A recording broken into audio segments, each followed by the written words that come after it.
the stream for some reason. I don't... Okay.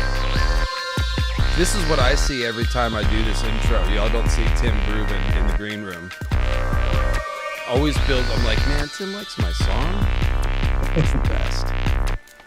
All right, let's cut this off. This is the beautiful Andal-built high tower, by the way. Isn't it lovely? It's very tall. Okay. So, look. If you're watching after the fact, then we had one of those things where there was a lot of technical difficulties and I had to restart the stream, and we're all experiencing that live. You, however, on the rewatch, do not care. And so we will start afresh. Yeah, guys, I'm not sure what happened. I had to create a workaround in my program. I'm going to have to troubleshoot the program afterwards. It seems like the functionality of the program has changed with the last update. That is what I suspect the problem is. I think I was sabotaged by the update gods. However... Yeah. We have changed the terms of the service. Pray I do not change them again. Well, I just looked up, and the last Mac update, apparently they replaced the little red, green, and yellow windows for open, close, and minimize that's in the upper left corner since, like, I don't know, for the last 30 years. They're now replaced with a little rectangle that you have to click on to get the options to close the window. So after 30 years of smooth window closing, the Mac OS has decided that we should have to click one more time to do that. It's the weirwood innovation, net. Tim. It's the weirwood net. They don't want us to acknowledge the Andals. Yes, this is a heresy stream. It's an affront to the old gods. The heresy was on the last stream. It was a great cold open I did on the last one too. I'm resentful that that's not going to be on the take. I pretended to have suddenly been convinced of ancient Andals theory, which is not the case. And we're not really here to debunk ancient Andals theory either. We're here to cover the Andals as a people, and we're going to cover their migration, and we're going to cover their historical influences. We're going to cover their war with the First Men. And if we see any clues about the timeline, we'll talk about that. But I did not, go and read the ancient Andals theories so that I could attack them here today, like a defenseless First Man. Not so defenseless. No, that's not what we did. We're going to continue the sort of analysis that we've been doing the past few streams and the past couple of videos. Thanks for watching the Dothraki video, everyone, where we are analyzing these pretend cultures like real cultures and just trying to sort of see what George is doing with the world building. The Andal Conquest in particular is scattered over very different, all the different sections of the world book. So every different part of the Seven Kingdoms, Dorne, the Reach, they've all got their little section about the Andal invasion. So we've taken all those parts and combined them together so that we can just do the Andal stuff. And we're going to start in Andalos, in Essos, with their origins, and then migrate them all the way to Westeros and conquer then some kingdoms. And along the way, we are going to tell you a little bit about where George drew inspiration from for the Andals, which would be from the Vandals and the Anglo-Saxons, a couple of invasions of Germanic barbarian tribes to the nice civilized folk who were much different. But yeah, we'll talk about the Vandals and the Angles and a couple things. So that's what we're doing today. And, real quick, I mentioned this on the first one, but I'm trying to commission some Dothraki artwork, some Sarnori artwork, actually. I need to talk about the Sarnori and the Zokora and Huzor Amai. There's no artwork whatsoever. I got a hot video coming for you in 2 weeks, and I've got an artist lined up, so I just need to pay for that commission. And if you want to help put your name on the commission, then send a donation at the PayPal link below, and I will thank you in the video. And then I also said that in the future, we're going to be doing a thing where through the Patreon, we're going to be commissioning artwork. But I'll tell you about that when we get that ready to roll out. Duelist Max, been going through some business recently, and your streams and videos have kept me company in the ER. Swift healing to you, Duelist Max. Just want to say thanks. Absolutely, man. And in case you missed it, I mentioned it on the first stream, but YouTube told me it was my 8-year anniversary today. And my stuff's been watched for, what was it? It was like 30 million clicks and 16 million watch hours, which is like 27 human lifetimes.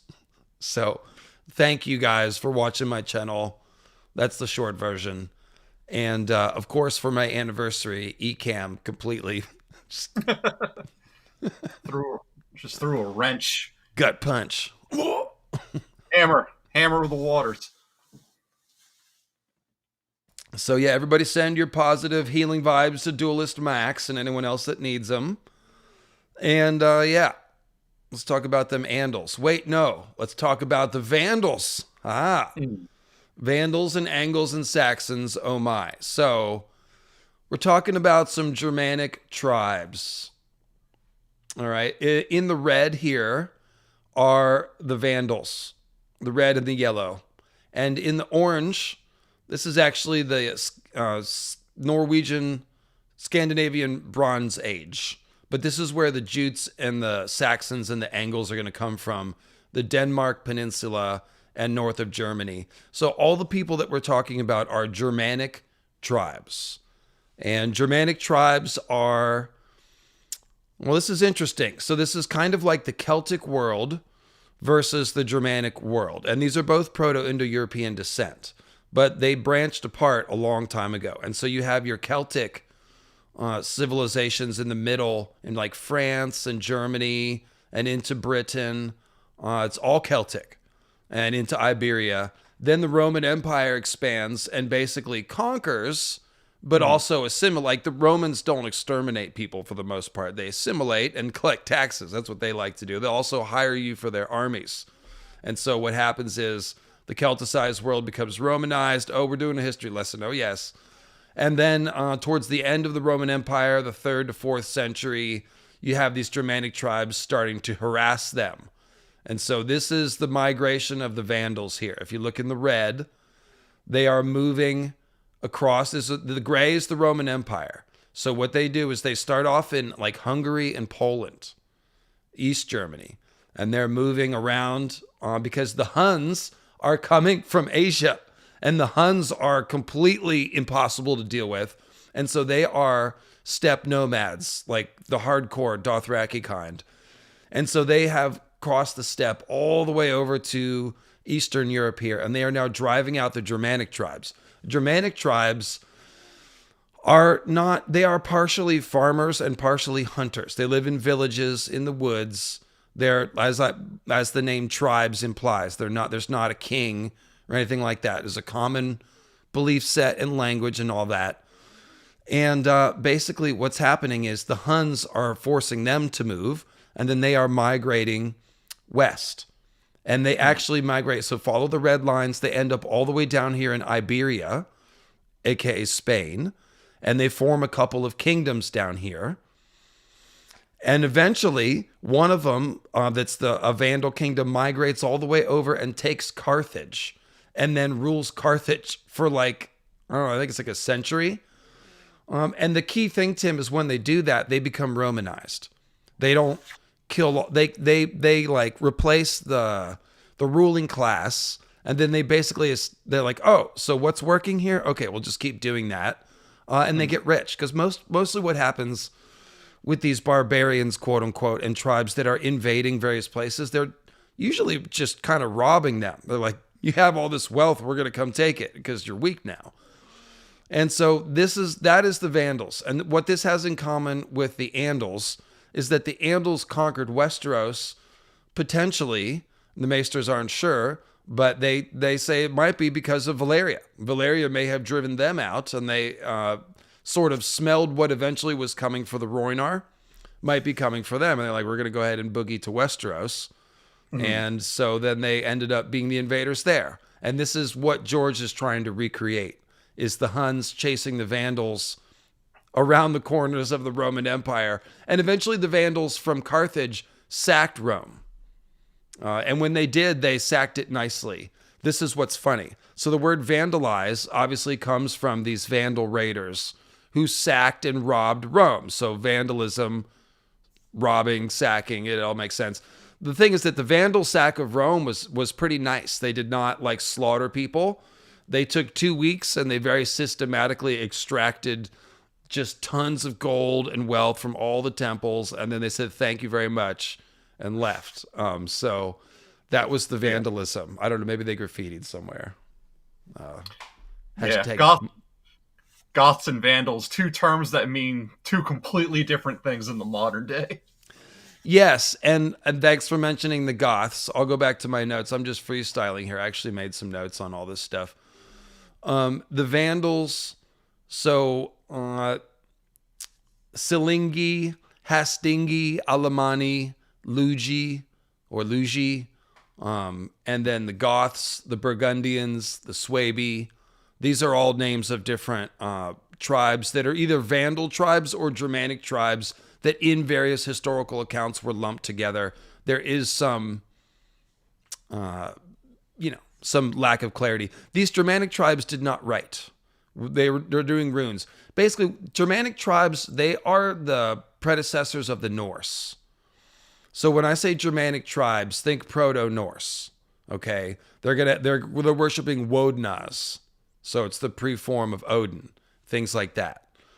So they're basically Vikings, and so are the Andals. That's the thing. When the Andals conquer Westeros, they are basically Vikings. We'll see that they're in long ships. They're basically Vikings, Tim. I don't know how else to say it. So. This is the case with the Angles and the Saxons and the Vandals.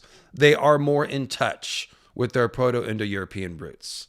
And when the Anglo-Saxons come to England, they're going to meet Celts that have been Romanized, which is a little different. So let's see. What else do I want to say about the Vandals? The ethnonym is attested to as Wandali or Vandali by Saxo, Vendil in Old Norse, and Vendalas in Old English. And it all goes back to the Proto-Germanic form Wandalas or Vandalas. It'll be a V sound, Vandalas. Now, what's interesting, the Latin, not Latin, is Vandalus. So if you take out the V, looks like Andalos, doesn't it? Yeah, Andalos. Yeah, so there you go. That's pretty much it. The Anglo-Saxons are more important. That's more what we're talking about here. And so, basically, these two things are related. Looking for the map that I want. I've got a lot of maps here. This is the one. Yes, I just need to zoom in a bit. Okay. So Alemanni, these are Vandals. Franks, that's a German tribe. Thuringi, and then right up here you see the Anglo-Saxons and Jutes. Okay, so this is going to be the Anglo-Saxon invasion of England around 400, and they hit East England. Okay, so basically in this time as the Roman Empire is crumbling, these Germanic tribes are moving all over the place. And so this right here is the beginning of the Vandal Trail.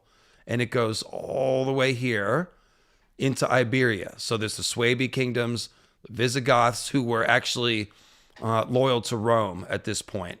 The Romans hired the Visigoths to go to war on the Vandal kingdoms, which is something the Romans did a lot. They hired a lot of Germanic tribes into their legions and then used them to fight other Germanic tribes. We see that with the Andals and the First Men, less so with hiring, but we definitely see, like in the Vale, rival First Men tribes allying with the Andals against their enemies. So that's what's going on. And then here's that Vandal migration to Carthage, sacking of Rome.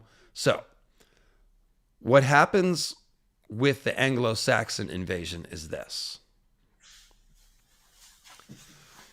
As Roman rule is deteriorating, the Picts, who are the sort of proto-Scotsmen. Today's Scotland is a mixture of people from Ireland and the Picts. But the Pictish tribes are similar in the story role. They are untamable. You can't, that's why Rome built Hadrian's Wall, essentially, is to keep the Picts out. Yeah. So I was going to say, because Robert E. Howard adapted the Picts into his world building. They become a part of the world of Conan, and he based them off the real world Picts. And the thing is that in Conan stories, after every cataclysm, the Picts will never die. They always find a way to claw their way back. and it's like true. That's where we get like this idea of like the Scotsman as like this hardy, durable thing. Hardy, durable people. They just won't go down without a fight, even in fantasy and literature. Even in a post-apocalyptic world, the Scotsman still finds a way to make it back to the top. Exactly. And the Picts were the first one to sort of get that vibe going. So that's who they are. And thank you to Northern Tommy, was it? Morse Code Food, pointing out that German is derived from Alemanni, which means all men. German, Alemanni. You can see the relation there. Very cool. And so, yeah, what's happening is that as the Roman rule of England is deteriorating, which means that Rome is not paying its legionnaires regularly in England. And so when they stop getting paychecks, bad things happen. So, for example, in 367 AD, there was a mutiny at Hadrian's Wall, and this must be part of George's inspiration for like the Night King and some of the idea of Lord Commanders of the Wall invading Westeros and shirking their duty. So what happened is some of these Romans that were unpaid manning Hadrian's Wall, they essentially rebelled against Rome and they let the Picts through, which is like letting the wildlings through. So this is what has just happened with John. There was a mutiny and now the wildlings are being let through. Not exactly the same. John wasn't getting his payments from King's Landing, so he said, screw y'all. All right. So then Rome actually thought that this was part of a conspiracy, which they called the Barbarica Conspiratio,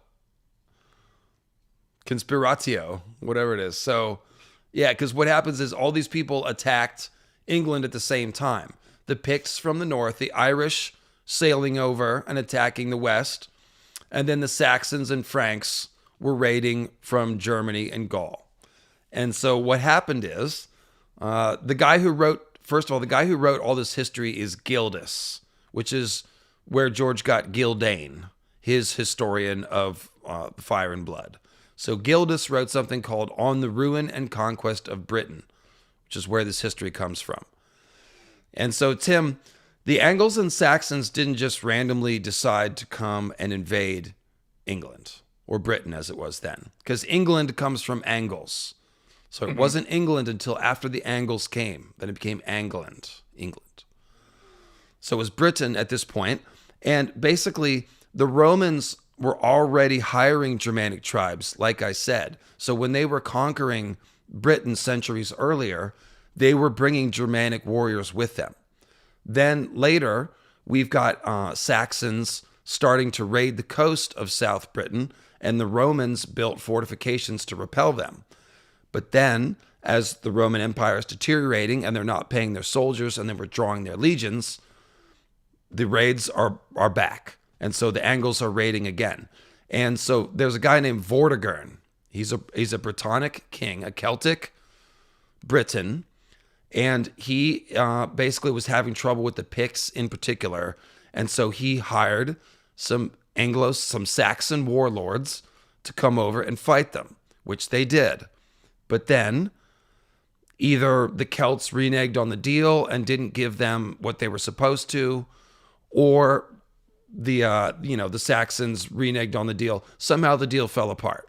And so the Saxons now have this land in East England, but they've turned hostile against some of the Britons. Now, the main thing that we need to understand more than anything else is that there was no king of the Saxons and the Angles and the Jutes that sent everybody to England in an organized fashion. Just as there's no king of the Andals sending all the Andals en masse. It was kind of a thing that started happening. And so all these warlords are going to this, there's easy pickings over here. And so they're all going and they're carving out fiefdoms and they're coming back fat and rich with spoils. And it becomes a whole thing, like a gold rush almost. And so basically what happens here is once these deals fall apart and the first Saxons now have territory, they basically call their friends over. And we don't know exactly how this all happens because, again, the British aren't writing it, not the British, but the Germanic tribes aren't writing anything down. So we only have like Roman history and stuff. and then later British history. But essentially, they carve out most of eastern England. And then there's something called the Battle of Baden Hill. Now, if you remember your Monty Python, Arthur calls himself King of the Britons and Defeater of the Saxons. So Arthur, the character of Arthur, yeah, shout out to Hengist and Horsa. I didn't go that far, Jeff. The story of King Arthur and Baden Hill, Baden Hill is a real battle that happened. We don't know if King Arthur was there or not. There's a real historical figure named Ambrosius Aurelius, or Aurelianus, sorry. Aurelianus. Ambrosius Aurelianus, that guy. He is a Briton with a Roman name, and he seems to be the real historical figure who leads the Britons at the Battle of Baden Hill. And what this is it's a big victory for the Britons that checks the advance of the Anglo-Saxons for at least a generation. And so what happens is the Anglo-Saxons settle down with the land they've conquered, and they start to coexist. And they also were not exterminating all the Celts. They're ruling over them and very quickly intermarrying with them. And some of the first Anglo-Saxon kings are going to be half Celtic. So you've got Anglo kings and Saxon kings marrying Celtic princesses, vice versa, making alliances. And so it all starts mixing up. And that's exactly what George is modeling the Andal conquest off after. So that's the vibe. That's the history. That's what George is working off of. Does that all make sense? How'd that go, Tim?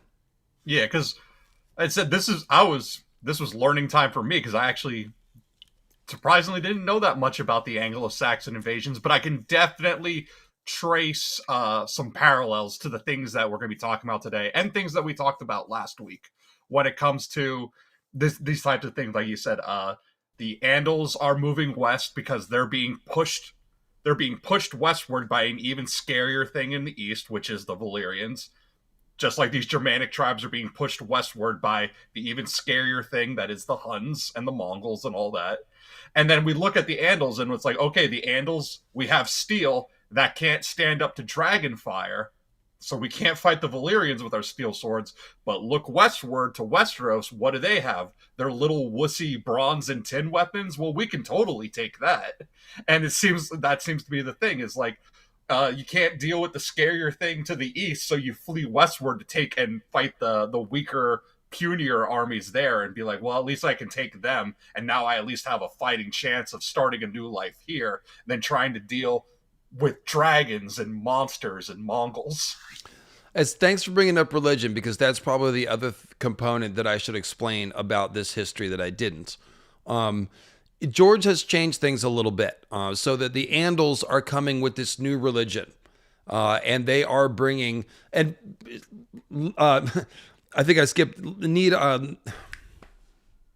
just hit a brain reset. Skipped over something important, which is, it may be obvious, but it needs to be said, which is that the Celts and the First Men are the same thing. That's who the First Men represent. They are like the Celts. Now, the thing about the Celts in Britain is that they have been Romanized, Tim. So they were not it's not like they didn't have steel and the Anglo-Saxons did. The Anglo-Saxons were just kind of more rough and ready. And I think Celtic Britain they had lost a lot of warriors. Like Rome had extracted a lot of warriors from them. That's probably beyond the scope of what I can say with authority. But as far as the religion was different. So Celtic Britain had been Christianized because the Romans were Christians. And so you had this weird mashup of Celtic paganism and Romanized Christianity. But the leaders of Britain were going to be Christians. And so then when you have the Angles and the Saxons invading, they're Germanic tribes. They're, like I said, they're worshiping Wodnas and stuff. And in the classic sense, like they're berserker fury. They're worshiping this god before battle and just getting all crazy and stuff, okay? So what's interesting is that after the Angles and Saxons come to England and conquer, they very quickly become Christianized too. And so eventually you have these barbarian kings of England going to Rome and getting anointed with oil and stuff. And because Christianity essentially became the religion of the elite, when it was the religion of the Roman elite. And so that essentially made all these barbarian warlords, they wanted to be rich and they wanted to rule kingdoms. And it was Christian kings who did that. So yeah, Newt the Great, that was absolutely... So let me shout out 3 YouTube channels if you guys want to do further research. My newest favorite is called And the Rest is History. And they are fantastic. I actually joined their channel. I did a membership. So I'm a squisher for them, except for they don't know what squishers are. But and then, of course, Fortress of Lug and Kings and Generals. Kings and Generals has like a 2-hour history of the Britons. Fortress of Lug has countless videos on the Celts and Britons and Saxons and Angles and all that. So dive in, have fun. I was binging it all week, basically. So let's talk about A Song of Ice and Fire, though. Now that we've got some of that background, which we can reference now, we'll start with the summary of the Andal Conquest. Let me pull up my Kindle. And Tim, I'll let you read since I just talked for a bunch of time. And so this is what's going to be a little wonky. I can't show...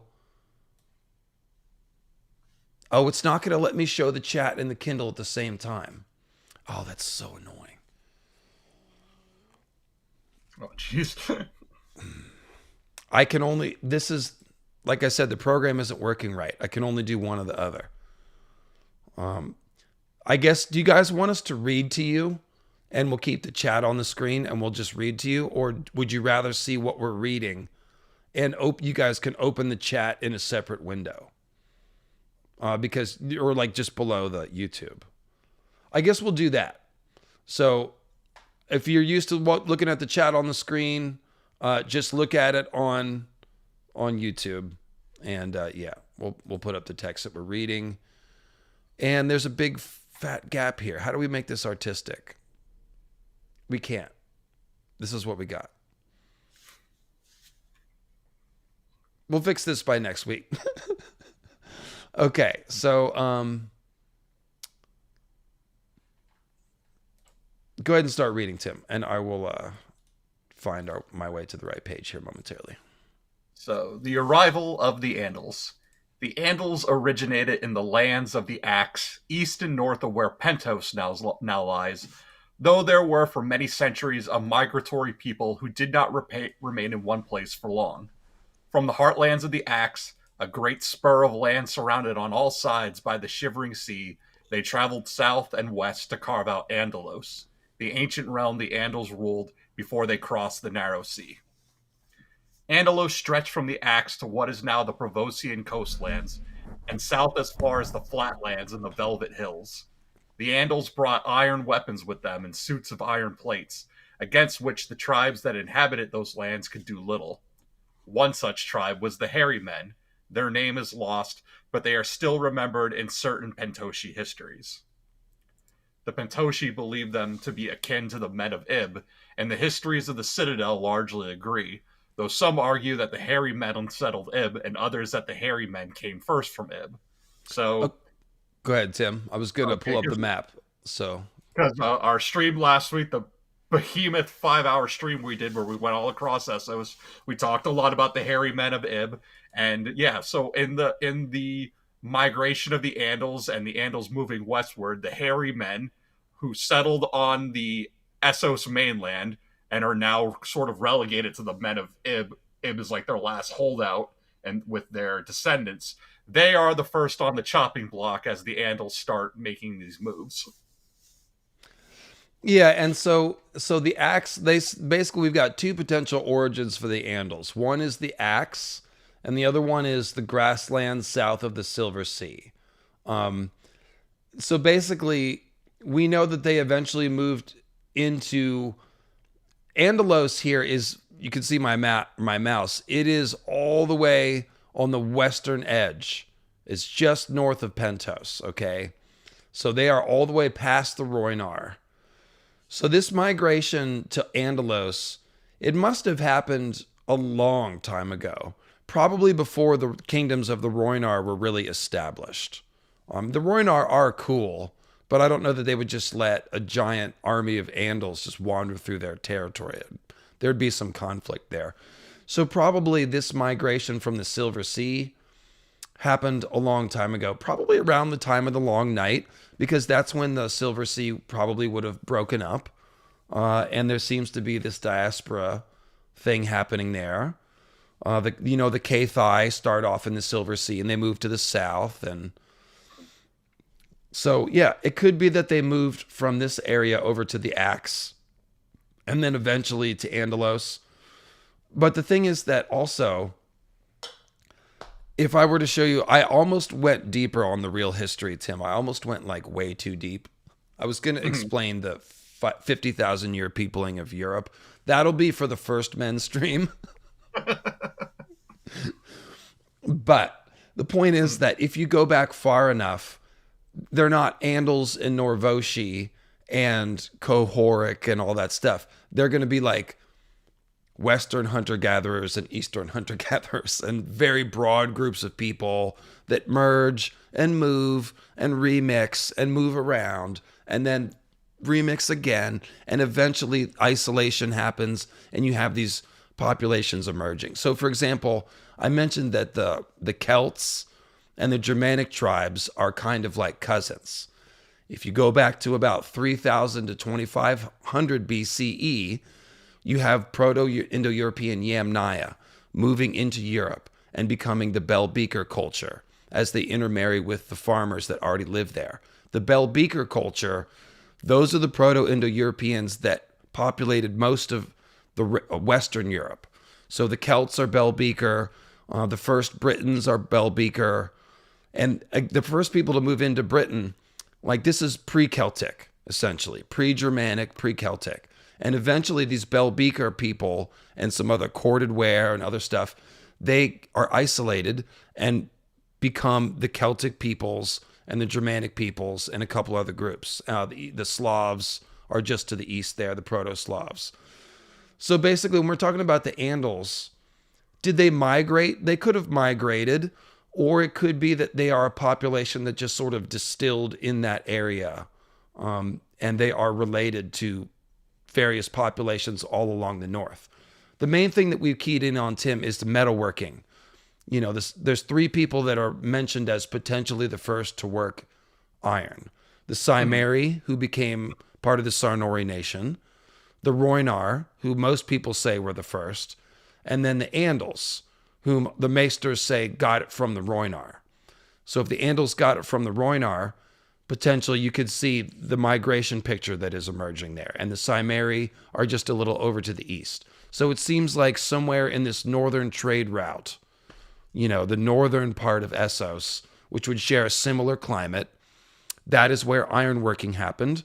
And it seems that that skill spread through northern Essos first before it got anywhere else. Does that make sense to you? Yeah.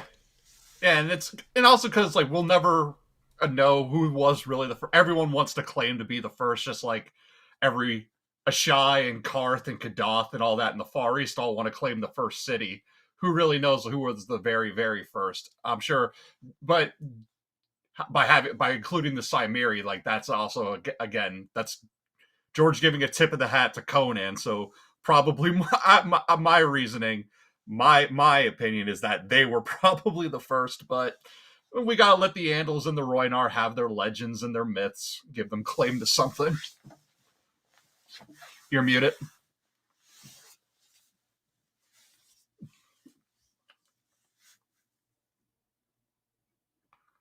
I lost my mouse. Couldn't find where my mouse was, like to unmute myself.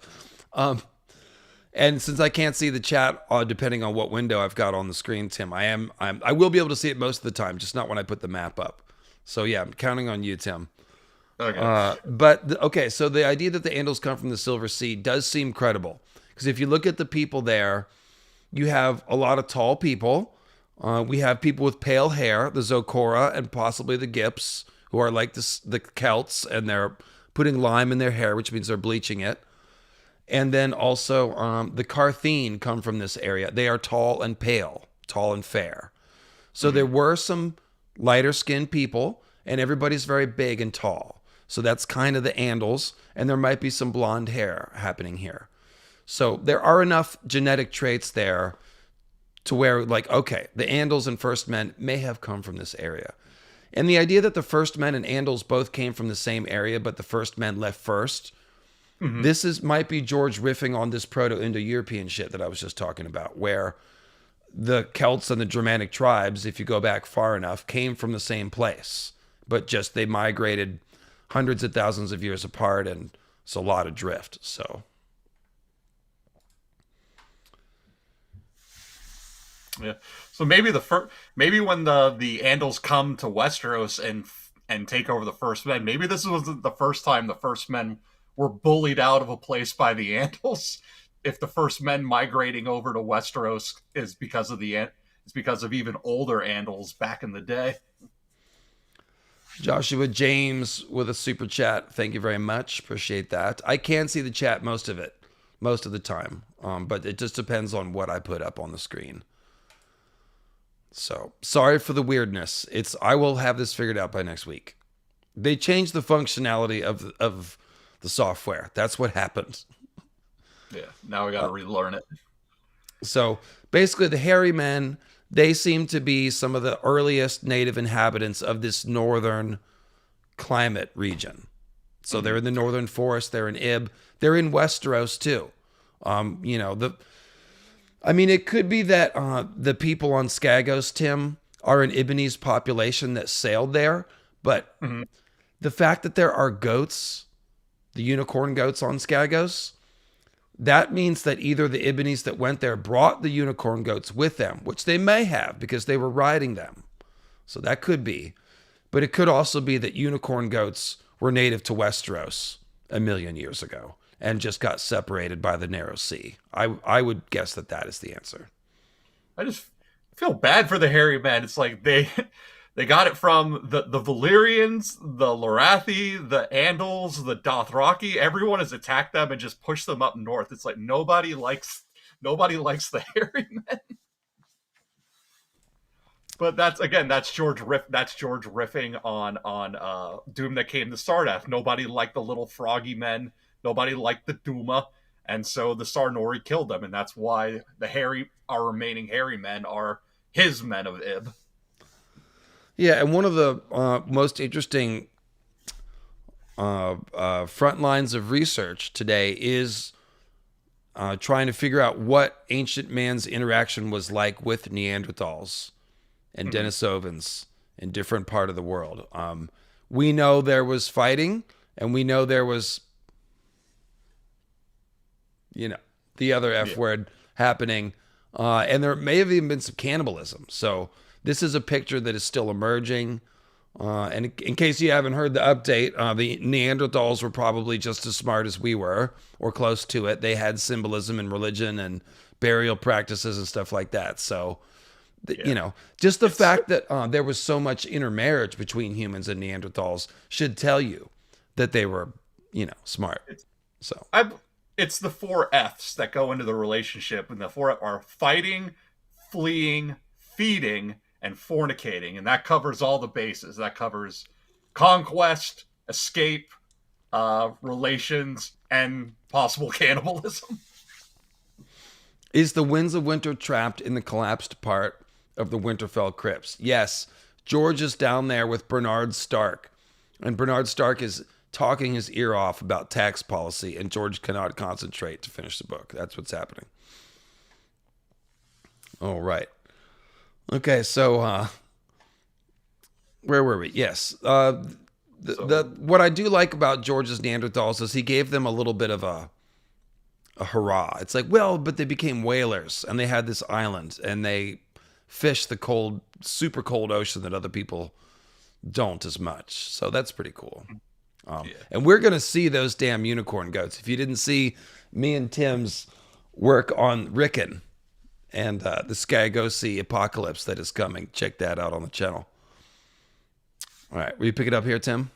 Yep. Okay, so we got sidetracked by the hairy men getting bullied again.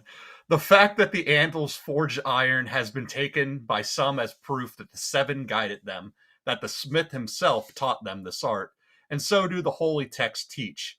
But the Rhoynar were already an advanced civilization at this time, and they too knew of iron, so it takes only the study of a map to realize that the earliest Andals must have had contact with the Rhoynar. The Dark Wash in the Noin lay directly in the path of the Andals' migration, and there are remnants of Rhoynish outposts in Andalos, according to the Norvish historian Doro Golothus. And it would not be the first time that men learned of the working of iron from the Rhoynar. It is said that the Valyrians learned the art from them as well, although the Valyrians eventually surpassed them. For thousands of years, the Andals abided in Andalos, growing in number. In the oldest of the holy books, the seven-pointed star, it is said that the seven themselves walked among their people in the hills of Andalos, and it was they who crowned Hugor of the Hill and promised him and his descendants great kingdoms in a foreign land. This is what the Septons and Septas teach as the reason why the Andals left Essos and struck west to Westeros. But the history that the Citadel has uncovered over the centuries may provide a better reason. So, yeah, no, go ahead. This is a good place to pause real quick. I just want to show what they're saying about the map. This is also the first major blow to ancient Andals theory for the day, which there'll be more.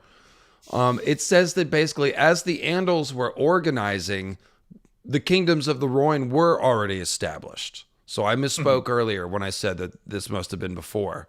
And this helps us date the movement of the Andals. So they are learning steel, the Maesters think, from the Rhoynish. And so were the Valyrians, which is interesting.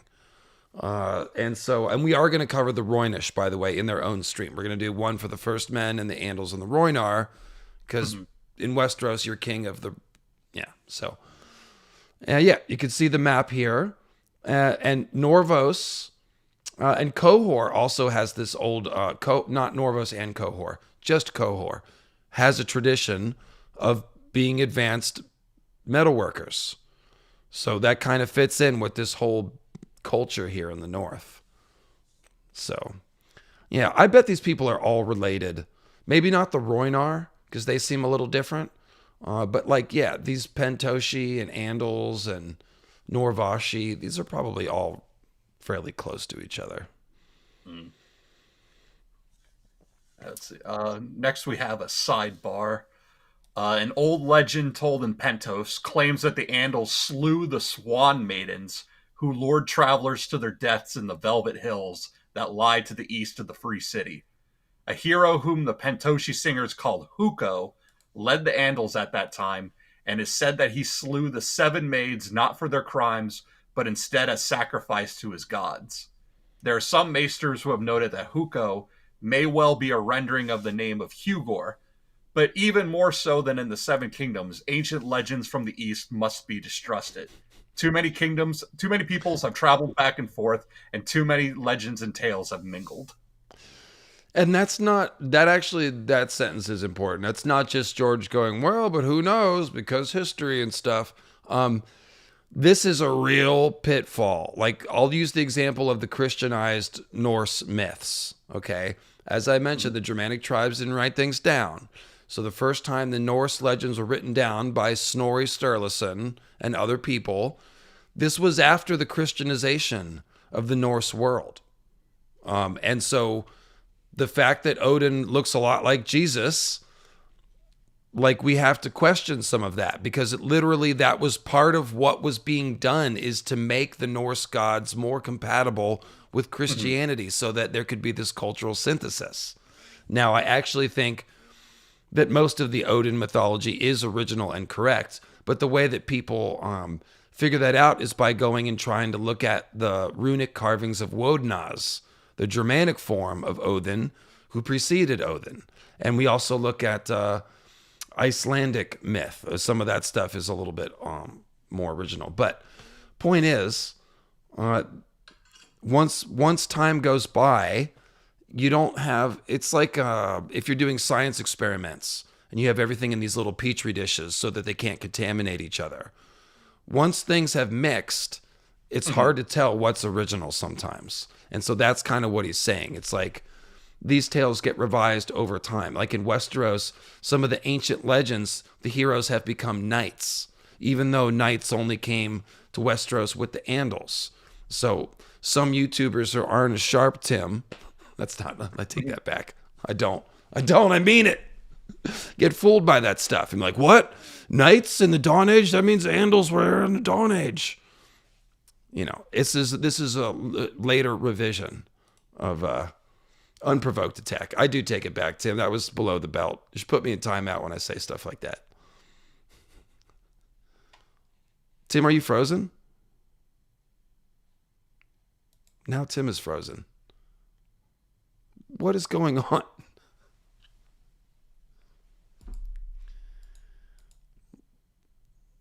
Froze. Hey, Tim.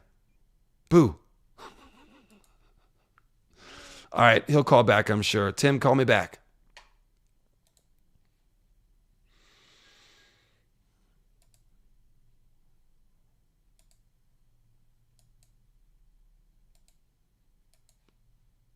I'm trying to add you. Why won't it let me add you? The frozen gray waste you call home. Exactly. Mercury is retrograding. Something is retrograding. This stream is retrograding. Thanks for hanging with me. We will be back online in just a moment to tell you about Hugh or Hill. What do you think about my Dothraki braid theory that I sent? Oh, I did see that comment. I responded to it. I pointed out that the Jogosnai shave their hair, and so the growing out of the hair that the Dothraki do must have been a new thing. And so too with the braid.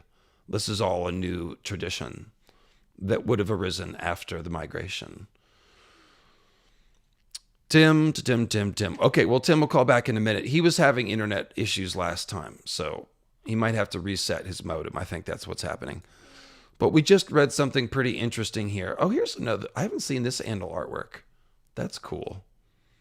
Andal Adventurers in the Vale. So it said something about a dream. What was this now? The seven themselves walked among the people. It crowned Hugor of the Hill. The gods crowned him and promised him great kingdoms in a foreign land. And later, I think they call this Hugor having a dream, maybe. So yeah, I think Braavos is was founded by Valeria after the Andals would have passed through. But if you remember, like Pentos and Braavos, they say there are older towns. They don't know who built them. You know, so those would have been like proto-Andals or something, probably. Yeah, Tim got put in timeout. I was the one talking mess. And then Tim that wasn't fair. Tim took my punishment. Christ-like. So yeah, Hugor had a dream. Did he? We don't know. And somebody mentioned Hengist and Horsa. There is a legend that the Germanic tribes were led by these twins, these hero brother kings, Hengist and Horsa. Hengist means stallion, so it's stallion and horse. But this is classic Proto-Indo-European mythology. The hero twins, the horse twins, Romulus and Remus are a version of them. Let's see. Don't tell the thirsty ass chat you're punishing each other. We are punishing each other. There's the chat. Hey, chat. It's still here. So yeah, Hengist and Horsa. These are not historical figures. These are myths that were turned into, quasi, kind of like King Arthur. Like the predecessor for King Arthur is probably a legend of some kind that we haven't found. All right. I hope Tim can call back soon. I like Tim. I want to do this stream with Tim and not by myself. Well, let's see here.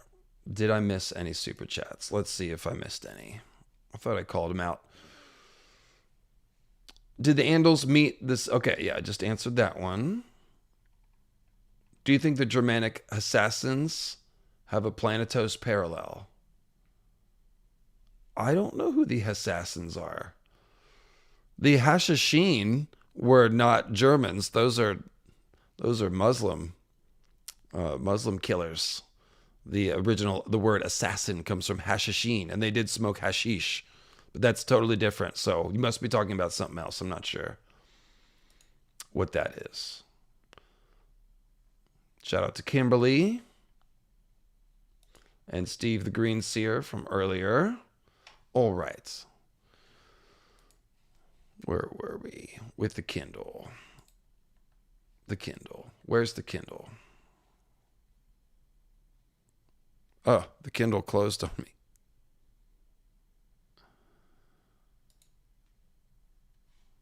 Oh, it's this. Okay.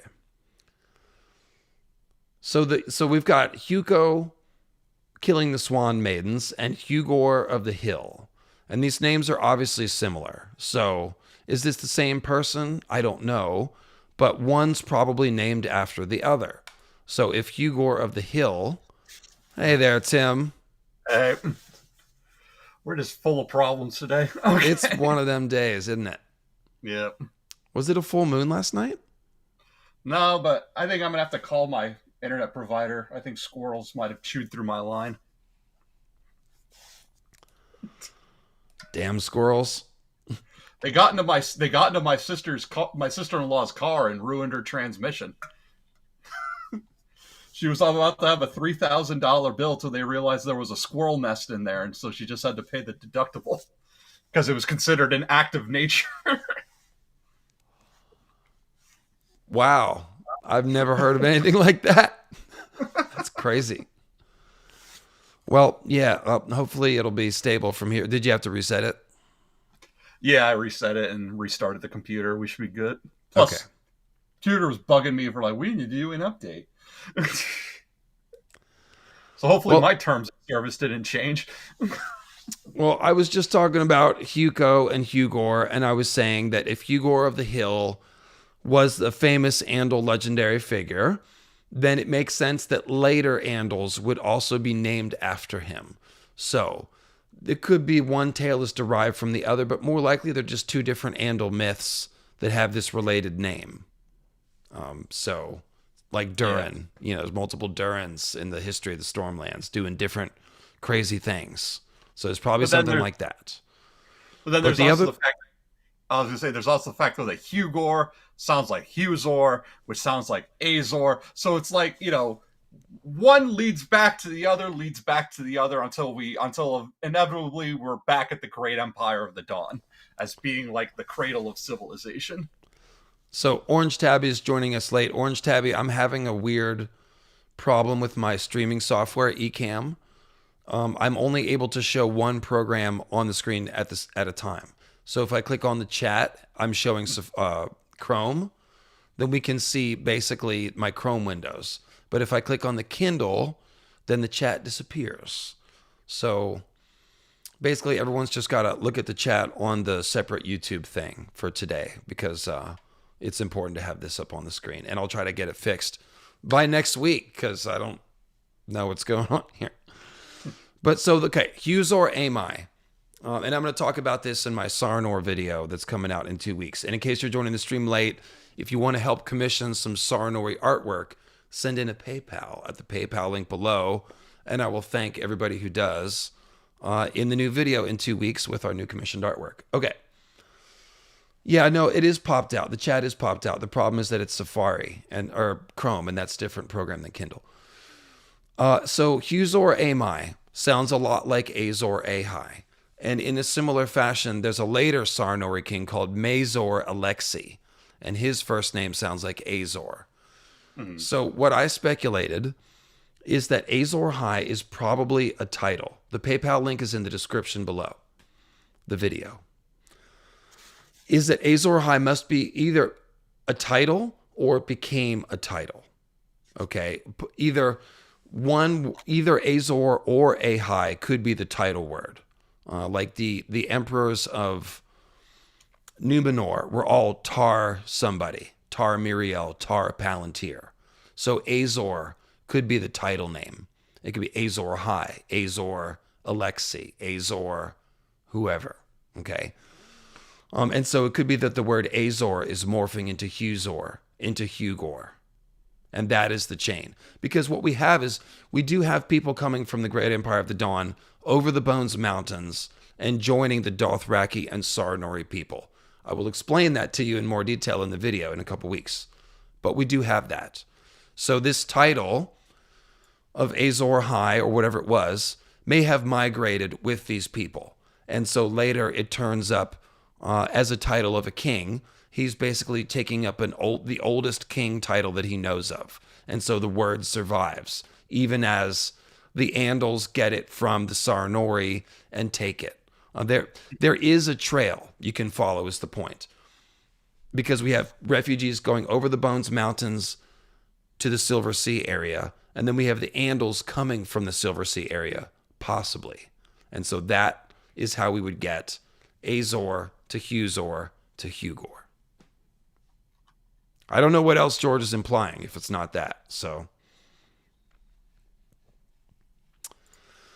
and as far as killing the Swan Maidens, this is just a variation of classic Swan Maiden mythology, Valkyrie mythology, mermaid mythology.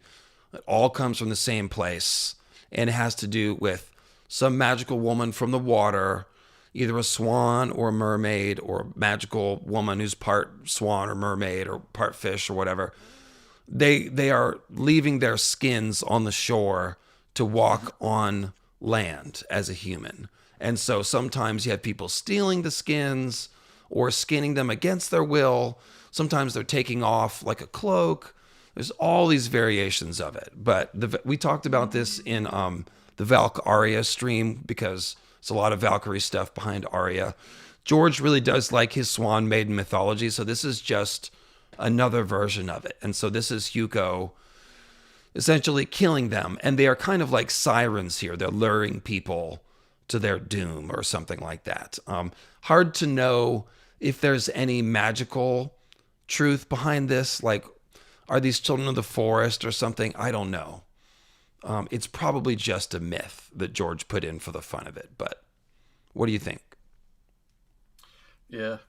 I'm pointing out, like, an undead monkey points out, great name, by the way, undead monkey, but, like, terms like Tsar and Kaiser are derived from Caesar, and then others pointed out in chat that Khal is just a title called Drogo. So yeah, perhaps Azor is not a name, but a title. Azor, a czar, a king, like, yeah, could be. Very well could be. My new canon is that it's Russian. He's a czar. Azar Czar Ahai. Azai Romanov. And then my friend from overseas actually told me that Azor backwards spells the Russian word for rose. So Azor Ahai could be translated as rose of a shy, which I thought was cool. But anyways, for a few centuries, as the Andals prospered in the hills of Andalos, they were left more or less to themselves. But with the fall of Old Gis came the great surge of conquest and colonization from the freehold of Valyria as they expanded their domains and sought more slaves. So this is 5,000 years ago, the last Giscari-Valerian War, according to what we know. At first, the Rhoyne and the Rhoynar served as a buffer. By the time the Valyrians reached that great river, they found it difficult to make a crossing in force. The Dragon Lords might not be troubled, but the foot and horsemen found it daunting in the face of Rhoynish resistance, given that the Rhoynish were by now as powerful as Gis at its height. There was a truce for years between the Valyrians and the Rhoynar, but it only protected the Andals so far. Would you pick it up there for me? At the mouth of the Rhoyne, the Valyrians found it the first of their colonies. There, Volantis was raised by some of the wealthiest men of the freehold in order to gather up the wealth that flowed down the Rhoyne. And from Volantis, their conquering forces crossed the river in great strength. The Andals might have fought against them at first, and the Rhoynar might even have aided them, but the tide was unstoppable. So it is likely the Andals chose to flee, rather than face the inevitable slavery that came with Valyrian conquest. They retreated to the Axe, the lands from which they had sprung, and when that did not protect them, they retreated farther north and west until they came to the sea. Some might have given up there and surrendered to their fate, and others still might have made their last stand, but many and more had made ships and sailed in great numbers across the narrow sea to the lands of the first men in Westeros. The Valyrians had denied the Andals the promise of the Seven on Essos, but in Westeros they were free. Made zealous by the conflict and flight, the warriors of the Andals carved the seven-pointed star upon their bodies and swore by their blood and the Seven not to rest until they had honed their kingdoms from the Sunset Lands. Their success gave Westeros a new name, Raish Andali, the land of the Andals, as the Dothraki now name it. Yeah, and so there's some cool references to the history that we went over at the beginning of the stream, right? So, the Dothraki called Jorah the Andal, even though he's a first man. Okay, this is like calling British people British or English when actually some people are going to be a lot more strongly descended from the Celtic Britons or from the Anglo-Saxons. Now, there's obviously a lot of mix-up, but in Wales, for example, they have a very strong Celtic identity because the Anglo-Saxons never conquered Wales. And that's why Welsh mythology is kind of like this nice little time capsule. They were Romanized, but less Romanized than the rest of Britain, too. So it's kind of like here, yeah, well, the Andals are in charge of Westeros, so you could call it the land of the Andals. And now everyone that lives there, Jorah the Explorer, yeah, he's an Andal, even though he's kind of a first man. And George has also said that, like, there's hardly anyone in Westeros that would be pure Andal or pure first men at this point, even in the north. So, similar thing in England. You know, there's a few people speaking Cornish and Manx and stuff like that, but even those people are probably going to have some Anglo-Saxon blood in them somewhere. Anyways, the other thing that was interesting is this. So they built ships and then sailed across, right? Mm-hmm. Remember how I was talking earlier about the Vandals and how they took Carthage, right? When they got to Carthage, they took over the Roman fleet. There was a huge fleet there, and they just took it. And then they had a navy where they didn't. Before they were land-based, first men type. They were not a maritime people.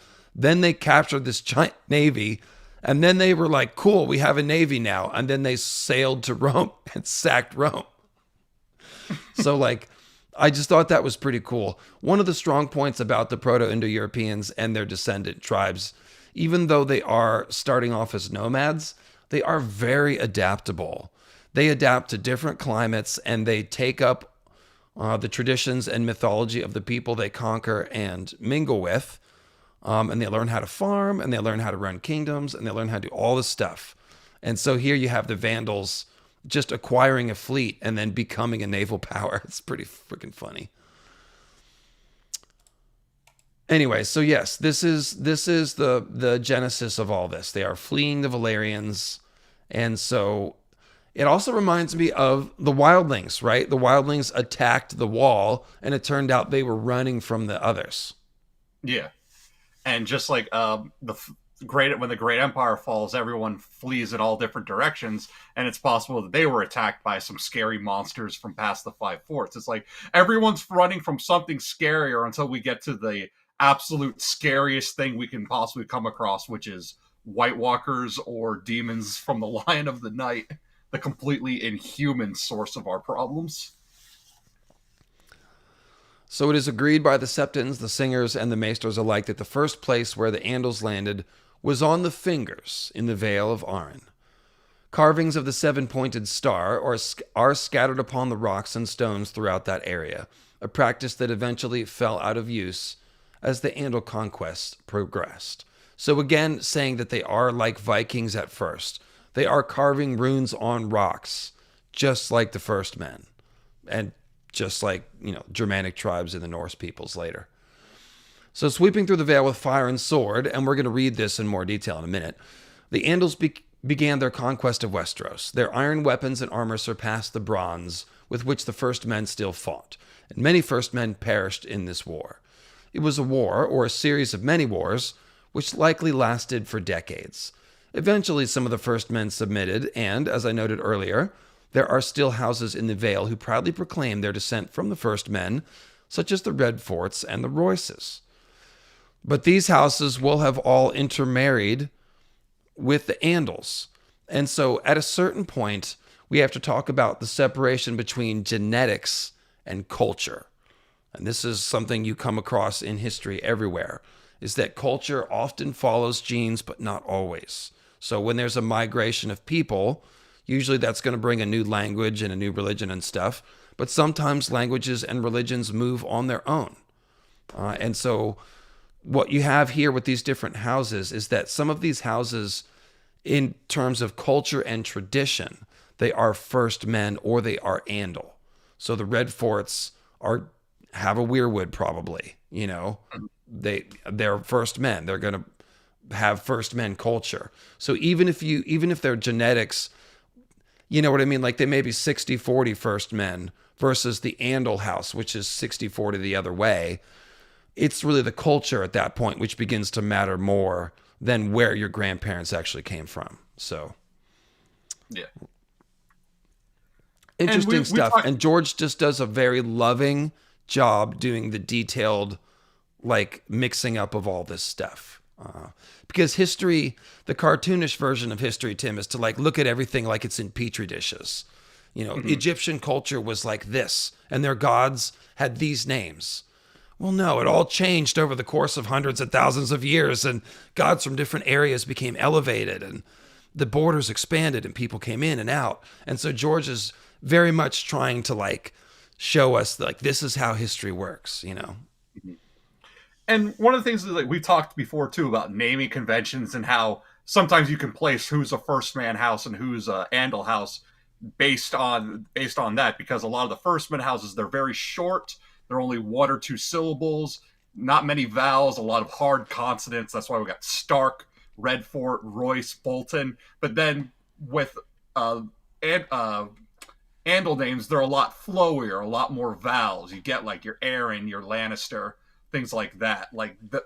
And that's very true. Like how Germanic culture, when it drifted, and we get the Gauls who become the Franks and all that, and the language becomes a lot more flowy and less harsh and clangy. And it's said that like the old tongue of the first men is a harsh, clanging language. So probably something like Old Germanic, Old Norse.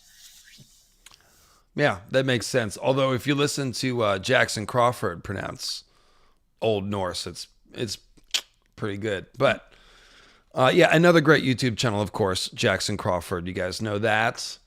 And let's see, the chat is all over the place. My ADD is, I had something in my brain and, talking about Clover Azar is asking about the Riverlands. The Riverlands really did fight hard to hang on to first man tradition. They really did. And we'll get there. The closest thing to a King Arthur in the Battle of Baden Hill might be Christopher the Hammer of Justice. So we'll get to him in the Riverlands section. Would you pick it up with the singers say? The singers say that the Andal hero, Sir Artist Aaron, rode upon a falcon to slay the Griffin King upon the giant's lance, thereby founding the kingly line of House Aaron. This is foolishness, however, a corruption of the true history of the Aarons with legends out of the Age of Heroes. Instead, the Aaron King supplanted the High Kings of House Royce. When the Vale was secured, just throwing that out there. There is no Falcon King. There was no Griffin King. Yeah, well, this is an interesting one to pull apart. So we know the legend of there is this thing, the Falcon Knight, and he fought the Griffin King to win the Giant's Lance. So there were people living on the Giant's Lance. Maybe they were, the Royces, because the Royces do live at the bottom of the mountain at the gates of the moon. So that could be. But there is some sort of a mythical idea about a falcon king, a winged knight, that the House Arryn, who are Andals, glommed onto. They absorbed the oldest legend in this area, and they put on the floppy ears, as Danny talks about. So it's hard to know what the truth of that is. But if you look at the myth of the winged knight, it's very Dawn Age. He's hanging out with giants and merlings, and maybe he's a dragon rider and stuff. Like, it's all Dawn Age stuff. And then along comes the Arryns, and they seem to have simply laid claim to this. I mean, look at the Durrandons and the Baratheons. Argilac Durrandon lost to Orys Baratheon, and then Orys Baratheon married his daughter and was like, dude, your whole wardrobe rocks. Let me not change a thing, Yeah, all that's changing is I'm just going to put my name on it, but everything else is going to stay the same. So the name Arryn seems like an Andal name. Yeah. I would guess that the falcon imagery is what is older, but yeah. I mean, I'm sure this is George playing with the winged, and then the winged hussars arrived, and everyone wants to be the winged hussars. I can see why House Arryn glomped onto that and wanted to make it for their own. Falcons are pretty cool, I gotta say. When the Vale was secured, the Andals turned their attention to the rest of Westeros and poured forth through the Bloody Gate. In the wars that followed, Andal adventurers carved out small kingdoms from the old realms of the First Men and fought one another as often as they fought their enemies. Here again, we'll go back to the Angles and the Saxons, as well as the Celtic, Brittonic tribes and kingdoms. There was a lot of cross-alliancing. Basically, think about it like this, okay? Nationality matters to some people, but it matters less to people who are gathered in tribes than it does to someone like the Romans. The Romans worked very hard to forge this national identity. They did things for the eagle and for the emperor and for God later, okay? And so there's this purpose that's higher than yourself. These are warlords, both the Celtic, British, tribal chieftains, and the Anglo-Saxon warlords. So basically, as soon as they conquer a little territory and build a castle and stuff, they're just a warlord. And the next warlord in the next territory over might be convenient for an ally or an enemy. It may not necessarily correlate to whether or not they have the same background as you do.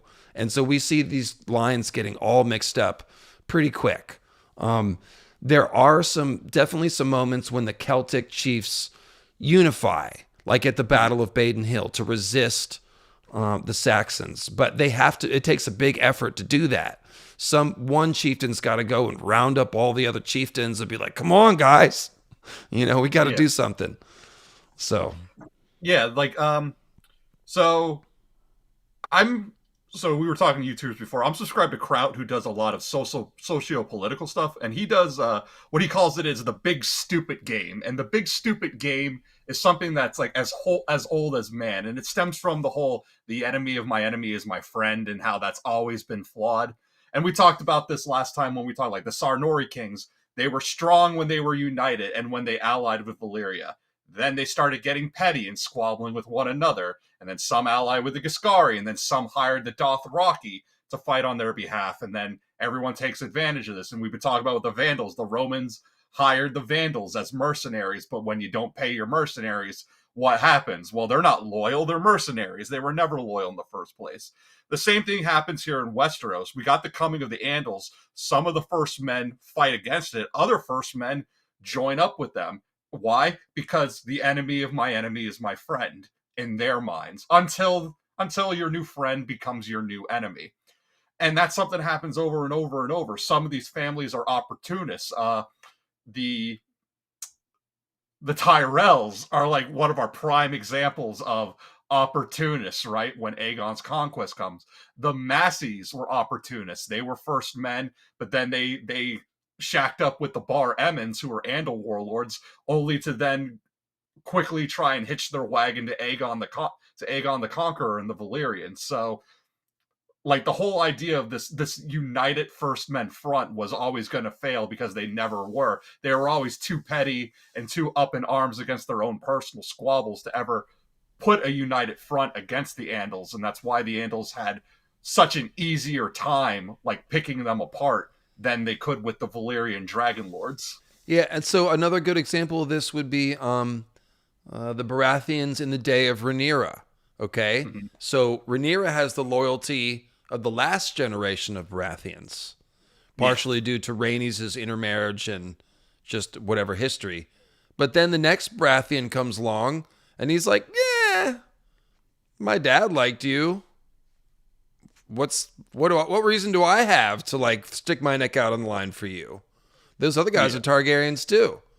You know what I mean? So, like, this is what I'm saying is, like, it's the more immediate motivations that usually drive people versus these more, like, high principled long-term ideas, like, well, we're trying to maintain British Celtic culture, so I can't ally with any Saxon kings, even though this other Celtic British, we've always hated them. Because, like, look at the Blackwoods and the Brackens.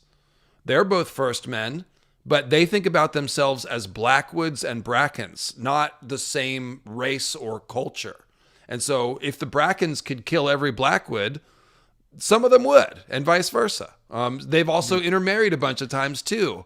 So at different times, there may be more teamwork and cohabitation, and other times, maybe when there's a little more of a drought and there's fewer resources, there's an atrocity over the mill or something, and then they go back to being enemies for a couple generations. So that's the thing, is every generation this stuff turns over when you're talking about regional powers. And so we see when the Andals conquer Westeros, they don't unify Westeros. There's no king of Westeros yet. It's not until the Targaryens do that they conquer. The Targaryens are actually more like the Roman invasion of Britain. We should do a thing about that sometime. Yeah, like, that's just, it's the way, like, we look at like England and France today, compare it to England and France in the past. Some of more wars fought than any other, except maybe Denmark and Sweden. But yeah, 200 years though, from the time that Napoleon was running around and we get our Waterloo to today, like, things change massively like that. There you go. And so this is all very realistically recreated. So let's see here. In the wars over the Trident, it said that as many as 7 Andal kings joined forces against the last true king of the rivers and hills, Christopher the Fourth, who was descended from the first men, and defeated him in what the singers claim was his 100th battle. So he won 99 battles against the Andals before they finally, 7 Andal kings united to take this guy down. So that is, again, the point of the Battle of Baden Hill isn't that the Britons defeated the Saxons and drove them from their shores.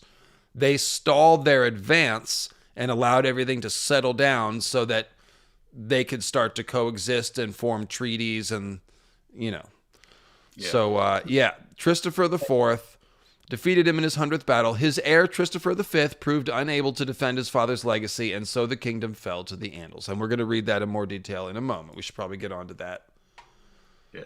But that's like a very Robb Stark thing, right? Like, you won every battle, but he lost where it counted most. And sometimes that's just the way it goes. Sometimes you win every single fight, but you lose the one that had the most stake on it. Well, I think what they're showing us is that it was an inevitability. So even if you could win all these battles, they just could not forestall the Andals. In this case, because the Andals had superior weapons. Yeah. And the different military training and culture.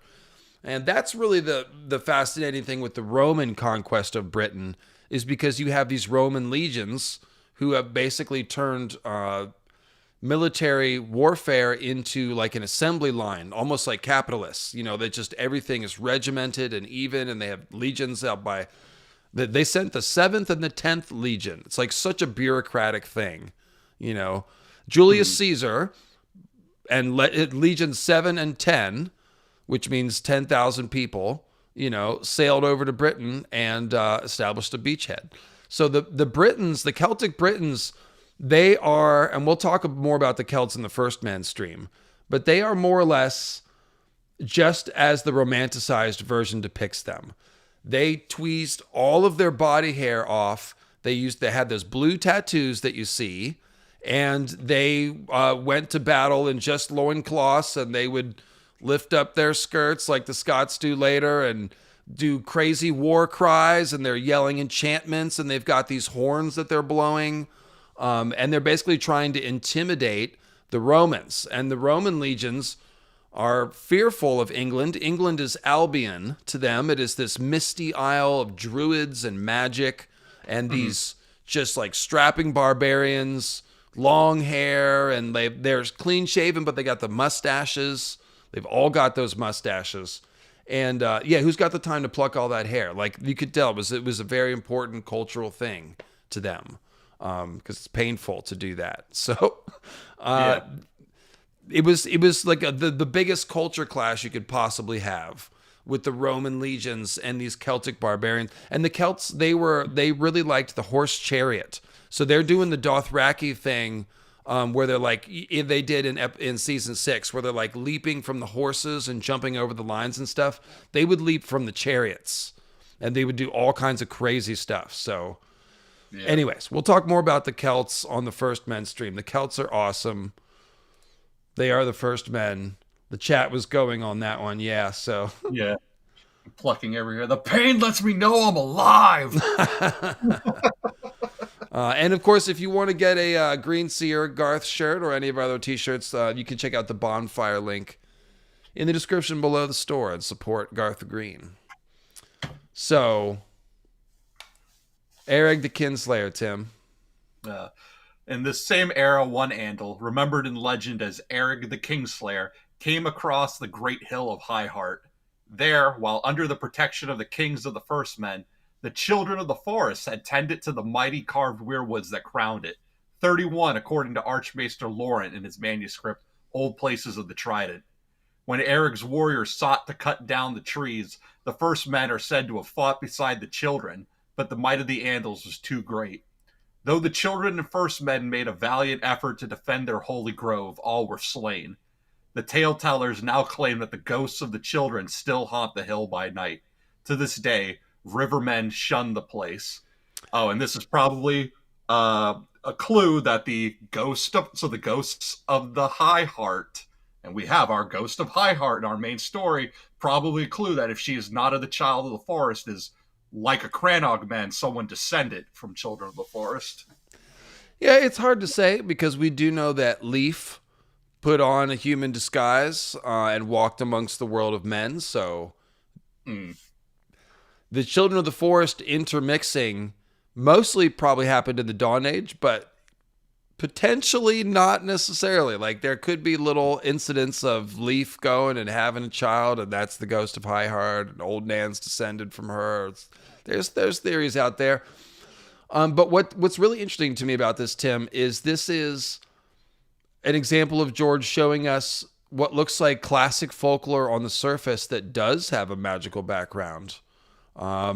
This is the kind of thing that you read all the time. Oh, well, they killed the elves, and the elves, they cut down the sacred grove, and so the spirits of the elves still haunt that place, and nobody really likes to go there, to be honest.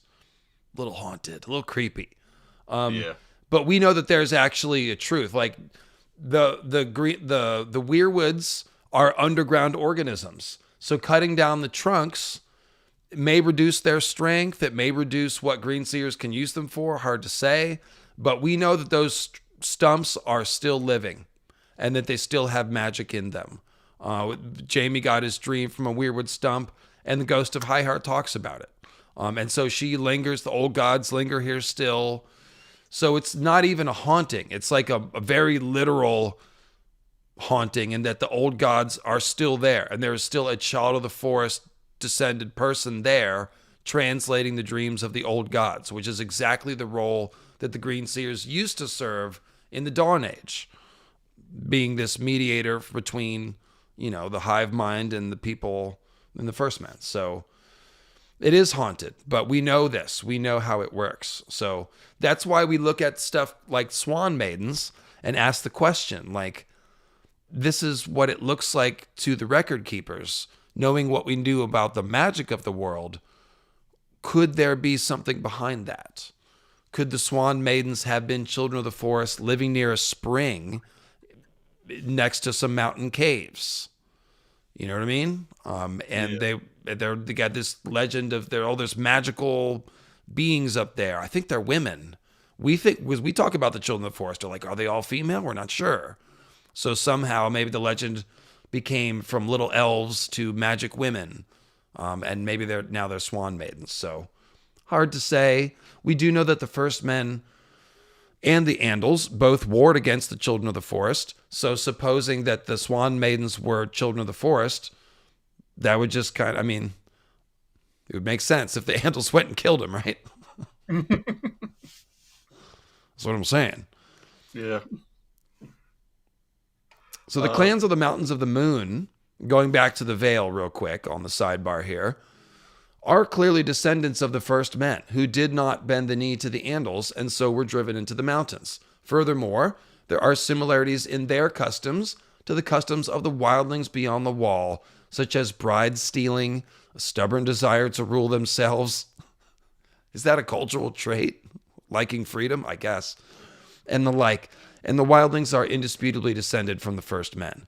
So, yeah, this is all pretty solid history. And this happened with the migration waves in Europe. So, like, before the Proto-Indo-Europeans came into Europe, it was mostly settled by what's called Anatolian farmers or early European farmers.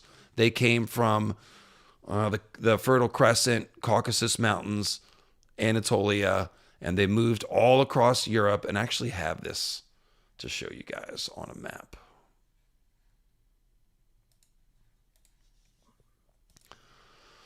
This is the progress of farm. This is the spread of farming through Europe. So in the orange, you can see these dates, 9600, 8500. This is just after Göbekli Tepe, Çatalhöyük, and stuff like that. So this is the beginning of farming as best we can tell.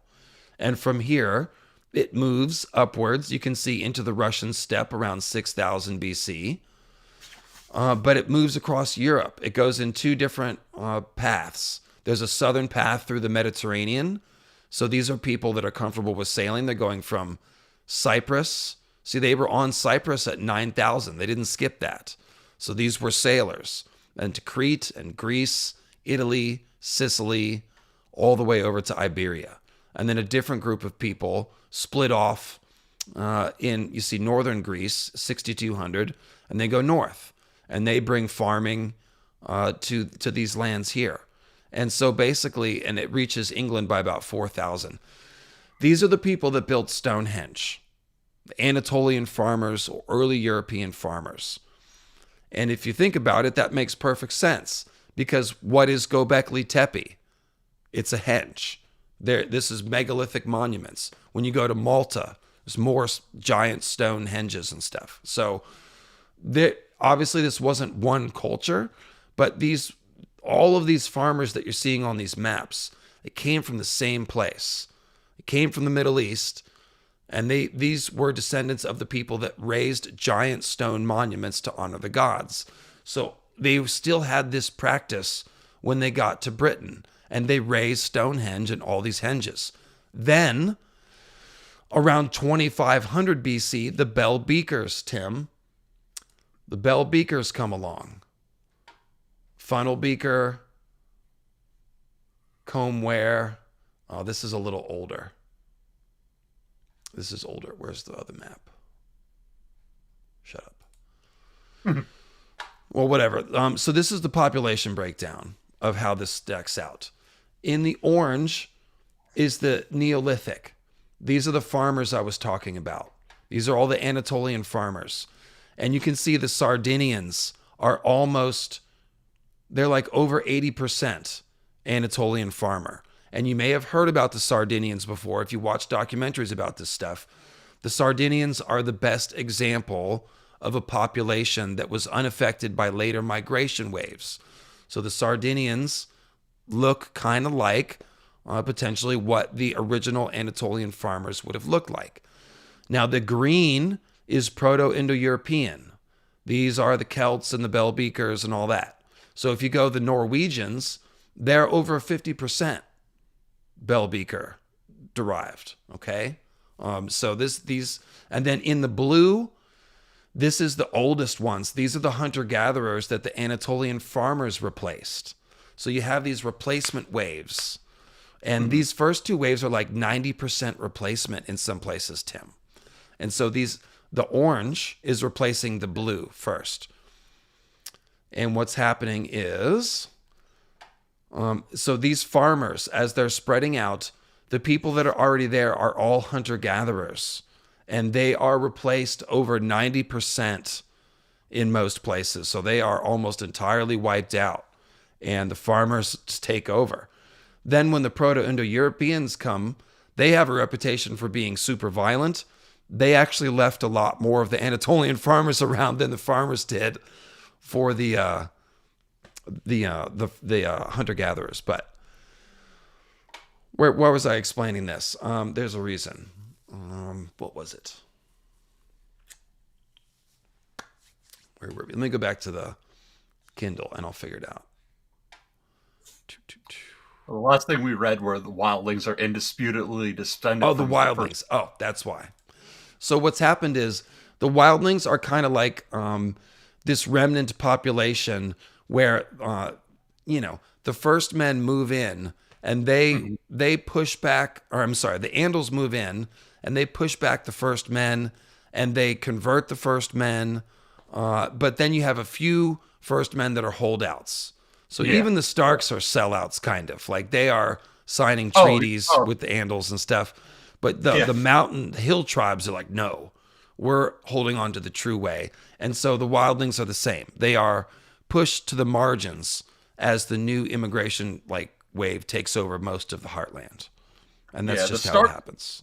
The Starks are more Southernized than they'd like to let on. And one of the key ideas of that is Vale the Bard, when he shows up and he uses the old world tongue word for deceiver, and the Stark Lord does not catch on to it because the Starks no longer speak the old tongue. It's like they've forgotten their old ways, they've forgotten their old customs, they've forgotten their old language. That's why the North remembers is like such things like, no, the North forgets. The North forgets a lot. Yeah, and you pointed that out on our Wildlings stream, which was kind of the genesis of this series, actually. That was the first one where me and you sort of just broke down a people and their culture. So that was fun. All right. Okay, so the Wildlings and a lot of the first men that lose some of these wars in the Vale, they become the mountain clans. So when Timett, son of Timett, marries Sansa and declares himself king of the mountain in Vale or whatever, this will be a comeback for the first men. And we will all celebrate it. Can you pick it up with as with the first men before them? Yeah. As with the first men before them, the Andals proved bitter enemies to the remaining children. To their eyes, the children worshipped strange gods and had strange customs, and so the Andals drove them out of all the deep woods the pact had once given them. Weakened and grown insular over the years, the children lacked whatever advantages they had once had over the first men.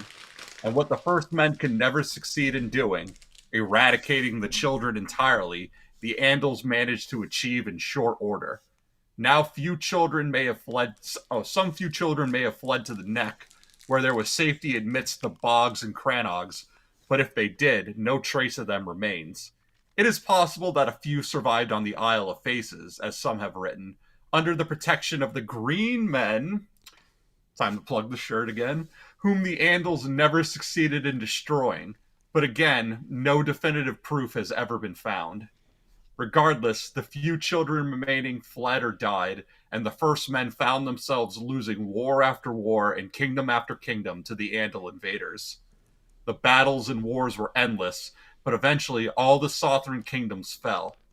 As with the Vale men, Some submitted to the Andals, even taking up the faith of the Seven. In many cases, the Andals took the wives and daughters of the defeated kings to wife as a means of solidifying their right to rule. For despite everything, the First Men were far more numerous than the Andals and could not simply be forced aside. The fact that many southern castles still have God's Woods with carved weirwoods at their hearts is said to be thanks to the early Andal kings, who shifted from conquest to consolidation, thus avoiding any conflict based on differing faiths. Okay, so this is because we were talking about. So this is where we get to more of like the Christianization of Europe, right? Christianity, as a means of propagating itself, did choose to incorporate certain pagan elements into its practices as a means of converting people. Like you had pointed out, our image of God as an old man with a gray beard, it's very Odin, it's very Zeus, you know. Christmas is actually Christmas in December, it's really Sol Invictus, it's the winter solstice. We have God, who is the Alpha and the Omega and the one true God, but we still have things like angels and demons and these other and holies and spirits and stuff, and they're like remnants of things that normally would have went into a pagan religion. Lesser gods become these sort of lesser beings in sort of the divine caste system. So the pagan influences on Christianity, in my opinion, from what I can observe, seem to mostly have come in through the Romans, who infused a certain amount of Roman paganism into their version of Christianity, and then in Britain through the Celts. So, you know, Easter and Ostara and all that stuff, that is essentially, and we even saw Celtic deities become saints. I forget that there's a couple that did. So yeah, they like, this is what happens. It's religious fusion. It's really interesting, honestly, when people do this kind of stuff. You know, this whole thing is a little bit comparable to the situation with India as well. So originally it was thought that there was something called an Aryan conquest, where the Proto-Indo-European people called the Indo-Aryans rode into India. And, you know, they tried to, some people thought it was a conquest thing. Looks more now like a migration with where you have these Indo-Aryan kingdoms moving into Europe or into India and then setting up rival fiefdoms and going to war with each other at the same time as they are intermarrying with people that used to be part of the Indus Valley civilization, which sort of had de-urbanized in the centuries before the Indo-Aryans showed up. And this is why they thought it was a conquest, because you have the Indus Valley civilization ending right before these new Vedic kingdoms rise up. And so they thought it was a conquest. And it looks like more of an immigration. There's probably some fighting there somewhere. But the point is, northern India and eventually all of India adopted the Vedic religion over time. Now, the Vedic religion vacuumed up some things that were some local folklore. Kali herself, in fact, probably is a local deity and not a Proto-Indo-European derived deity. So it's a very interesting and complex tapestry in India. But what you have is similar to the Andals, where the Andals are bringing in a culture and a religion. But as it comes to the new continent, it changes. Like, why does the High Septon have a weirwood staff? Because weirwood is sacred to the First Men. And the religion of the Andals is influenced by the First Men, just like Vedic India and the religion of Vedic India is influenced by the beliefs that were already there. So like central baths, the whole tradition of yogis with their armbands and the long hair and the braiding, putting the ash on the body, meditating under trees. This is all the linga worship. This is all stuff from the IVC, if you're familiar with this history, that the Vedic culture adopted, even though most of the Vedas seems to be stuff that the Indo-Aryans were developing before they arrived. So there's a lot of political controversy behind that, just as there probably is in Westeros over some of this stuff. But the point is, all of these Andal strongholds have God's woods. And like I said, weirwood is still considered sacred and used for sacred implements. So yeah. But it's because it's like Christianity's greatest boon was the fact that Constantine, Emperor of Rome, was a convert.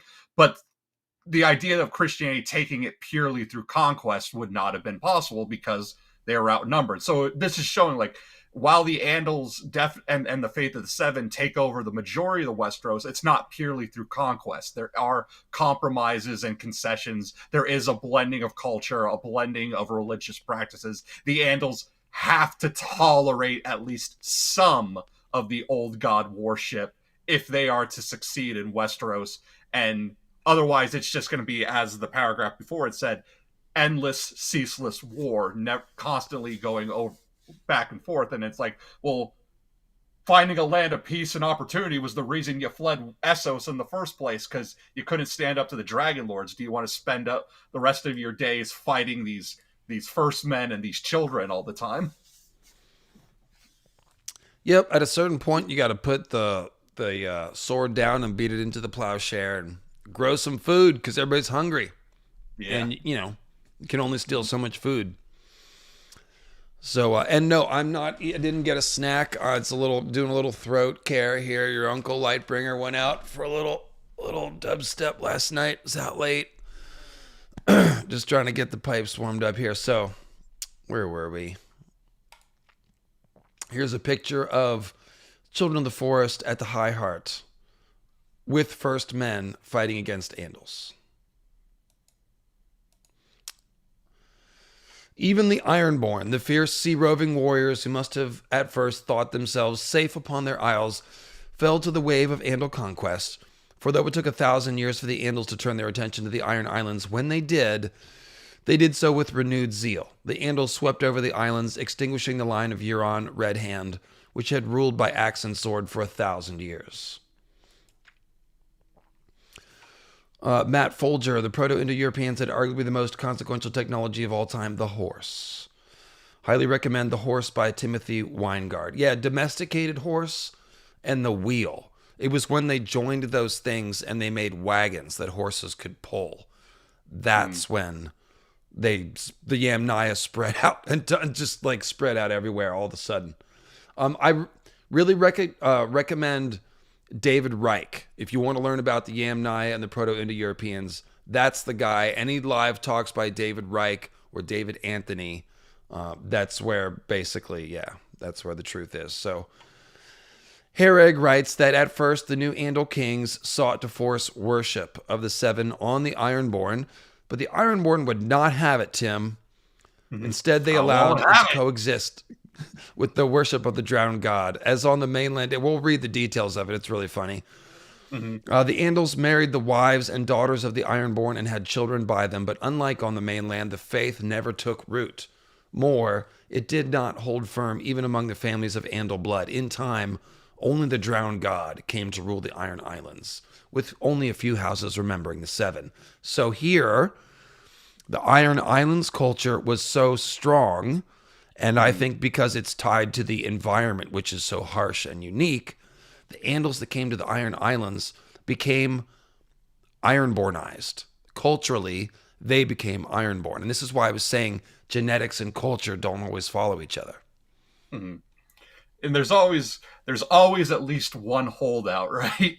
Because the same thing is true with the spread of Christianity. Some adopt it very early. Armenia, for example, is one of the oldest Christian kingdoms. But then you have holdouts. The Baltic states, Estonia stayed pagan until well into the 10th century. So there's always just that one stubborn one who will not let the old ways go. And for us, that is the Ironborn in this story. It makes sense to me. It's kind of like if you went to Dorne, you'd have to become Dornish. You just do. You're going to be into serpents and poison and spicy food and stuff like turbans. It's how you do it. Yeah. When in Rome, as they say. It was the North and the North alone that was able to keep the Andals at bay, thanks to the impenetrable swamps of the Neck. Yeah. And the ancient keep of Mo Kalen. That's right. Squisher construction technology. Can't beat it. The number of Andal armies that were destroyed in the Neck cannot be easily reckoned, and so the kings of winter preserved their independent rule for many centuries to come. Let us all stop and picture the kings of winter slaughtering Andal army after Andal army, coming up the causeway and making a bunch of bog bodies. All those bodies in there, those are Andals. Hate the Andals. Anyway, King of the North. But again, whereas it's the North, it's the one of the harshest places to live. That's holding, just like the Iron Islands, the that's holding on to the old ways the longest. But even then, the North does eventually get a bit Sothranized, as we see later. And then when we get to our main story, Sothran ambitions have become even more of a thing.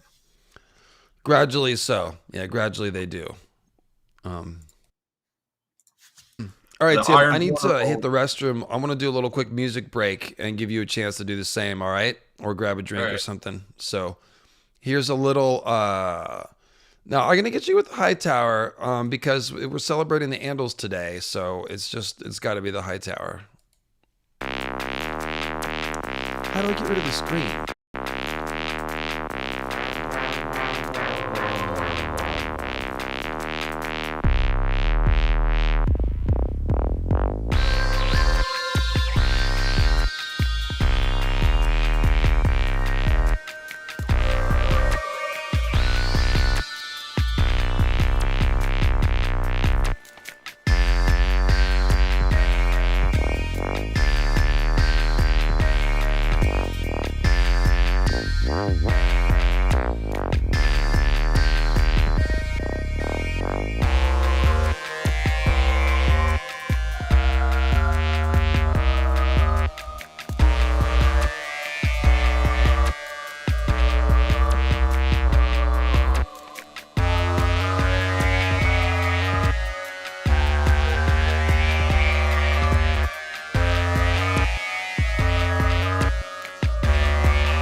And Grey Waste Tim. It's had my logo big on the screen, so I just had to throw the and Grey Waste Tim in there because, it's been hanging a lot. He's officially part of Team Lightbringer, by the way. You guys don't need to know any more than that, but Tim is he's part of the team. He's on the payroll, as they say. Sean, my name is how Alice sounds like in Italian. 12-hour Garth mix. Yeah. Well, I need to make some new music. I do. Let's see here. Vale of Arryn. We are going to the Vale of Arryn. I did have some art to show you as well. I punked you, Tim. Sorry, man. The music was over, so I had to come back. Here's a little bit of Andal art for y'all. So this is The Andals Invade the Stormlands by Jordi Gonzalez. You can see they are longships. These look like Vikings. Again, Jordi Gonzalez knows what he's doing here. This is accurate artwork. This is what we're about to read. The bloody fight known as the Battle of Seven Stars. And you can see everybody chopping each other up here. You can see these first men are drawn as Celts. They have tattoos. They have the torque with the little curls there around this guy's neck. You see the stiffened hair. I talked about the gips. Actually, no, that's in the video that you haven't seen yet. I'm working on that one. The limed, stiffened hair of the gips is taken from the Celts. So these are very Celtic-looking first men. But the Andals really don't look too much different. They are barbarians as well. So this is these are bloody fights between these two groups. Mm-hmm. And this is an armored knight from the Reach, but this is essentially what they were facing. See, I got to click this thing and then go minimize. I used to have a little minus sign right there. Just click it. 2 clicks. Why, chat? Why? All right, the Vale of Arryn. Tim, take it away. A long, wide, fertile valley entirely ringed by the great gray-green peaks of the mighty Mountains of the Moon is as rich as it is beautiful. Perhaps that was why the first Andal invaders chose to land there when they crossed the narrow sea beneath the banners of their gods. The proof of that claim lies in the stones carved all about the fingers, which bears images of stars, swords, and axes, or hammers, as some have argued. The sacred book of the faith, the seven-pointed star, speaks of a golden land amidst towering mountains when Hugor of the Hill received his vision of the bounty that would one day belong to the Andals. Tim, Yep. I just got visions of Lucky Charms just now. Carved all about the fingers, which bear images of stars, swords, and axes, or hammers. And green clovers. And purple horseshoes. Lots of gold It's and like, rainbows. oops, all axes. Where's Sean? Sean, that was your joke, wasn't it? Oops, all war crimes. Yeah, Tywin, oops, all war crimes. The Vales were like, oops, all axes. Well, we got some stars and swords and stuff. But, sorry, just had to. Had to follow up on Sean's joke there. So, isolated from the rest of Westeros by its towering mountains, the Vale proved the perfect ground for the Andals to carve out their first kingdoms in this new land. And this is somewhat similar to the Anglo-Saxons. They landed in the southeast of England. So this is more like it's the east. Obviously, this is a little further north. But then they begin landing in the Stormlands too. And that is how it works as well for the Anglo-Saxon invasion, which I have right here. Yes. So, all these arrows are goddamn Anglo-Saxon warlords. And so you have different ones coming to different... so here's something that's interesting, Tim. So you know how there's places in England called Wessex and Sussex and Essex? Those are just West Saxons, South Saxons, and East Saxons. Like literally people just said, oh, that's where the East Saxons live. Those are the East Saxons. And so it became Essex. Just as England comes from Angles. So there you go. In any case, they're landing all over the place is the point. And George is reproducing this. But their first stronghold was down here in Kent and East Anglia. East Angles right here. Once they had established that beachhead, because remember, they were hired by Vortigern to come fight the Picts. He's like, I will give you land here in East Anglia, and you will go then north and fight the Picts, and then you'll have this land. So they had this foothold, and then the deals went bad or whatever, and they expanded out of that area. So basically, George is using the Vale in the same way. And let me pull up the Ice and Fire map.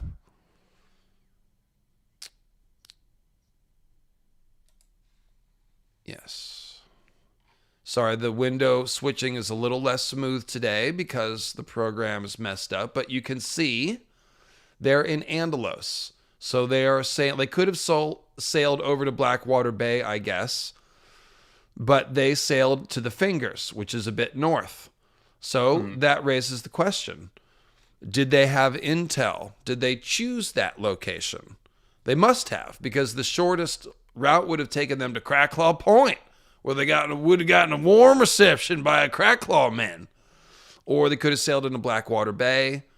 But it seems like they sailed to the Fingers first, and they really took over the entire Vale before pouring out of the Bloody Gate, quote unquote, and conquering the rest of Westeros. So,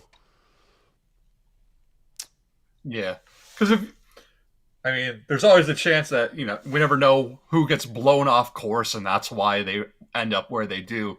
Or it might be that if they knew what they were sailing into, that they might have wanted to go to a place that was sparsely or lightly populated, so that they have more of a foothold. You want to be able, so when you're sailing and you make landfall, you want to have time, gain provisions. You don't want to be sailing straight into a battle with the local populace right there. So sailing into a place like into the Blackwater or into the Massey's Hook might have caused more trouble, because then they would have been spotted quicker. Yeah, when Caesar was first attempting to take over Britain, Mhm. which he did, by the way, to make himself look cool politically, because he was having the story of Rome is basically like rival emperors rivaling too hard and bringing the empire down from the inside. But Caesar needed to polish up the resume, and so he went and was like, well, I'll just go conquer Britain. When he first sailed, he met the White Cliffs of Dover, and there was a bunch of Celtic warriors on the top of the cliff yelling at him and probably, waving their junk at him and stuff. Then he sails around, basically around the coast, and finds a safe harbor, and the Celts are waiting for him there too. They followed the boats all the way along the coast, like just to give him a welcoming party. So, but even then, Caesar still gathered intel on the German side before he sailed over. So he, when he got there, he was like, yeah, he did his best to try to figure out where to go before they sailed. So the Andals probably would have done the same. It's not like they're just discovering Westeros. Some people would have been over there before, and they did some scouting, and so they probably did this on purpose, and they landed in the Fingers. So let's pick up the story. Isolated from the rest of Westeros by its towering mountain. Oh, no, I just read that. Where did I stop? Yeah, the first men who were there before the Andals fought these seaborne conquerors stubbornly, but the Vale was thinly peopled in those days, and they soon found themselves outnumbered in every fight. No sooner was one longship set aflame or driven back into the sea, the singers say, remember longship, then 10 more rose from the dawn. Nor could the first men match the zeal of the invaders, and their bronze axes and burnies of bronze scales proved less than equal to the steel swords and iron ring mail of the Andals. Moreover, the Vale and its surrounding peaks were divided into a score of petty kingdoms when the first Andals began wading ashore, with the 7-pointed star painted or carved in some cases on their chests. Riven by ancient enmities, the kings of the first men did not unite, shout out to the Sarnori, did not unite against the invaders when they first appeared, but rather made pacts and alliances with them, seeking to use the newcomers in their wars against one another, a familiar folly that was repeated time and time again as the Andals spread out over Westeros, and again, just like real history. Yeah. So another thing about the Vale here that I noticed, Tim, when you go a little closer, is that it is kind of all segmented. Peter Baelish's keep is up here, and there's these long valleys, river valleys in between these fingers of mountains. Those ridges are hard to cross. Strong Song and Heartsholme are pretty isolated from, Goldtown, Runestone. Everything in the Vale, you can get to each other quickly once you're in this part here.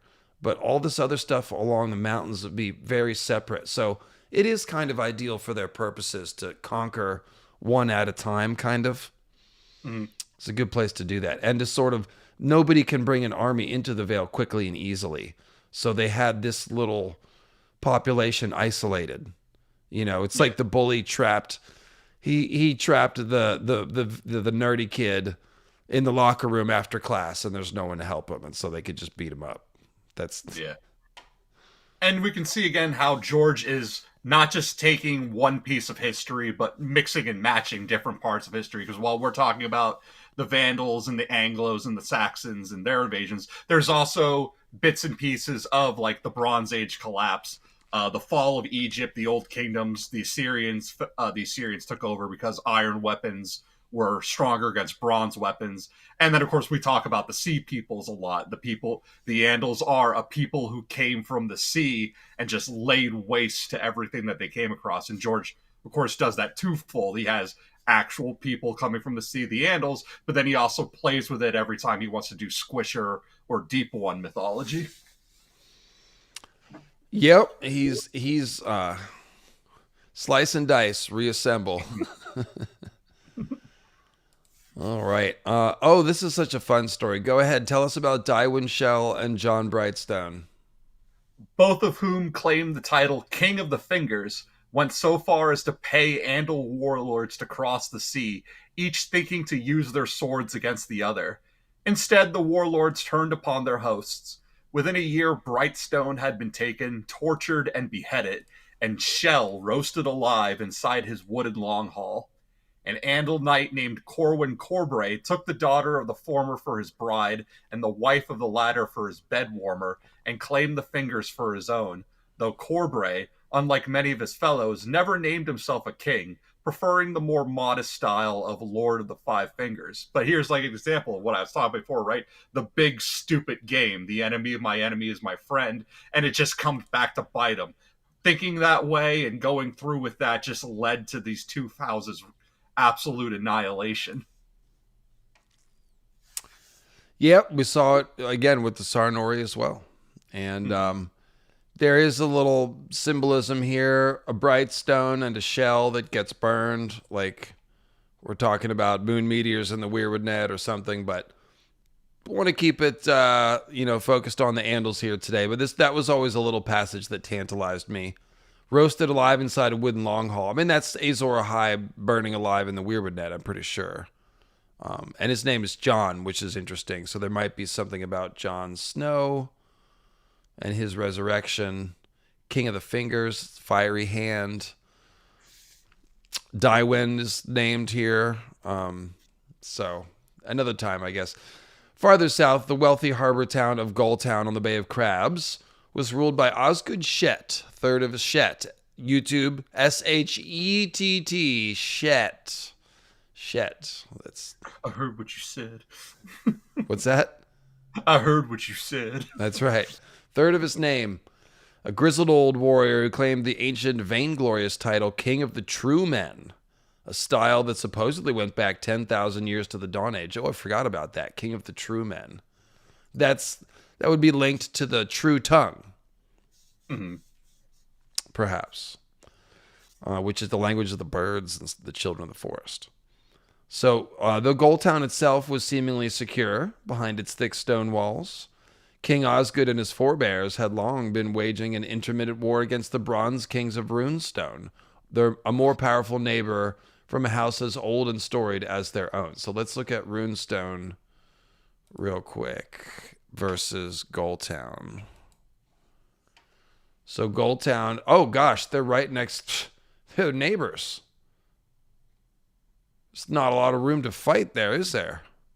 No, that's why it was a land of Westeros is not the Seven Kingdoms, it was the 1,000 petty kingdoms, with kingdoms literally next door to each other. Maybe the only thing separating them was a river or a bridge or even a meadow. They could practically throw rocks at each other's castles with catapults. Exactly. It's my rock. It's my rock. It's my sand. It's my sand. You guys just needed to marry each other's daughters and sisters and whatnot and just put that to bed. But Yorick Royce, sixth of that name, had claimed the runic crown when his sire died in battle 3 years previous and had proved to be a most redoubtable foe, defeating the Shetts in several battles and driving them back inside their town walls. Unwisely, King Osgood turned to Andalos. This is like an arm wrestling match in a phone booth. As soon as you lose, you have to go back inside your castle, because as soon as you're outside the castle, you're like in the no man's land. Yeah, it's crazy. So unwisely, King Osgood turned to Smack that he bought on the street. No, he didn't. He hired Andal warlords. Just as bad, though. Just as bad. Turned to Andalos for help in recovering all that he lost. Oh, so this really is mimicking those first. I forgot this detail. So the Andals were called into Westeros by first men. That's interesting. Thinking to avoid the fate of Shell and Brightstone, he sought to bind his allies to him with blood in place of gold. He gave his daughter in marriage to the Andal knight Gerald Grafton, took Sir Gerald's eldest daughter for his own bride, and married a younger daughter to his son and heir. So 3 marriages. All the marriages were performed by septons. So we are converting religion here. Mm-hmm. According to the rites of the 7 from across the sea. Shett even went so far as to convert to the faith himself, swearing to build a great sept in Gulltown should the 7 grant him victory. Then he sailed forth with his Andal allies to meet the Bronze King. So that's really interesting. Let me see what the chat is saying here. You guys are on some different shit. Of course you are. Okay. Very good. Never know what you're going to find in there, Tim. So he said, let me look at the map one more time. Why would you? Oh, so he sailed from Oldtown. He sailed the army around, waved at the Witch Isle, and is attacking Runestone from the sea. Probably by land and sea at the same time. That's how you would do it. Yeah. This all just goes to show like why a strong navy is important, because we're told the first men, at least the ones that came over from the Arm of Dorn, were never a seafaring people. And as soon as an actual seafaring people come over, they're getting smacked left and right. That's interesting that he's sailing with his Andal allies. Those could be Andal longships that he is sailing. Mm-hmm. And in fact, on Caesar's second invasion of Britain, the first one didn't go well because a lot of his boats got turned back by a storm and had to land, and only arrived there with half of his force. And then when they tried the blown back part tried again to get there, a bunch of the ships were sunk, I believe, because the English Channel's a little bit rough. So the second time, Caesar stopped. He brought 25,000 men. He stopped and built 600 ships, but he did it in the local style so that these ships could handle the English Channel. So it's not really mentioned here, but it's interesting that King Osgood converts to the faith and allies with the Andals, and then all of a sudden he is sailing with the Andals to attack his foe by sea. Pretty interesting. Yeah. This actually reminds me a lot of Vladimir the Great and his conversion, because his conversion to Eastern Orthodoxy was as a means of buying favor with Byzantium. And then, of course, what ends up happening after his conversion and marriage pacts are made, he starts warring with them against their enemies, and they in turn war with him against his enemies. And this is showing, like, what are you willing to sacrifice and what are you willing to adopt in order to curry political favor and in order to hold power. And these guys like King Osgood, well, I'll convert to an entirely new religion. It's that important to maintain holding power. And it really makes it sound like he is calling them over from Andalos, because it doesn't say that he turned to the Andals that had just landed. It says he turned to Andalos for help. Andalos is specifically the land across the Narrow Sea. So it sounds like King Osgood invited the first Andals to Westeros. And that, again, is probably the case because that's what happened with the Anglo-Saxons too. And George seems to be copying this history, loosely, but pretty closely. So, and that's probably how they got intel that, like, for the Great Migration, the Fingers are probably going to be the best place to land because they had been invited before by this guy. So they already had at least a little bit of knowledge on the Vale.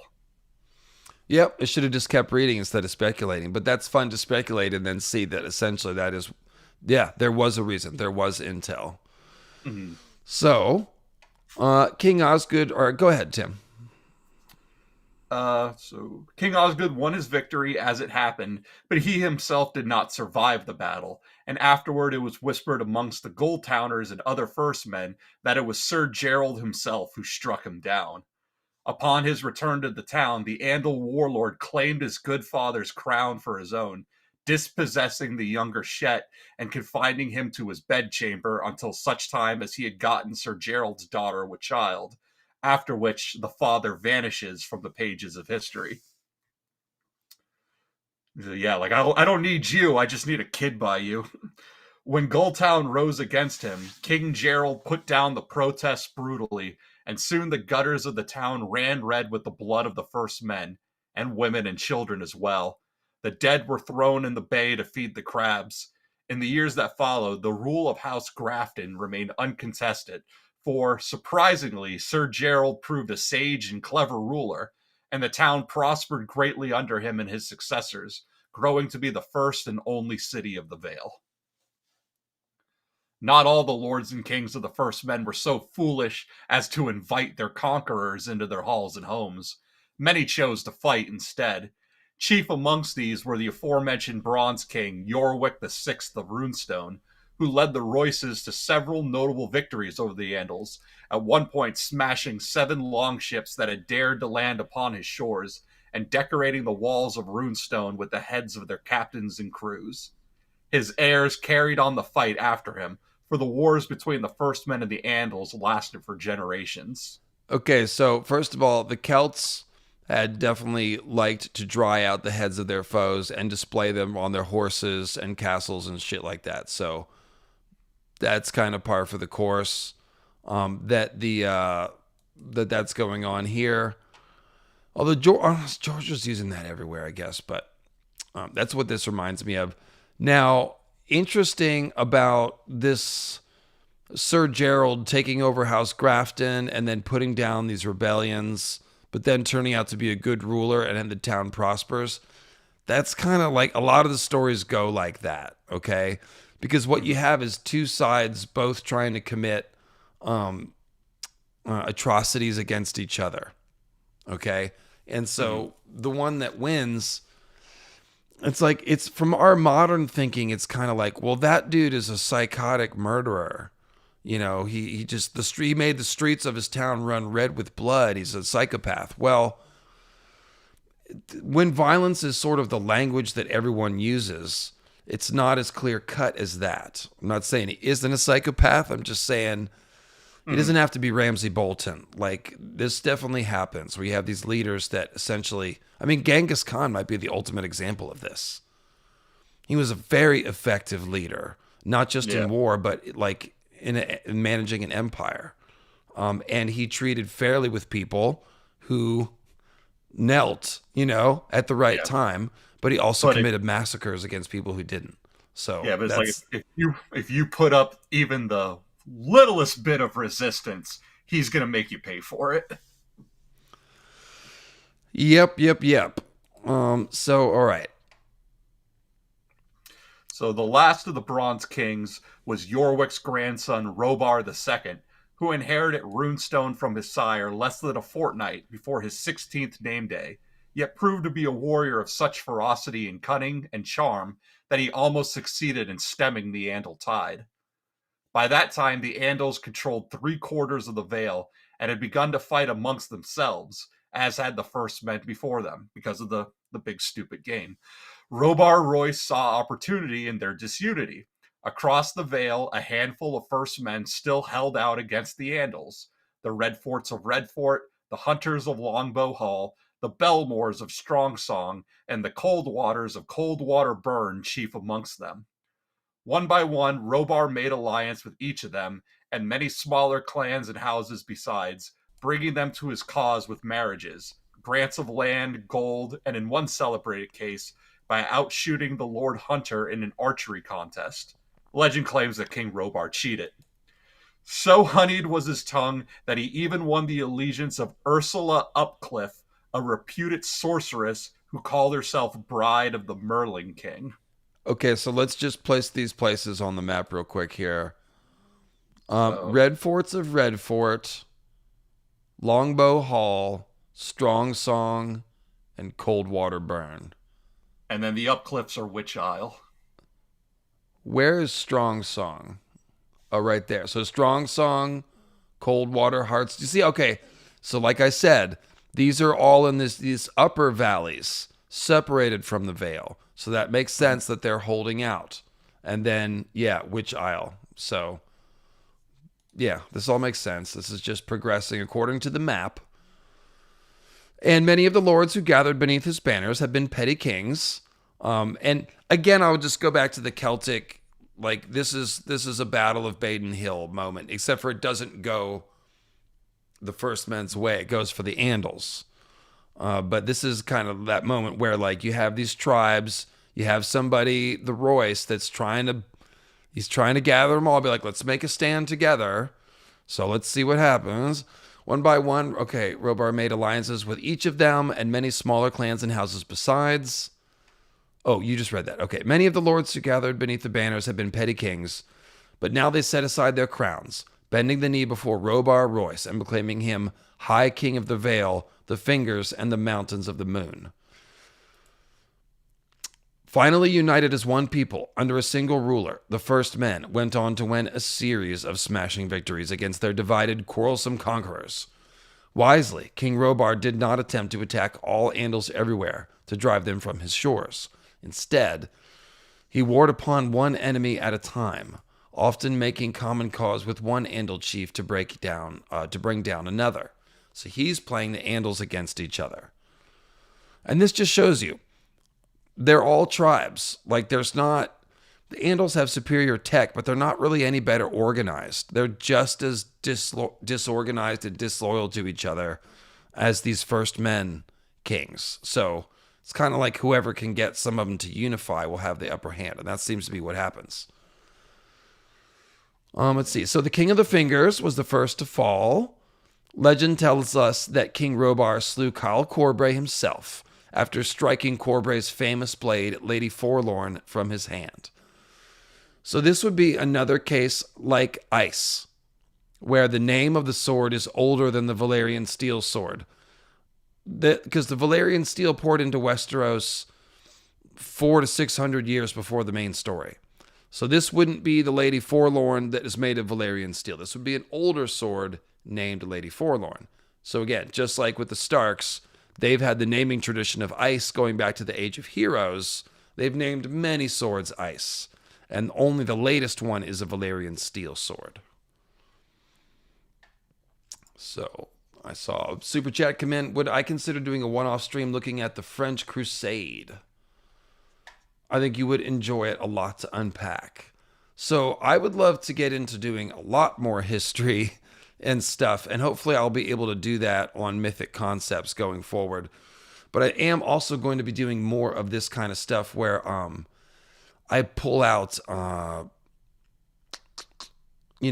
spend a little more time mining these historical influences that have gone into Ice and Fire. So I will take a look at the, what did you say? Was it French Revolution, or are you talking about something different? French Crusade. Oh, the Crusaders. Okay. I have read some of that. There's some pretty awful history there. Why don't you send me a message on Discord or an email, LightB, like Lightbringer, LightBDV, as in David, and give me a little more on what you're talking about there. Yeah. So let's see here. Where were we? Someone also asked if Ursula Upcliffe is a reference to Ursula Le Guin, and I think it might be, because Le Guin was one of George's, before her passing, she was one of George's writer friends that I remember him mentioning either in his Not a Blog or in Dream Songs, but she wrote the Earthsea Cycle fantasy series.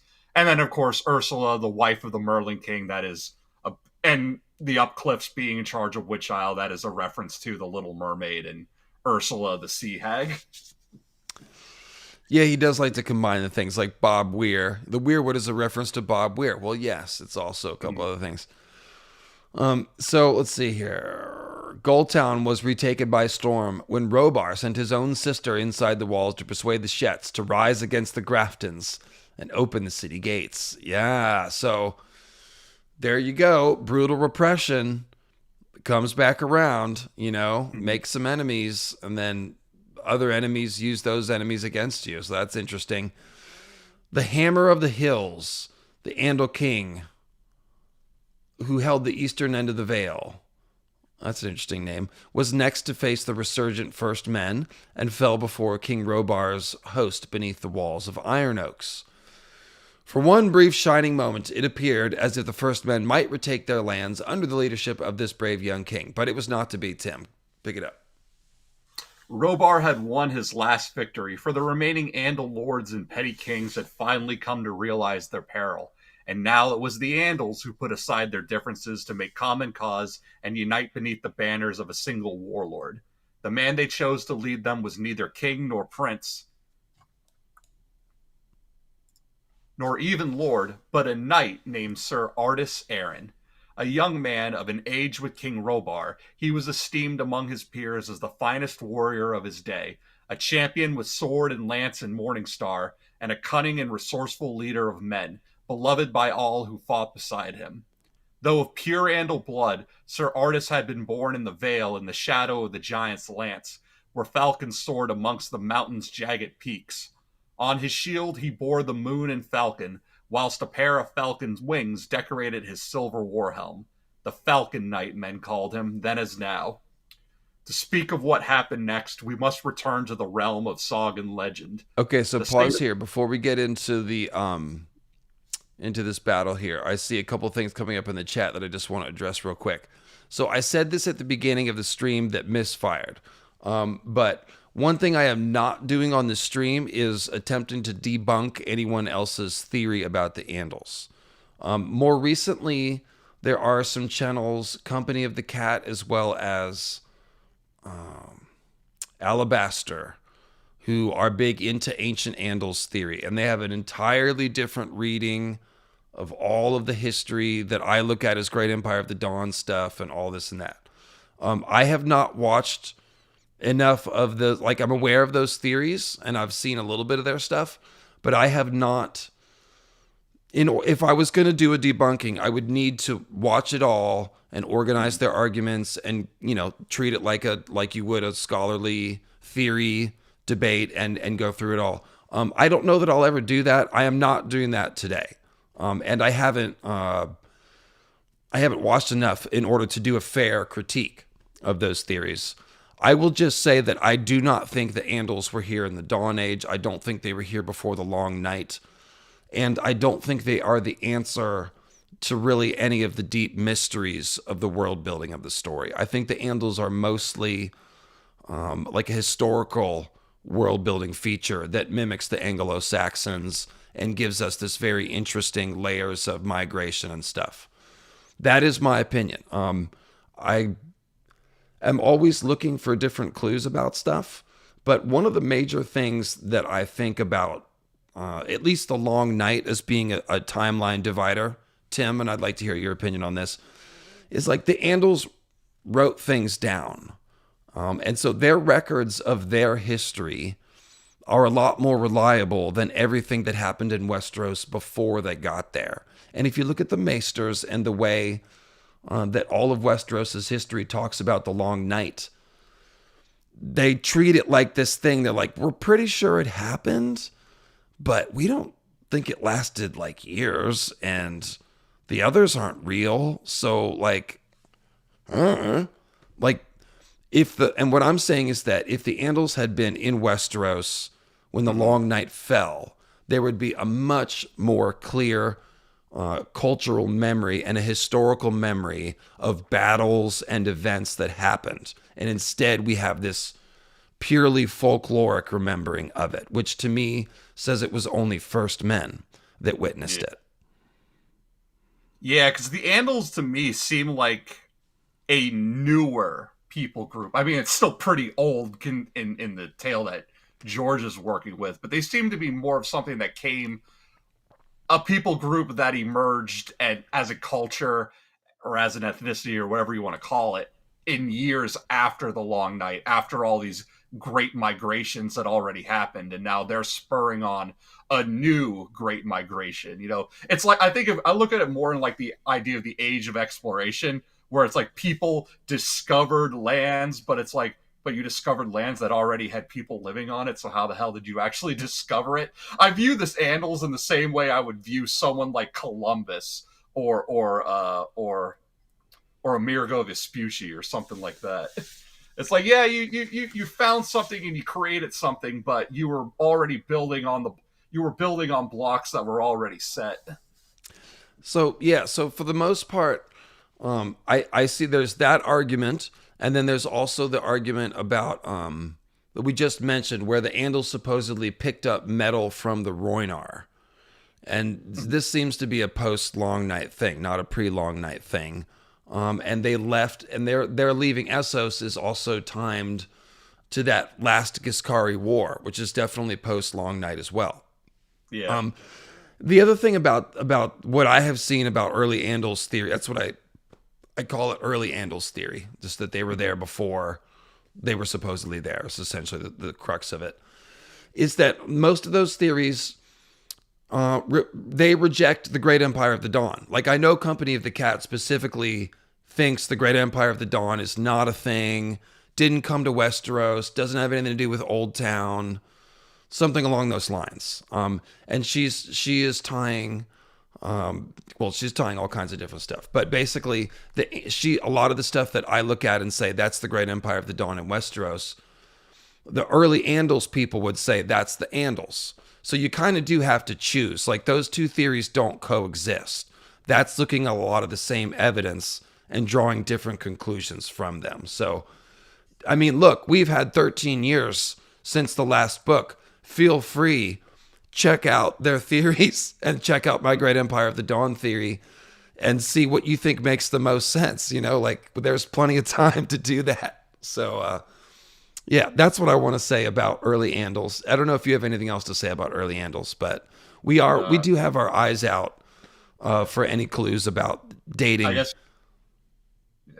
I guess I said Vespucci. I want to correct myself. I meant Cortez. I get a lot of Hernan Cortez vibes from the Andals in the way they went about going around Westeros. It reminds me a lot of Cortez' conquest of the Aztecs. Just the nature of how they did it. Yeah, with the sort of like playing them against each other and making treaties. Yeah, and we talked last time. You brought up like guns, germs, and what was the book? Guns, Germs, and War. Guns, Germs, and Steel. Guns, Germs, and Steel. Yeah, that's what I get with the whole. That's how I always looked at the Andal invasion. Is in the context of that sort of thing. That's why I said the way that George made it with the clear technology difference is more reminiscent of the Roman invasion of Britain than the Anglo-Saxon invasion.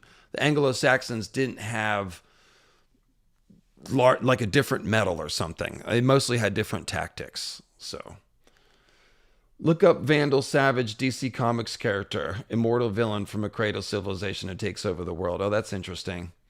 Yeah, some of the old comics drew a lot from history and mythology, like directly. It's pretty interesting. So, yeah, Guns, Germs, and Steel, great book. Won some awards, I think. Yeah, pretty good stuff. So, to speak of what happened next, the singers say the two hosts came together at the foot of the giant's lance, within a league of the house where Sir Artus had been born. Oh, did we skip a thing, or did you read about the Falcon Knight, Artus? I read about the Falcon Knight. We stopped at. I blacked out. I was thinking about Anglo-Saxons or something, and I blacked out for a paragraph. Sorry. Okay. So, though the armies were roughly equal in number, Robert Royce held the high ground, which we know is important from Star Wars, with the mountain at his back, a strong defensive position. Having arrived days before the Andals, the first men had dug trenches in front of their ranks and lined them with sharpened stakes, smeared with offal and excrement, says Septon Mallow's account of the battle. Because why not? Most of the first men were afoot. The Andals had 10-1 advantage in mounted knights and were better armored and armed as well. Oh, so that's interesting. If the Andals had more or better horses, that's another huge advantage that they would have had. That's interesting. It was dusk. Take it away. When the Andal army finally appeared to raise their tents half a league from their foes, but even in that fading light, Robert Royce did not fail to mark their leader. His silvered armor and winged helm made the Falcon Knight unmistakable, even from afar. No doubt the night that followed was a restless one in both camps, for every man there knew that battle would be joined at the break of day, with the Vale itself hanging in the balance. Clouds blew in from the east, hiding the moon and stars, so the night was dark indeed. The only light came from hundreds of campfires burning in the camps, with a river of darkness between them. From time to time, the singers say, archers on one side or another lofted an arrow in the air, hoping that it might find a foe, but whether any of the blind shafts drew blood, the tales do not tell. As the east began to lighten, men rose from their stony beds, donned their armor, and prepared for the battle. Then a shout rang through the Andal camp. There to the west a sign had been seen, 7 stars gleaming in the gray dawn sky. The gods are with us, went up the cry from 1,000 throats. Victory is ours. As trumpets blew, the vanguard of the Andals charged up the slope, banner streaming. Yet the first men showed no dismay at the sign that had appeared in the sky. They held their ground and battle was joined, as savage and bloody a fight as any in the long history of the Vale. They were like, yeah, we have occult beliefs about stars too. You're not special. 7 times the Andals charged, the singers say. 6 times the first men threw them back. But the 7th attack, led by a fearsome giant of a man named Torgold Tollett, broke through. Torgold the Grim, the man was called, but even his name was a jape, for it is written that he went into battle laughing, naked above the waist, with a bloody 7-pointed star carved across his chest and an axe in each hand. And this is, of course, a little bit of a joke because Dolorous Ed Tolle is dolorous means like depressed or gloomy or something. But of course, he tells jokes all the time. They're just like downer jokes. So here we have the Grim who's always laughing. So it's the same sort of dichotomy. I'd rather fight Dolorous Ed in a fight, though. This guy sounds like a piece of work. Yeah. The songs say that Torgold knew no fear and felt no pain. So, yeah, just a berserker. Though bleeding from a score of wounds, he cut a red swathe through Lord Redfort's staunchest warriors, then took his lordship's arm off at the shoulder with a single cut. Nor was he dismayed when the sorceress Ursula Upcliffe appeared upon a blood-red horse to curse him. But by then he was barehanded, having left both of his axes buried in a foe's chest. But the singers say he leapt upon the witch's horse, grasped her face between 2 bloody hands, and tore her head from her shoulders as she screamed for succor. Damn, metal. That's some barbarian shit right there. Yeah, then chaos ensued. I curse you! I curse you! Well, then the chaos ensued as the Andals came pouring through the gap in the ranks of the first men. Victory seemed within their grasp, but Robar Royce was not so easily defeated. Where another man might have fallen back to regroup or fled the field, or High King commanded a counterattack, he led the charge himself, smashing through the confusion with the champions by his side. In his hand was Lady Forlorn, that dread blade he had plucked from the dead hands of the King of the Fingers.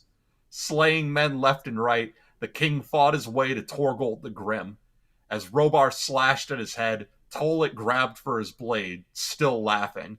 But Lady Forlorn sliced through his hands and buried herself in Torgold's skull. The giant died. I'll take a turn now. I was just listening to you, Tim. I was entranced. I guess I should take a turn though. Just let you read the whole thing.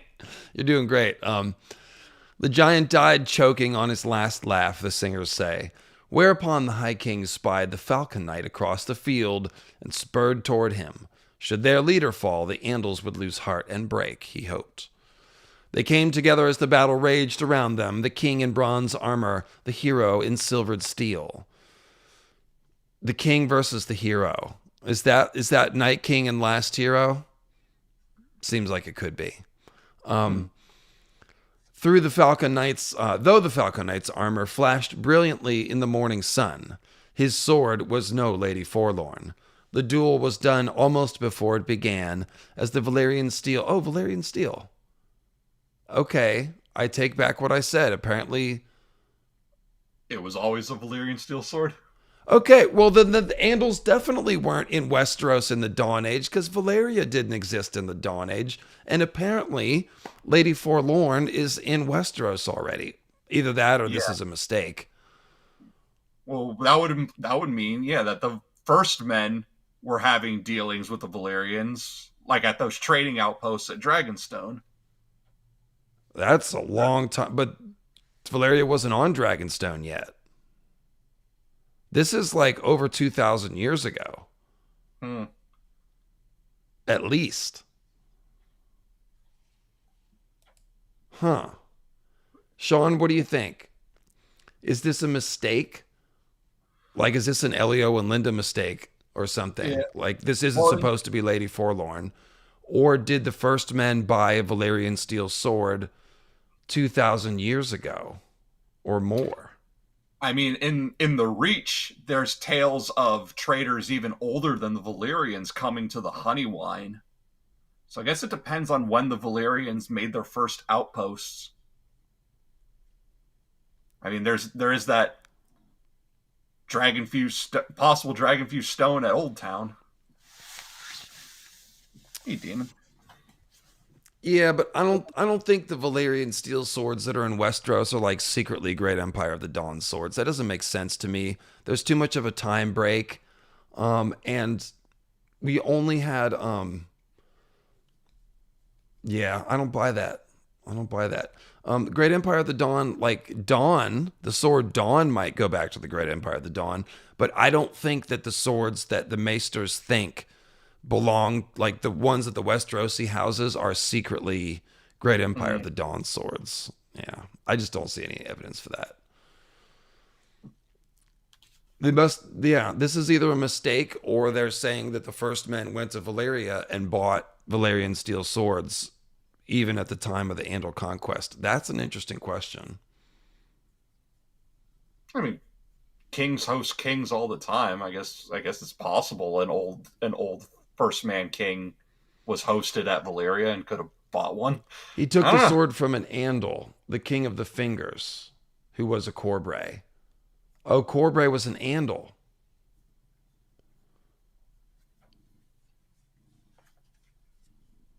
So oh, okay. This makes more sense then. Okay. So the first men aren't the only one to buy Valyrian steel swords. Like, for example, Red Rain was taken off of a pirate in the Stepstones Yeah. or something, right? No, it was Nightfall. Nightfall. Dalton Greyjoy took Nightfall off of a dead Corsair, and then somehow it ended up in Nightfall left House Greyjoy and ended up in the hands of House Harlaw. So this is a Valyrian steel weapon that the Andals acquired from Valyria somehow and then brought to Westeros. So this might have been the first Valyrian steel sword in Westeros, actually. Because when they talk about the nobles of the Seven Kingdoms buying Valyrian steel, they talk about that in the Dragonstone section as happening like just in the century before the Doom. Valyrian steel was flowing into the Seven Kingdoms heavily. So that's a little bit of a mystery. I did do a video tracking all the swords, Steve of the Green Hand. I did that. That is War for the Dawn, I called it, and then something about Valyrian steel. And we tracked every single Valyrian weapon. We tracked where they are now, not the origin. So this is interesting. This is interesting. Okay, where were we? Valyrian steel sword sheared through winged helm and laid the Andal low.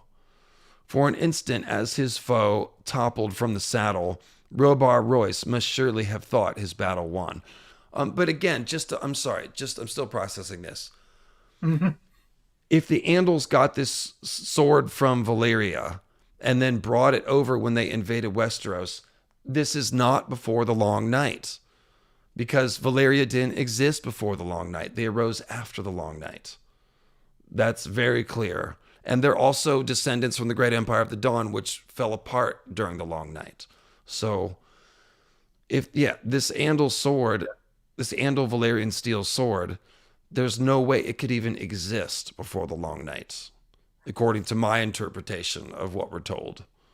So, Yeah, because Valyria is essentially like a successor state, like Yi and all the others that rose up after the fall of the Great Empire.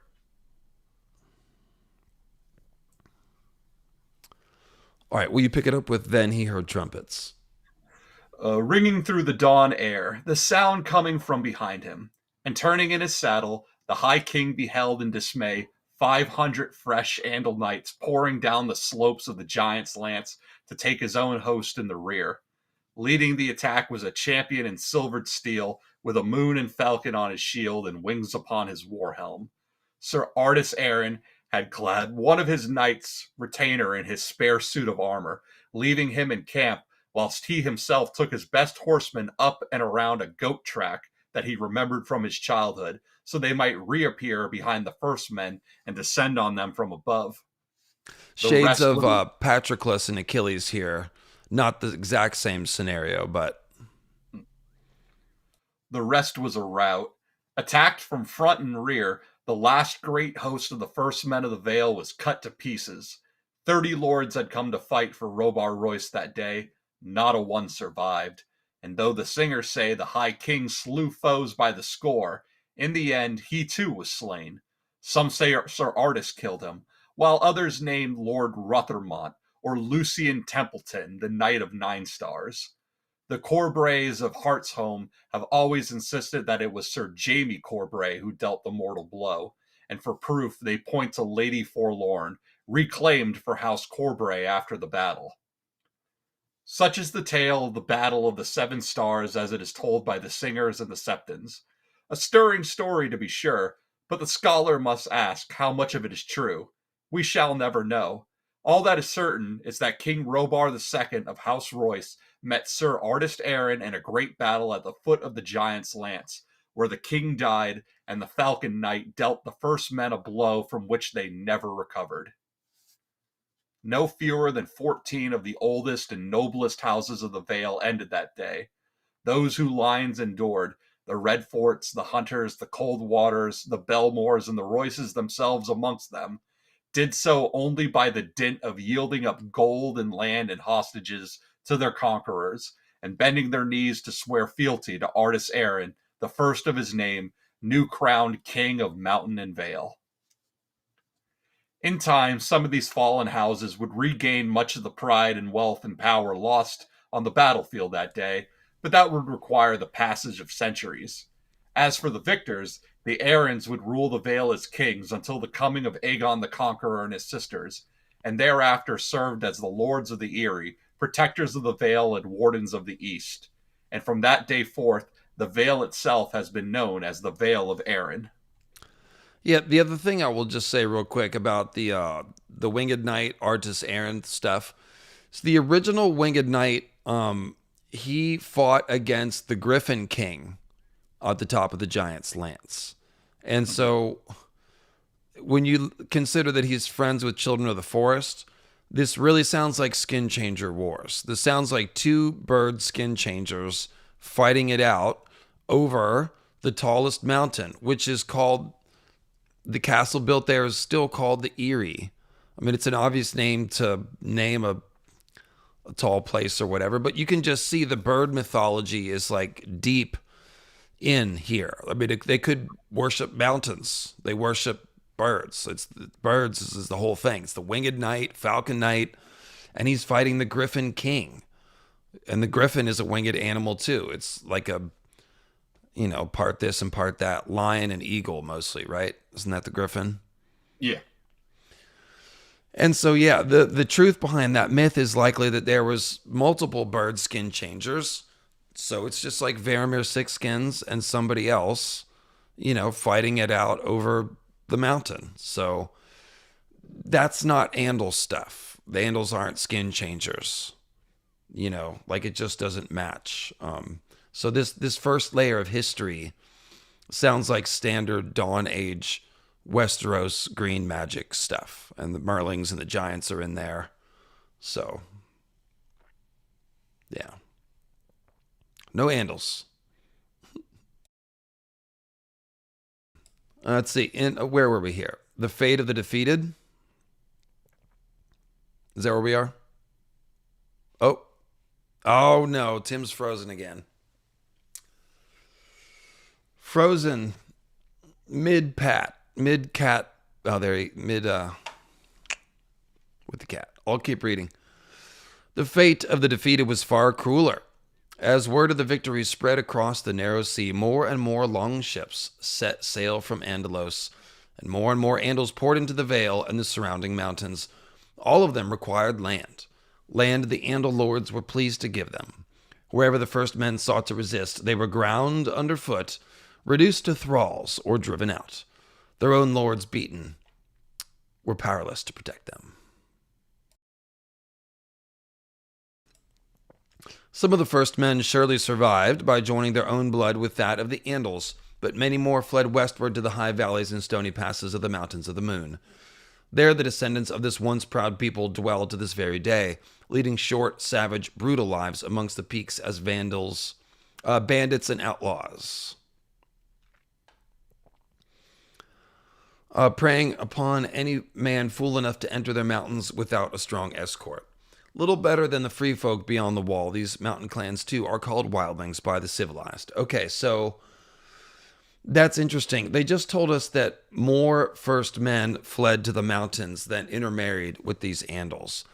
So it could be that the Andal houses in the Vale, if you could blood test them, might have a higher percentage of Andal blood than those, say, in the Reach, where intermarriage was more common than war. There's going to be, more of an intermixing there. So that's interesting. Just as different parts of England have different makeups, Though the Vale is guarded by mountains, that has not prevented outside attacks. The high road from the Riverlands through the Mountains of the Moon has seen much blood spilled. For steep and stony as it is, it provides the most likely way for an army to enter the Vale. Its eastern end is guarded by the Bloody Gate, once merely a rough-hewn, unmortared wall after the fashion of the ring forts of the first men. But in the reign of King Osric Arryn, this fortress was constructed anew.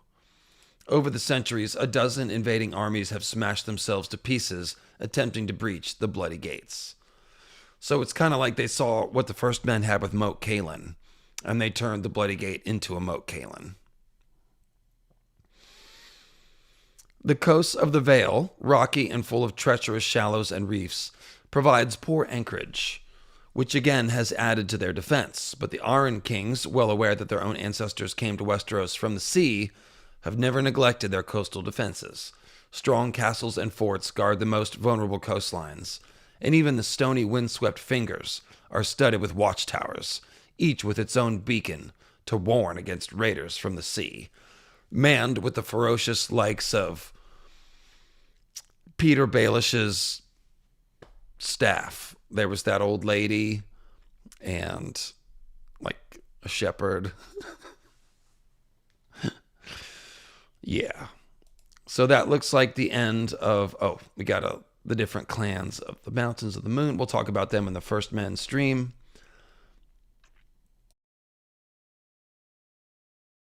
Hopefully Tim will be back soon. Tim was having some internet issues. He had to reset his modem earlier, so he's probably doing that again. So the Andals were ever a warlike folk, for one of the seven that they worship is the warrior himself. Those secure, and this is like Thor, basically, those secure in their own domains, some kings of the Vale have from time to time sought conquest beyond their own borders. In such wars, they had the advantage of knowing that, should the fighting go against them, they could always fall back behind the great natural walls of their mountains. Nor did the kings of the mountain and the Vale neglect their fleets. In Oldtown, they possessed a fine and formidable natural harbor, and under the Arryns it grew into one of the foremost cities of the Seven Kingdoms. Though the Vale itself is famously fertile, it is small compared to the domains of the other lords and even some great lords, and the Mountains of the Moon are bleak, stony, and inhospitable. Therefore, trade is of paramount importance to the rulers of the Vale, and the wiser of the Arryn kings always took care to protect it by building warships of their own. In the waters off the eastern and northern coast lie 80 islands, some no more than crab-infested rocks and roosts for seabirds, others quite large and oft inhabited. With their fleets, the Arryn kings were able to extend their rule to these isles. Pebble was taken by King Hugh Arryn the Fat after a short struggle, the Paps by his grandson, King Hugo Arryn the Hopeful, after a long one. The Witch Isle. Oh, wow, I've had my collar messed up this whole time, and you guys haven't been making fun of me. I don't know if I'm grateful or disappointed. In any case, Let's see. The Witch Isle, seat of House Upcliff, with its sinister reputation, was brought into the realm by marriage when King Alistair Arryn, the second of his name, took Arwen Upcliff. Oh, that's a very magical wedding. Alistair Crowley and Arwen, what, Alessadil? What is it? No, not Alessadil. What's Arwen's last name in Lord of the Rings? That was Terry Brooks. Arwen Evenstar. Anyway, the last isles to be wedded to the Vale were the Three Sisters. For thousands of years, these islands had boasted their own cruel kings, pirates, and raiders whose long ships sailed the Bight, the narrow sea. Undomiel, thank you. Arwen Undomiel. Means Evenstar. There you go. Let's see. For pirates and raiders whose long ships sailed the Bight, the narrow sea, and even the shivering sea with impunity, plundering and reaving as they would, and returning to the sisters laden with gold and slaves. These depredations finally led the kings of winter to send their own war fleets to seek dominion over the sisters, for whoever holds the Three Sisters holds the Bight. The Rape of the Three Sisters is the name by which the northern conquest of the islands is best known. The chronicles of Long Sister ascribe many horrors to that conquest. Wild Northmen killing children and filling their cooking pots, soldiers drawing the entrails from living men to wind them around spits, the executions of 3,000 warriors in a single day at Headman's Mount, Balthazar Bolton's pink pavilion, made from the flayed skins of 100 sistermen. How far these tales can be trusted is uncertain, but it is worth noting that these atrocities, while oft mentioned in accounts of war written by men from the Vale, go largely unmentioned in the Northern Chronicles. Oh, it's interesting. Coincidence. It cannot be denied, however, that the rule of the Northmen was onerous enough for the sistermen for them to send their surviving lords scurrying to the Erie to plead for help from the King of Mountain and Vale. This help King Mathos Arryn, second of his name, was pleased to provide, upon the condition that the sistermen agreed to do fealty to him and his descendants thereafter, and acknowledged the right of the Erie to rule over them. When his lady wife questioned the wisdom of involving the Vale in this war across the water, his grace famously replied that he would sooner have a pirate than a wolf for his neighbor. The king set sail for Sisterton with 100 warships.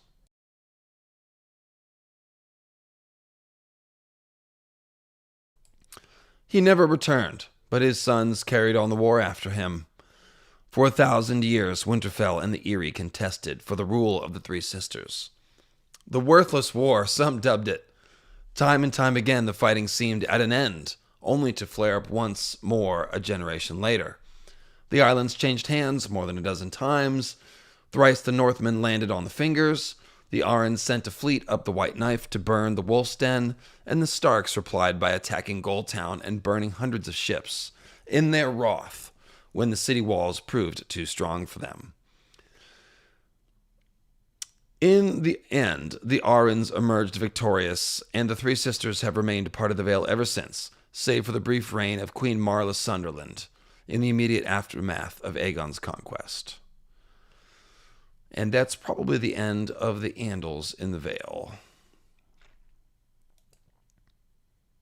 Yep, there's House Arryn. There's a little more about the Falcon Knight. King Artus was undoubtedly a real man, albeit of extraordinary one. In the Vale, however, the deeds of this real historical personage have become utterly confused with those of his legendary namesake, another Artus Arryn, who lived many thousands of years earlier during the Age of Heroes and is remembered in story and song as the Winged Knight. The first Artus Arryn supposedly rode upon a huge falcon, possibly a distorted memory of dragon riders seen from afar, Archmaester Peristan suggests. What dragon riders would those be in Dawn Age Westeros? That would have to be like a great Empire of the Dawn dragon or something, I'm not sure. Maybe a rogue Valyrian dragon. Armies of eagles fought at his command. To win the Vale, so that's another skin changer clue. The eagles are fighting with him, right? He counted giants. In order to win the Vale, he flew to the top of the giant's lance and slew the Griffin King. He counted giants and merlings among his friend and wed a woman of the children of the forest. though she died giving birth to his son. 100 other tales are told of him, most of them just as fanciful. It is highly unlikely that such a man ever existed, like Lan the Clever or Bran the Builder. The Winged Knight is made of legend, not of flesh and blood. If such a hero ever walked the mountains and Vale far back in the dim mists of the Dawn Age, his name certainly was not Artus Arryn, for the Arryns come from pure Andal stock, and this Winged Knight lived and flew and fought many thousands of years before the first Andals came to Westeros.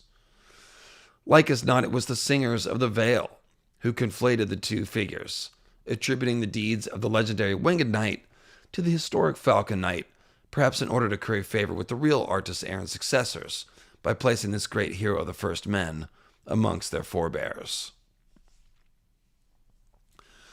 So I think that's more or less correct as far as what the Maesters are saying here. I think that's more or less correct. Let me see if this message was Grey Waste Tim. Tim is on hold with his provider. The internet is still not back. Well, let's all pray for Tim and his internet. Okay. Hello, chat.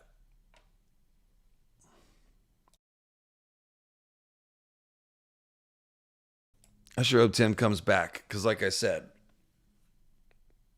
I went out last night.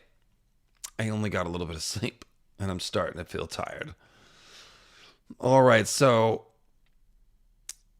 yeah, I think I've said everything I want to say about Artus Arryn.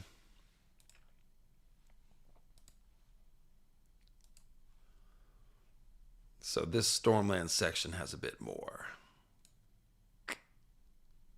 I can get on with my dogs. Oh, okay, Sean. Yeah, I might take you up on that if Tim can't. Because it's hard to read all this by yourself with no break. It definitely is. I'm like starting to feel a little bit lightheaded, to be honest. All right. Delirious.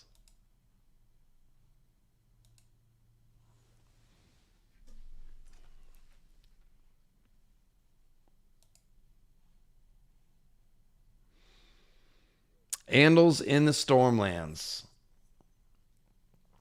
Well, I'll tell you what, Sean.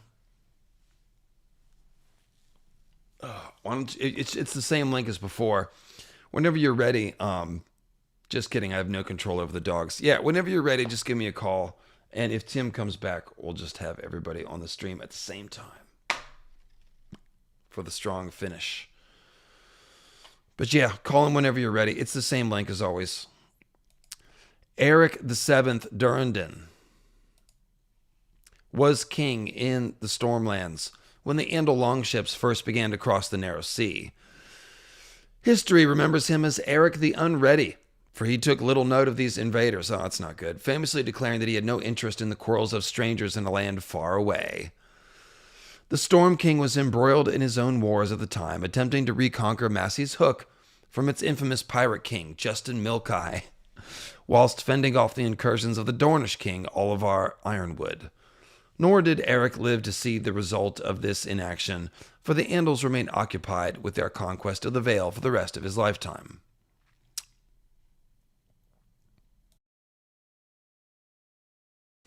Oh, Ethelred the Unready. Take a shot. Yeah. That's what it is. Ethelred the Unready. I just heard about him the other day. So, his grandson, King Carlton II Durrandon, was the first to face the Andals in battle.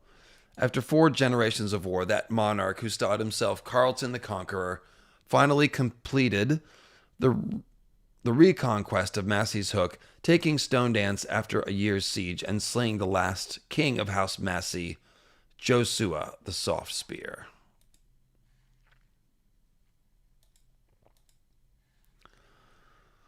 Do we have a Sean? Hey, Sean. How's it going? Yeah, I think what I am going to do is grab some more caffeine, and yeah, because I'm getting wobbly on my feet like a first man kingdom in the Vale. All right. Well, I'll bring my little direwolf Summer in here, and we'll entertain the chat while you take care of that. Perfect. If you would do that, yes, instead of the Hightower song one more time, you'll get Sean's dogs, and feel free to start reading if you want. And I'll be right back in just a second. All right. Let's see if we got her. Summer, come here, girl. Summy. Oh, come here, girl. Oh, who's the sweetest? Come here. Oh, come on. What up? Up. All right, I can't actually see the chat, so give me a second here. Summer, come here, girl. Come on. Oh, what a sweet girl.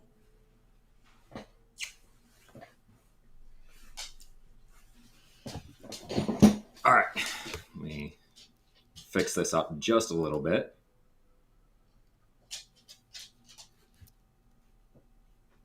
I don't bring in the other dog, Rick, because he's 130 pounds, and if he jumps on me, he will knock me over when I'm on this chair. But Summy is only 75 pounds. All right. Looking good to go. And we'll start reading this. The Storm King held his conquest for less than 2 years. An Andal warlord named Togarian Bar Emin, called Togarian the Terrible, had established his own small kingdom north of the Blackwater, but was being hard-pressed by the Darkland King of Duskendale. Sensing weakness to the south, Togarian took to wife the daughter of Joshua Softspear and crossed Blackwater Bay with all his power to establish a new kingdom on Massey's Hook. All right, basically finished that section there. He built his own castle at Sharp's Point, and I missed the end of that. My bad. At the Hook's End, well, driving the Stormland from Stone Dance and setting his wife's brother to rule there as a puppet, dancing to his strings. And I like that. We got a Pinocchio reference in there too while we were doing Captain Hook. Oh, yeah, just making the rounds, aren't we? No. He does stuff like that in these little histories because it would be a little bit distracting if we had Grover and Elmo and Kermit Tully in the middle of the Storm of Swords. But he definitely does more stuff like this in the World Book, yeah. Yeah, well, and I did a lot of work on Peter Pan, and it's all full of Morningstar, Evenstar stuff. Really in your wheelhouse, man. Oh, you mean the original Peter Pan story? Right. He kind of wrote it for the stage, but then he wrote the book, and yeah, so it's kind of complicated back and forth. But Captain Hook is all Evenstar, and he mirrors Peter Pan a lot, who's all Morningstar. Oh, that's delightful. That just made my freaking day, dude, to learn that. Yeah, second star to the right and straight on till morning. Like, okay, yeah, okay. And you got the whole, like, even in the movie Hook, they really focused on that stuff. Like when Peter Pan falls in the ocean, when he's kicked off the ship, he gets raised up to the top of that mountain in a clamshell, like Venus in the painting. And then they give him 3 days to become Peter Pan, right? And then at the end of the 3 days, he wakes up just before the dawn and he crows, like a rooster doing the morning star stuff. Yeah, so it's all very on point. That's pretty sick. My brain is just blown up. Yeah, I'm going to start looking into covering movies from a sort of archetypal, mythical standpoint.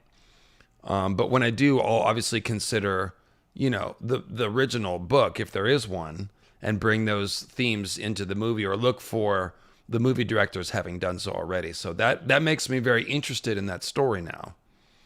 Yeah. Rufio, yes, rest in peace, Rufio. King Rufio. Well, and which hand is Hook missing?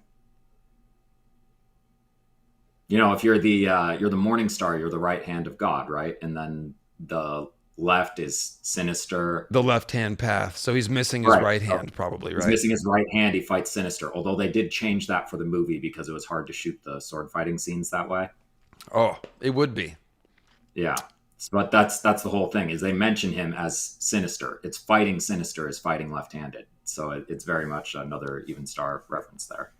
Sorry, big tangent. But So goofy-footed is when you're snowboarding, and sinister is when you're sword fighting. Got it. yes, we just need to make left-handed people feel bad. Snowboarders should start talking about skating sinister. Oh my God. In the chat, where does he buy his hook? At the secondhand store. It's good, but it hurts. That hurts. It mostly hurts. Okay, Carlton the Conqueror. Massey's hook. The eyes of the Andals had turned south, and the longships had begun to come ashore all up and down the coast, full of hungry men, with the 7-pointed stars painted on the shields and chests and brows, all of them bent on carving out kingdoms of their own. So it sounds like the TV show, when they did the carved stars, they were sort of riffing on this ancient tradition of painting them on, or perhaps even tattooing them. Yeah, they have a lot of, when we're looking at the original Andals and these stories of them coming in, now they're all civilized. They have their, Faith of the Seven and chivalry tradition and all that, but they were a lot more like the Vandals when they came in, where they were just kind of, wild men tribes.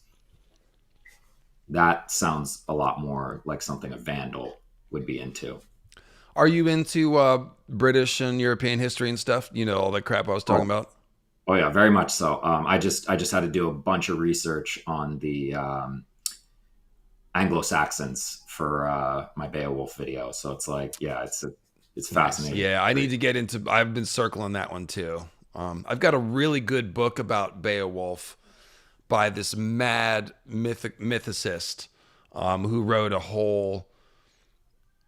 I will talk about him. John. What's this? I think it's John Grisham. Oh, but that's surprising. I'll look up his name. Anyways, he's got a whole theory about tracing the commonalities between Proto-Indo-European mythology and Mesopotamian mythology, which would need to have an ancestor older than like 4000 BC or so. And he traces it back to Egypt and the Fertile Crescent around 10,000 BC. It's the origin of the Dragon Slayer myth. It's about the sun and the sunrise. So the dragon is the darkness, and the hero is the sun. And the sun rises, and he splits the darkness in half. Because the land and the sky is dark, but then it's the crack of light across the horizon. That is the slaying of the dragon originally. So says this guy. And he's got a whole bunch of stuff about... Oh God, Grey Waste Tim is back. Is your internet okay, Tim? He's in the chat. He's in the chat. He's just learned that he's been. You can still come back on if you want, Tim. Yeah, I can back out of it. I was just basically. No, you don't have to. No, we can have 3 people. It's fine. We have done it before. Tim said he was a little. I'm going with the squirrel option. Does that mean you're crawling inside your transmission and chewing on wires? I mean, do that, Tim. I'm always hungry. Cool. Well, thank you for your 3.5 hours of service, Tim. No diagnostic problem, right? Okay. Those are kind of clip sentences, but it seems like you are still having, issues. Very good. All right. Okay, so what in the chat was making great jokes about Grey Waste Tim being frozen, being the frozen other, and the frozen weirwood. The Grey Waste is cold, I've heard. So yeah, Cersei sent him back to that Grey Waste he calls home. As she should have. As she should have. What? Oh, piece of paper. Oh, that's very intimidating. Shh. All right. So where were we here? Constant war, hungry men, Andals turn south, blah, blah, blah. Throw the Storm Kings. Pick it up there. Though the Storm Kings won half a dozen major battles, the greatest of these being the Battle of Bronzegate, where Manfred V Durrandon defeated the Holy Brotherhood of the Andals, an alliance of 7 petty kings and warlords, at the cost of his own life, the longships kept coming. It was said that for every Andal who fell in battle, 5 more came wading ashore. Tarth was the first of the Stormlands to be overwhelmed. Estermont soon followed. The Andals established themselves on Cape Wrath as well and might well have taken all the Rainwood if they had not proved as willing to make war on one another as upon the kingdoms of the first men. But King Baldric I Durrandon, the Cunning, proved expert at setting them one against the other, and King Durrandon the 21st took the unprecedented step of seeking out the remaining children of the forest in the caves and hollow hills where they had taken refuge, and making common cause with them against the men from beyond the sea. In the battles fought at Black Bog, in the Misty Wood, and beneath the Howling Hill, the precise location of which has sadly been lost, this weirwood alliance dealt the Andals a series of stinging defeats and checked the decline of the Storm Kings for a time. An even more unlikely alliance between King Cleodin I and 3 Dornish kings won an even more telling victory over Drox the Corpse Maker on the River Slane near Stonehelm a generation later. George just like wakes up in the middle of the night and he's like, Drox the Corpse Maker. What? Oh, that like that reminds me of that's a like early Roman story when they were taking Gaul, Drixus the Gaul, and I think Corpse Maker is like that's kind of similar to one of his titles. So he was like a barbarian wild man who warred against the early Romans when they were taking France. That does seem to be where George is drawing a lot of this inspiration from, doesn't he? Yeah. So that's cool. So this Weirwood Alliance, I think this is George doing, he's showing us his internal folklore. So what do some of these first men do when they are hard pressed by these invaders? They do the same thing that they remember the last hero doing. Like, well, what if it's just like Bran going, oh, well, the children, well, maybe they'll help Benjen. That's the same thing. He's like, maybe the children will help us. It's like, well, we don't got much else to try, except for back in that day, the children were right there in the Rainwood and their existence would be more solid. Like more people would know that, yeah, they live in the Rainwood. The elves are there. So that's pretty sick. They went, they found him, they made an alliance. This is a clue about what the last hero did, by the way, made an alliance with the children of the forest. This is when the pact, timeline heresy, blah, blah, blah. And and this is a little bit like the Baden Hill dynamic where they are checking the advance of the Andals for a time, but only for a time. Definitely it's all cyclical, even to the present, where Bran goes beyond the wall and is hard pressed and makes an alliance with the children of the forest. So underneath a hollow hill, and you can even see there's a generation between the first victory of the Weirwood Alliance and then Drox the Courtmaker beating the Andals on the River Slane near Stonehelm a generation later. So they won themselves 20, 30 years, at least of peace. But go ahead and pick up the narrative here. Okay. Yet it is an error to assert that the Storm Kings turned back the invaders. For all their victories, they never stemmed the Andal tide, though many an Andal king and warlord ended with his head impaled upon a spike above the gates of Storm's End. Still the Andals kept coming. The reverse is also true. The Andals never truly conquered the line of Durrandon. 7 times they laid siege to Storm's End, or sought to storm its mighty walls. History tells us 7 times they failed. The 7th failure was seen as a sign from the gods. After that, no further assaults were made. Okay, so this is interesting. One of these later revisions of history is the idea that Durin Godsgrief built 7 castles. Right?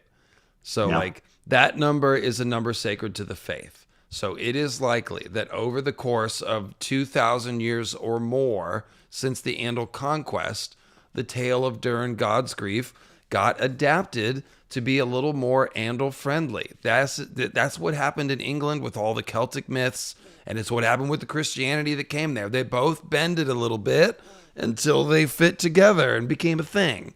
And so that's that was good, And wasn't it? yeah, and definitely with Norse mythology doing the same thing with the number 9. Oh, yes, great example. Great example. It's So it's kind of sacred just a numbers poetic. are very easy, and that's why the last hero Night King myth looks suspect. What was the 13th man to rule and 13th? What was 13 years he reigned also, Right. and then last hero had 12 companions, so he was the 13th man of something. So it's like, well, a lot of 13s there. Well, and as long as you're sure you're going to get into Beowulf here, third act, Beowulf goes off to take on a dragon, and he brings 12 companions. Well, that sounds like something we should get into one time. Yeah, we're gonna have to talk about it. There's a lot of good stuff. Grendel's mother is the water witch that you guys were talking about earlier. The sea hag and all that. And yeah, it's good stuff. Well, Beowulf is a hugely influential work of literature. So I should have read it already. There's no excuse for me not having read it. But I don't think I knew what it was. I just remember it was like something that you read in high school, and most of the books that you read in high school are kind of boring. I didn't read that one, so I never knew what it was really about. And it was only recently that I've come to understand what a gap in my education that is. But so yeah,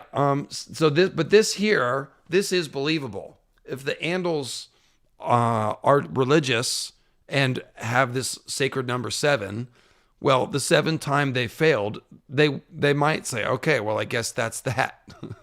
Yeah, That well, does kind of. and we create this weirwood alliance. They ally up with the children of the forest, and I mean, there's always shades of like the human sacrifice before weirwood stuff kind of going on, and when we talk about like the name Durrandon, House Durrandon, it's obviously a joke. You've talked about it before with like the band Duran Duran, but it's also like each syllable is doing things, and that there is some like Mirimaz Durrandon stuff going on there with the blood sacrifice they do. There's a reason why Melisandre sacrificed under their castle, and yeah.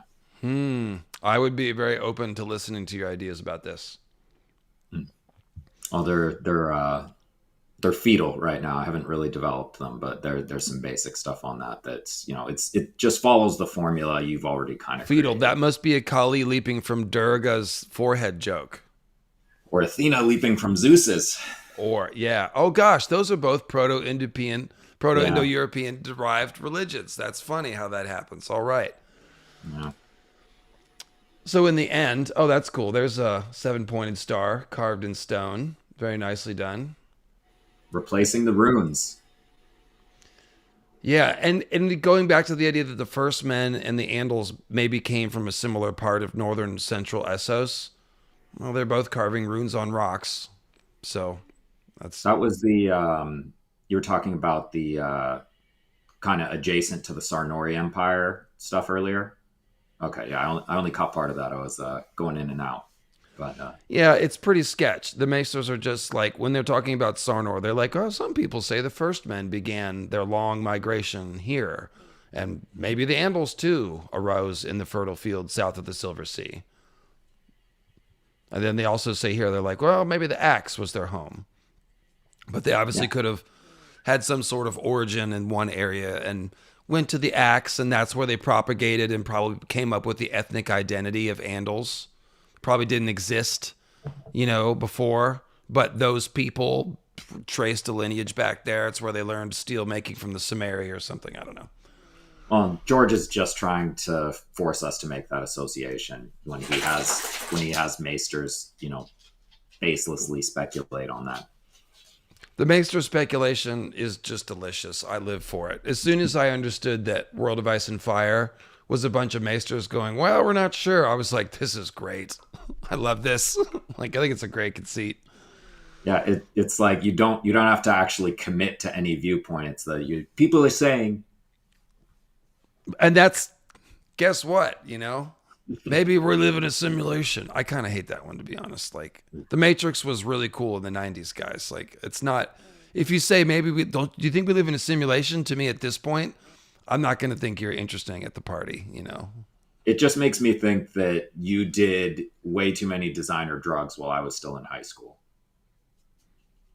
And maybe 2 hours ago. But Carlin the Great and Carlton Durrandon, one's an Andal and the other a first man. I think we're getting there. Thaddeus. Yeah, let me see here. So in the end, the two sides simply came together. King Malden IV took an Andal maiden as his wife, as did his son, Durin the 24th, Durin Half-Blood.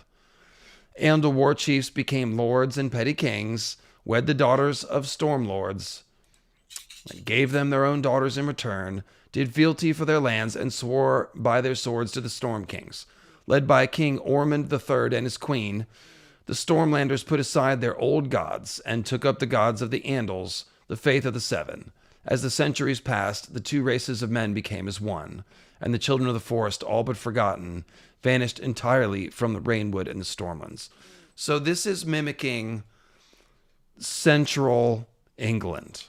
And what happened is after Baden Hill stopped the progress of the Anglo-Saxons, things settled down for a couple generations. And once that happened, people started trading and making alliances and doing marriages, and generally it stopped being a conquest at that point and became more of an assimilation. That's not to say that different battles didn't break out later, but frequently they would be against, one house that is now part Saxon and part Britain against another house that is also part Saxon and part Britain. So that's exactly what we've got going on here. Then they fight the Danes because there's another migration in it. Yeah, so don't say the word Danes. That's the most confusing thing in the world to say. Sorry, I could have threw on my House Dane shirt, but I didn't think I was going to be speculating. I'm kidding. No, the Danes are like, it really is brain breaking though, because like he's tying in like Hamlet the Dane and like the Norwegian Viking Danes, and then like Numenor, Edain, and like the guy's a wizard. I don't know, man. I don't know how he does it. Well, in this whole like dynamic that he's created, like you look at the Battle of Baden Hill and kind of the generations after, and it's kind of like a tragedy, whereas temporarily stopped kind of an inevitable invasion. And again, it's in Beowulf. Like that's the whole point in Act 3. Sorry, spoilers for anybody who hasn't read Beowulf yet. At the end of Act 3, Beowulf kills the dragon and dies by the dragon. And the implication that they kind of tell you later is that his kingdom, because he was no longer, this mighty king holding off the invaders, that the Swedes defeated the Geats, or the Goths, as they're also known, and they lost the kingdom. So it's very much like Battle of Baden Hill. He kind of repeats that dynamic, drawing, kind of details from multiple different sources.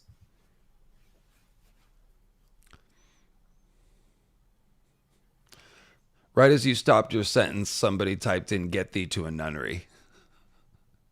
And me? I am a Hamlet fan, so I am notoriously not a fan of Shakespearean prose per se. It's just hard for my ADHD brain to process. That's really the extent of my opinion on that. Of course, the stories of Shakespeare, which are doing a masterful job of synthesizing older folklore and sort of some ideas that he had, or whoever was writing as him.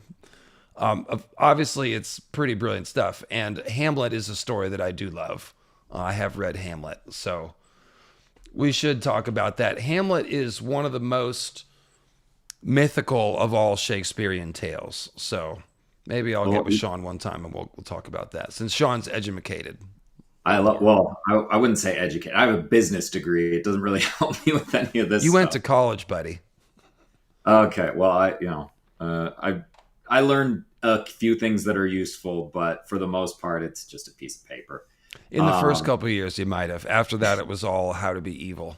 I went to a Catholic college. I mean, I'm not Catholic, anymore, and I wasn't when I went to college, but I went to a Catholic college, so we had to take like, a couple of years of religious studies and stuff like that, or a couple of semesters of religious study. Anyway, Tim, I will so like your Macbeth video that you're making. Tim's making a Macbeth video. I'll watch that. But yeah, I'll watch it too, and I'll learn something about Macbeth in the process. Yeah, it's cool, man. I support Hamlet you. is kind of Shakespeare's. It's changed a little bit, but it's largely a take on the story of Horus from Egyptian mythology, which so is Dune, actually, which is kind of weird. You notice there are some similarities between the two. But yeah, it's very like the whole thing of being usurped by an uncle and then the avenging child. But, obviously Hamlet thinks too much and kind of botches that. So. You know what? So real quick, I've been neglectful. First of all, thank you, by the way, for coming on. And second of all, check out Sean's YouTube channel, which is called Hero with 1,000 Voices. He, as you can hear, has an interesting angle on A Song of Ice and Fire and knows what he's talking about, put a lot of research in his videos. And not only do you have a lot of cool videos on your channel, you have a lot of cool exclusive content on your Patreon, which sounds really interesting. So please check out Hero with 1,000 Voices. And if one of my mods could put his link in the browser. Tim's internet collapsed if you missed it. Somebody's like, I went away to get lunch, came back, and Sean's here. So Yeah, no, we're trying with Tim. We got a tech out there checking the tin can and string that he's connected up with, but I think it's the can. Squirrels chew the string. Yeah, no, I appreciate the shout out. I am working on and almost done with a video about J.R.R. Tolkien and how much Beowulf influenced his work. And we were talking earlier about Peter Pan. That actually is one of my videos on my Patreon, one of the exclusive videos. But yeah, check out my Patreon. There's also a video on, it's called The Alchemical Wizard of Oz. That was my most recent video. I'm pretty proud of that one. But yeah, that's enough. Enough of that. No, I'm behind. I need to Alchemical Wizard of Oz. What am I doing? I'm going to watch that tonight. Oh yeah, that's pretty well tailored for you, huh? Yeah, that sounds up my alley for sure.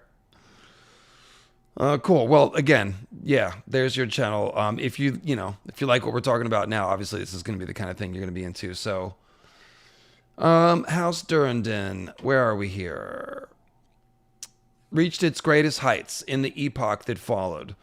During the Age of the 100 Kingdoms, King Arlen I, the Avenger, swept all before him, extending the borders of his kingdom as far as the Blackwater Rush and the headwaters of the Mander. His great-grandson, King Arlen III, crossed both the Blackwater and the Trident and claimed the Riverlands in their entirety, at one point planting his crowned stag banner on the shores of the Sunset Sea. Now, hold on. We got to go back and punch early Andals some more. Okay. I was super nice about early Andals. I was very respectful handling of that, wasn't it? Yeah, it was a little For bit, me, anyway. Glossed over the darkness. So I say punching, and I'm kidding. But think about this. This was the Durrandon the 24th who's dealing with the Andals. One of So them, I know yeah. the Durrandon King line is a little screwy because there's a lot of them and they're all named Durrand. However, Durrand the 24th doesn't sound like the first Durrandon King from the Dawn Age. It sounds like way down the line of kings, right? Right. So I mean, we kind of assumed that the original Durin God's Grief was like and Dawn Age is obviously, we kind of think of it as like a specific time in the same way that, we look at ancient history, but it was probably a long period. So it's kind of maybe harder to pin down. It's basically like the Andal invasion intersects the different kingdoms at slightly different times.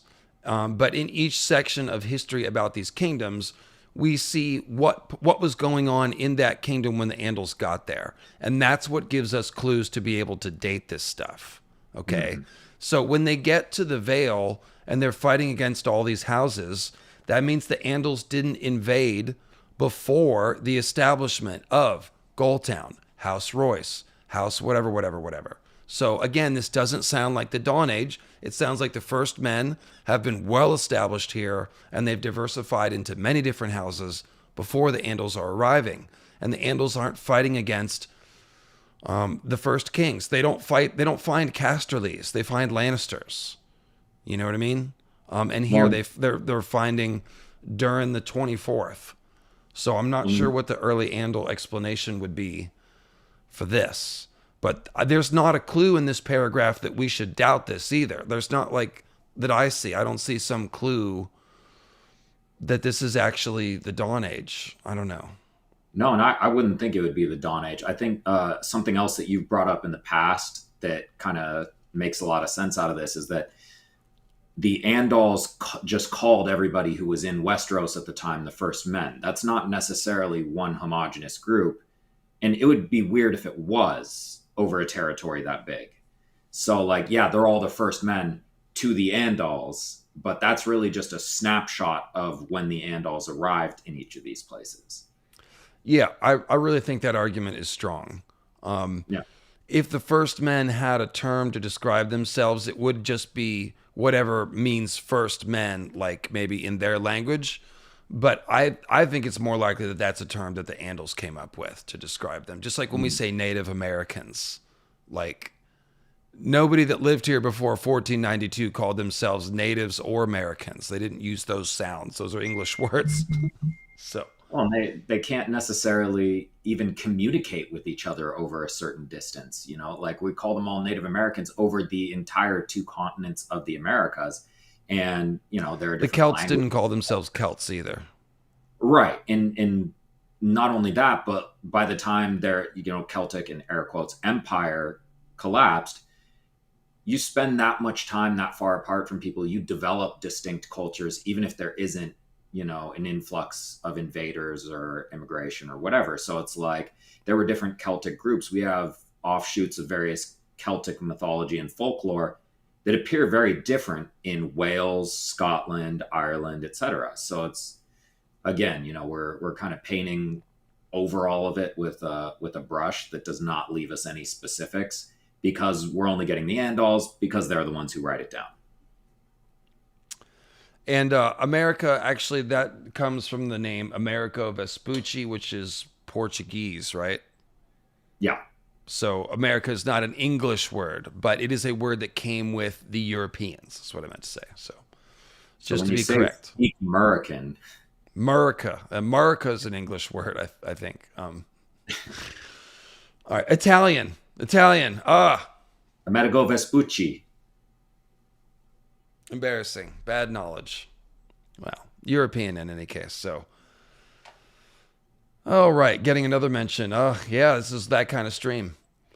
So let's see here. With the death of Arlen III, go ahead and pick it up there. With the death of Arlen III, however, an inevitable decline began, for the Stormlanders were stretched too thin to hold this vast kingdom together. Oh, I'm sorry, Sean. I would be remiss if I did not comment. This is why it is silly to change the name of the Gulf of Mexico to the Gulf of America, because Mexico is a word that goes back to the native language of the people that live there, and it's a name that they've used for that land for a very long time, whereas America is a new word. So that is obviously silly anyway, but it is more silly for that reason. Yeah, I mean, it's really like layered symbolism of stupidity. But we're fighting the culture war, Sean, so it's a win. We won the culture war. The boomers are just mad about it and throwing a tantrum. We'll do a different podcast one time, Sean, I promise. All right, go ahead. All right. For the Stormlanders were stretched too thin to hold this vast kingdom together.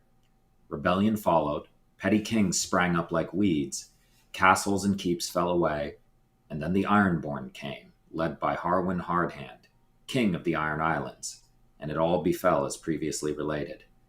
Even as the Stormlanders reeled back before the Iron Men in the north, the Dornish came swarming over the Boneway to press them in the south, and the kings of the Reach sent their knights forth from Highgarden to reclaim all that had been lost in the west. The kingdom of the Storm shrank, king by king, battle by battle, year by year. The fall was halted briefly when a fierce warrior prince, Argilac, called the Arrogant, donned the stag's crown. But even a man as mighty as he could only stay the tide, not turn it back.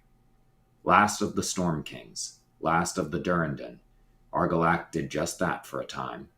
But near the end of his life, when he had grown old, King Argilac made a clumsy attempt to use House Targaryen of Dragonstone as a shield against the growing might of the Iron Men and their king, Harren the Black. Never grasp a dragon by the tail, the old proverb says. Argilac the Arrogant did just that, and succeeded only in turning the eyes of Aegon Targaryen and his sisters westward.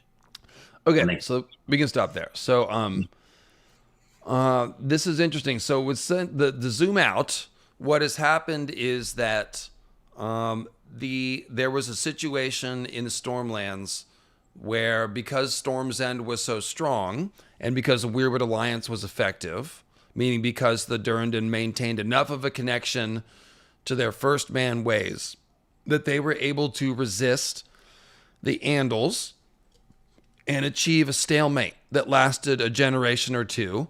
Then intermarriages began, and those intermarriages seem to have greatly strengthened the population and capabilities of the Stormlanders. And then they turned around and basically conquered a lot of south central Westeros, taking land from Dorne, from the Reach, from the Riverlands, and from the Westerlands even, I think they said.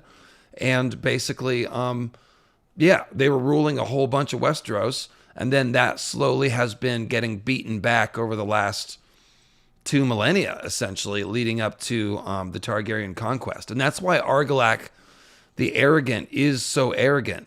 He's been kind of the biggest badass, the Durrandons anyway, have been the biggest badasses outside of the Green Kings of the Reach, and maybe even more so, for hundreds of years. So, it's kind of an interesting historical thing, because when we look at, various invasions into England and what they did, especially with the Danes, they destabilized all of England and then kind of married in, and this happened a few times. But the idea is the few lords who were able to kind of hold on, became kings, and if they weren't calling themselves kings already. And then they created kind of a few states. Like if you've ever seen The Last Kingdom or Vikings and stuff, there were, Wessex, Sussex, Northumberland, etc. Like there were all these, kingdoms. The Kingdom of Mercia, the Kingdom of Umbria. Right. So they hadn't been, unified into England yet.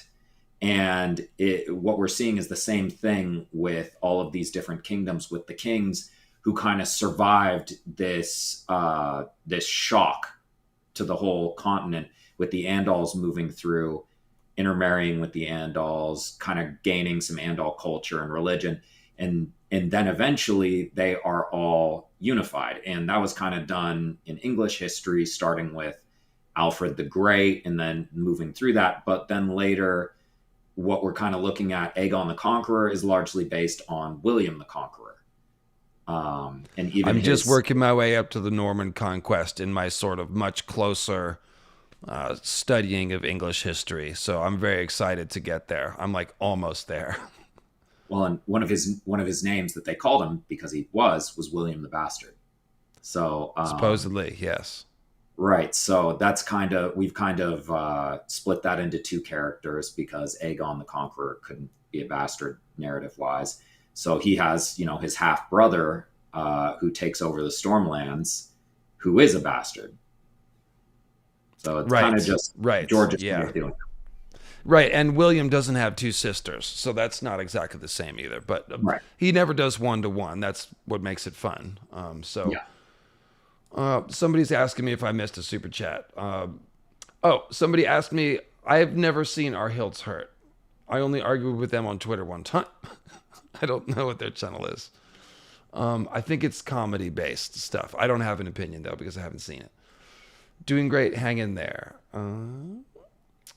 We talked about that. And talked about that. Robert E. Bierman, happy anniversary. Oh, yes, that's right. Andals meet the Bravosi. I said that one. Yeah, the Bravosi came along later. Okay, cool. We're good. And if you have a question I didn't answer, just repeat it and tag me. Okay, let's see here. And so, oh, that's right. Back to the notes. There is some interesting thing about Tarth and the Andals. Yeah, love that. Love the whole like Evenfall Hall on a specific side of the island, and then the original ruins of what used to be Morn on the other side, where Brienne's idol comes from, Sir Galadon of Morn, the perfect knight. Yeah, I have an explanation for this. This is actually, we're going to get into some theory work here. So I'll be curious to see what you think of this. Let's see. Go back a paragraph. The Stormlands have also produced their share of great seamen and sailors. Storm's End itself, looming over the great cliffs of Durin's Point and the treacherous rocks of Shipbreaker Bay, offers no safe anchorage for either warship or merchant craft. But in the time of the Storm Kings, war fleets were often maintained on Massey's Hook, Estermont, and in towns and fishing villages along the Sea of Dorne. Later, other monarchs preferred to dock their fleets on the western shore of Tarth, where the great island's mountains helped to shelter them from the storms that often raged through the narrow sea. Go ahead and pick it up. Oh, I'm sorry, I was reading that super chat. The Sapphire Isle, as some call it, is ruled by House Tarth of Evenfall Hall, an old family of Andal descent that boasts of ties to the Durrandons, the Baratheons, and more recently to House Targaryen. Once kings in their own right, the Lords of Tarth still style themselves the Evenstar, a title they claim goes back to the dawn of days. So go ahead and read the sidebar here. Many of the folk of Tarth, highborn and low alike, claim descent from a legendary hero, Sir Galadon of Morn, who is said to wield a sword called the Just Maid, given to him by the Seven themselves. Given the role that the Just Maid plays in Sir Galadon's tale, Maester Hubert, in his Kin of the Stag, has suggested that Galadon of Morn was no rude warrior of the Age of Heroes turned into a knight by singers 1,000 years later, but an actual historic figure of more recent times. Hubert also notes that Morn was a royal seat of petty kings on the eastern coast of Tarth until the Storm Kings made them submit, but that its ruins indicate that the site was made by Andals, not first men. Let's see that. I think I know where you're going with this. Yeah, so there's always different ways to explain this. I mean, it could be, they even say like they put out the idea that he's an Age of Heroes figure that's modernized, something like that. And we know the idea of the story, Galadon is given the sword the Just Maid by the maiden herself. So the maiden is an Andal goddess. So this story is either an Andal story or a story that originated after the Andals got there, or it is a story that has become Andalized. Okay. So I think this is straight up, what we see in stuff like Beowulf, where when it's written down by Christians, and they insert Christian themes and Christian ideas, and they deliberately pull out themes that do not, and actual parts of the narrative as well that do not fit with that Christian bent. So, and the way that you usually try to get back to the original myth is you go to the archetypal structure of the story. This is a magic sword. It comes from a goddess, a magic woman, or maybe the stars, because the maiden is a constellation and a deity that's associated with a planet, or maybe Venus. Well, probably Venus. So we've got some watery tart distributing swords is no basis for a system of government. But it's the basis for a good legend. Yeah. And so the obvious correlation here is to the legend of Dawn. We've talked about this many times. He's Galadon of Morn, and Dawn is the sword of the morning. And it's a magic sword, and he only wields it against supernatural foes. So yeah. I mean, change Galahad, the perfect Arthurian knight, Literally, I mean, And if you haven't, who fits right in with the Arthur Dane, right, King Arthur right? stuff. I mean, yeah, he's a bastard son of Lancelot, who's basically when later authors wrote Lancelot, they had a much more negative view of Lancelot's adultery and generally just being Bit a of a horrible philanderer, yeah. right. So Galahad was everything that he was supposed to be, but was not. He's the Grail Knight. He's chivalrous. He is pure. He doesn't, cheat with people's wives. He's good. So he's the perfect knight. And they've used him. They've changed his name, as you mentioned, to sound more like Dawn. He is from Morn. I'm sorry. My brain is just realizing that the first place I learned English history again was Monty Python. Galahad is the one locked up in the castle of virgins, and he's like, no, I must not face the temptation. It's too perilous. Okay. So Galahad, the perfect knight. All right. So this is a clue that this is just another clue to tie it to the legend of Dawn, because George is using Arthurian mythology with the sword Dawn, Excalibur, Arthur Dane, etc. So some part of this story of Galadon of Morn obviously connects to this. I mean, I would say obviously connects to the story of Dawn, the Sword of the Morning. How did it make its way to Tarth? That's really not much of a mystery. It just means that first men who had that story made their way to Tarth and took the story there, and eventually it became transposed. It's interesting that there's a seat that's named Morn, so it just makes you think like maybe some people that like left Starfall or something went and settled that place, and that's why there's such a strong link to that myth. But there's some sort of story like that behind why they have this tie to the Dawn myth. But this, at the same time, this is the sword that defeated the White Walkers potentially. This is a more detailed version of Dragonsteel and Last Hero, more or less. A different version of it that survives here. So that legend is so important to Westeros that it would survive everywhere, just like the Azor High myth is remembered in Nefer and Yeti and basically anywhere east of the Bones, because it was such a big event or such a big myth. Right. George loves his archetypes. So I would say that this is an Andalized version of the story of Dawn and the Last Hero. Yeah. And who built Morn? Probably the Maesters are right. But it could also be that, like, there's some advanced building technology from the Great Empire of the Dawn that some of their descendants are using to build, the High Tower, Starfall, Storm's End, and a few of the early castles that seem a little beyond the capabilities of the first men. Right.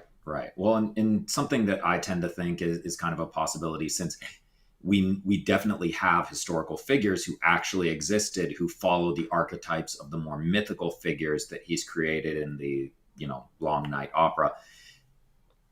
Maybe there was, a Galadon of Morn knight, Andal, who came later, and the stories of him and the stories of this more Dawn-like figure have kind of just been blurred together.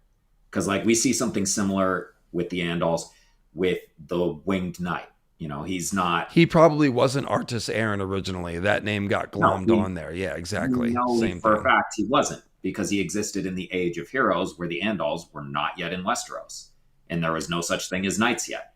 Or worse, no such thing as knights yet. Yeah, so, I really think that, I mean, maybe there's a theory that I'm just blind to here, but I really do think that is what George is recreating. Is like the Andals came later and they filtered all this Dawn Age mythology through their lens, because that's exactly what the Anglo-Saxons did and what the Britons did and what the Christians did over and over in England. And I really think that's something that he would want to try to recreate, and does seem to be doing so. That could still be the fig leaf for a theory, I guess. Right. But to me, it really does look like this is an Andalized story. And so Morn probably is built by the Andals. There's no need for Morn to be older. It's more the title of Evenstar that goes along with the person that wields the sword of the morning, You mean the sword of the evening, you mean? Right. It just seems like a mutated version of that title. Right. And probably if they're called the Evenstar now and they're Evenfall Hall, but their hall used to be Morn, maybe they used to be called the Morning Star. Yeah, you live long enough to see yourself become a villain, right? But yeah, I mean, and something else that'll kind of cook your noodle that happens in historical context is like, for example, there were ruins of an ancient city that were being excavated, and then there were ruins of a more ancient city beneath it that they found way later, and they find that, okay, that's Troy. And like, obviously, we don't think that necessarily Greek gods were flying down during the Mycenaean age and taking part in wars. But the idea of the Trojan War happening is now something that we basically agree on. And the idea that, Troy was beneath this other city, the idea that, maybe more ancient ruins are below those ruins, these are just kind of possibilities that George likes to leave open. He loves his, pop history. He's put a whole lot of Trojan War stuff in his series. So we don't necessarily get to ever know or find out these things. I think he really just wants us to be thinking along those lines. Yeah, the only way we can solve it is if it seems to be leading us towards like a magical endgame theory where we can correlate it with some of these archetypes and stuff. But other than that, it's meant to be choose your own truth history for sure. So along the same lines is the question of who built Storm's End. It's the same sort of question. Bran Duran. Obviously. And supposedly, again, it was the seventh of the castles, though that number may well have been a later interpolation of the faith. So this is exactly what we're talking about. I'm glad the Maesters are self-aware. They're part of the faith of the seven for sure, but... Yeah. They weren't originally, though. Were they not? The Maesters predate the Andals. They do? Yes. I thought they came over with the Andals. No. Remember from my Oldtown video, the Citadel was founded by Uthor Hightower's brother, Peristan the Twisted. Or Peristan, yeah. Sorry, Paranor is the actual Arthurian character, isn't it? Yeah, the Citadel is like one of the oldest damn things in Westeros, yeah. So I think the Citadel was revolutionized with the coming of the Andals because they brought writing. So before that, they were like alchemists and shit, sitting around just like puzzling out the shadows and whatnot. You know what I mean? You mean who are the wildfire? I mean like John Dee alchemist in that sense. No, I know what you mean, but also that whole vibe with the pyromancers, they're very much structured like alchemists. Yeah. The early maesters were practically druids. Yeah. Well, and I'm picturing like a place of learning for the first men who write everything on runes, on stones and stuff. All I can see is Mel Brooks coming out with the 3 tablets and dropping one during History of the World Part 1. I don't know that. Oh, okay. Well, it's Moses coming down from the mountain. He has 3 tablets with 5 commandments each. He goes, the 15th drops one. The 10 commandments. What were those other 5? Whoops. We needed to know that. That's why the world's all screwed up. No, okay. So right before you made that joke, what were you talking about? Kind of just the writing. Okay, so yeah. Any culture that doesn't have writing, we should assume that they have a robust oral tradition. That is basically always the case. Sometimes it's through storytellers and folklore. Other times it's like poetry where a verse is more ritualized. But there are various ways to keep your oral traditions straight, and that is what the Germanic peoples and Indo-Europeans did.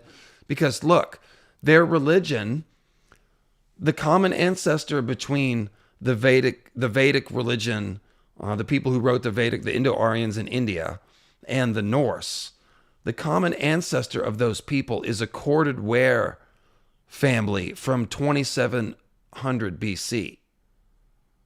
And none of that shit got written down for more than, for 1,000 years. And yet we can recognize the language, the stories, the characters. So they stayed similar for thousands of years of oral transmission, and then were written down in different places where they had mingled with different native mythologies. And still, you can easily see the common framework. So that is the durability of oral tradition. It's very durable.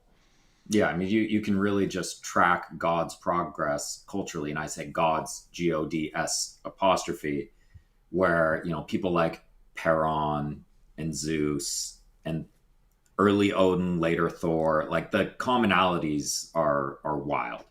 Like the All Father, and then Pan when he was more of a larger god to an earlier civilization. Pan just means all. Like there is a commonality between those two main gods. Like it's just a straight line path. Like that's Joseph Campbell's point. And if you lived in the world of the Germanic tribes or something, or the Celtic tribes, these things would just be self-evident, because here's what would be happening. Again, they don't think about themselves as a unified, the Germanic people or the Celtic people. They think about, well, there's our tribe and their tribe and their tribe and their tribe. But we all know it's Deus Peter up there. I mean, that's his name. Everyone's Skyfather. He's got lightning, and that's everybody knows that. These other tribes are more reasonable than that very comfortable kingdom over there we need to sack. And then what's weird, though, is that even when they're separated by thousands of years and then come back and meet each other again, so you got Anglo-Saxons meeting the Celts, their religions zip up pretty well because they're not that different. But now they're racist against each other, like super racist. Like we're gone for 200 years and all of a sudden, we hate these people. But yeah, anyway, it's interesting because like what you're talking about are these, tribes, these civilizations that have an identity for a long time, so much so that we can call them a specific group and we can track their culture and all that. And if they're not writing anything down, they do have to have a way to kind of transmit their cultural values, their religion, all these things.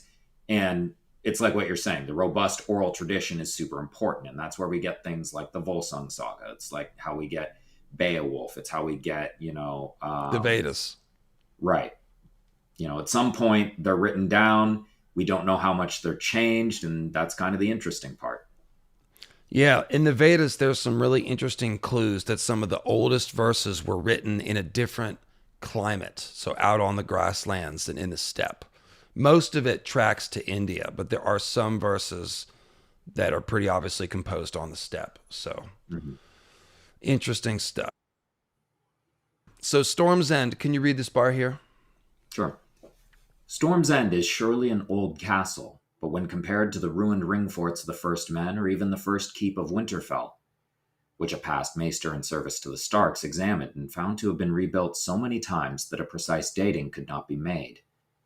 The great tower and perfectly joined stones of Storm's End curtain wall seem much beyond what the First Men were capable of for many thousands of years.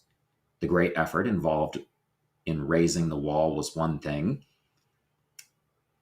Oh, they're talking about the wall of Westeros. All right, it's capital. Okay. The great effort involved in raising the wall was one thing, but that was more a brute effort than the high art needed to make a wall where even the wind cannot find purchase.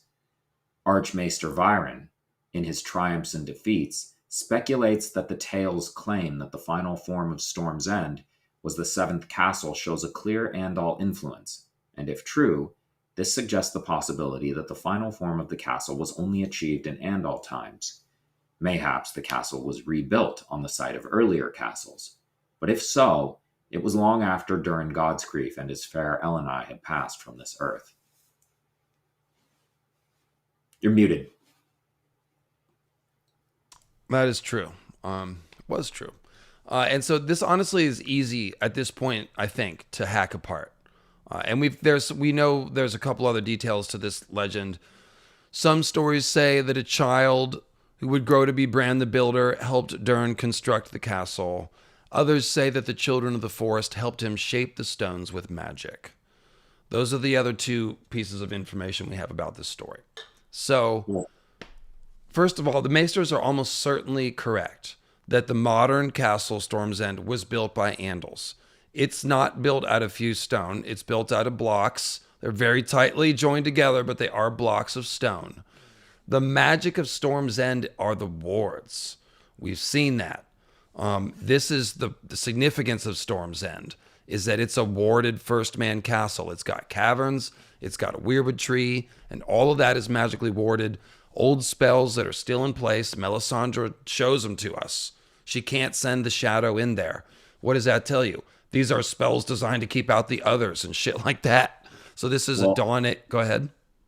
Sorry, and something I found really interesting in that very specific description, even the wind cannot find purpose. And we've found over and over again that whispers on the wind is how we talk about, the green seers and how they communicate and how, their green seer magic works. So the idea is that this place is like insulated, and it's insulated from magic if whispers on the wind cannot make it through. Wind cannot find purchase.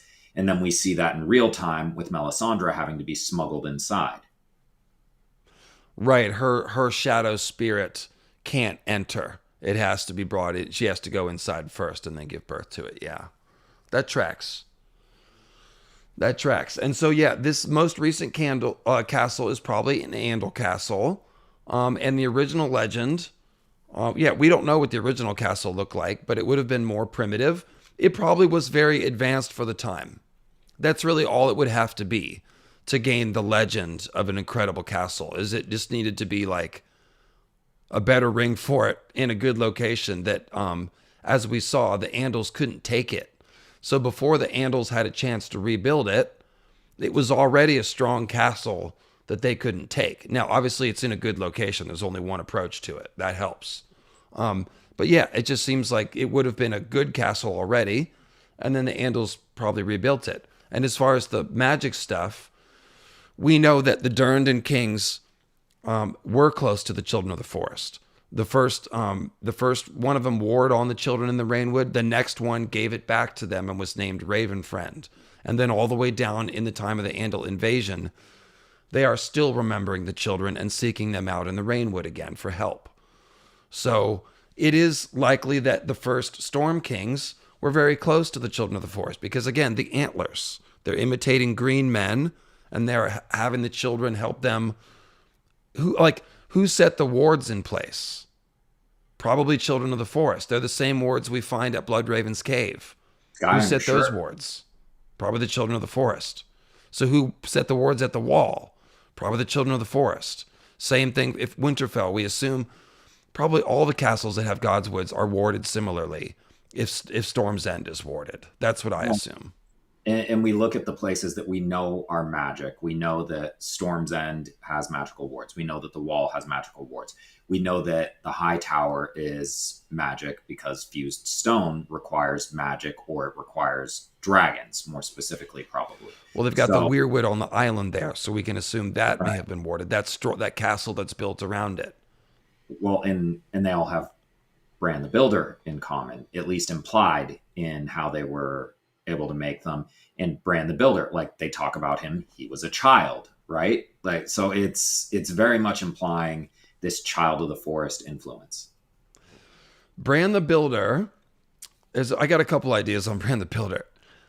Either the Starks sort of established themselves as people that worked closely with the children, and they were the ones consecrating these godswoods and things like that. And so they're kind of like Masons, or it could be that the Bran the Builder myth is one of those cultural myths that describes a type of figure who is a hybrid descendant or a human with green seer magic that's close to the children. And these are the people that are setting out where the castles go because they're being built around Godswoods. The castles are built to protect the Godswoods or keep them in like prisons, or both, one or the other. Like they're built around the weirwoods. So yeah, Bran the Builder is a myth that describes that. It describes children working with the first men to build castles, to build wards, to build these Godswoods. Now, the shaping the stones with magic, the only place that we have a real source for that is the fused stone process.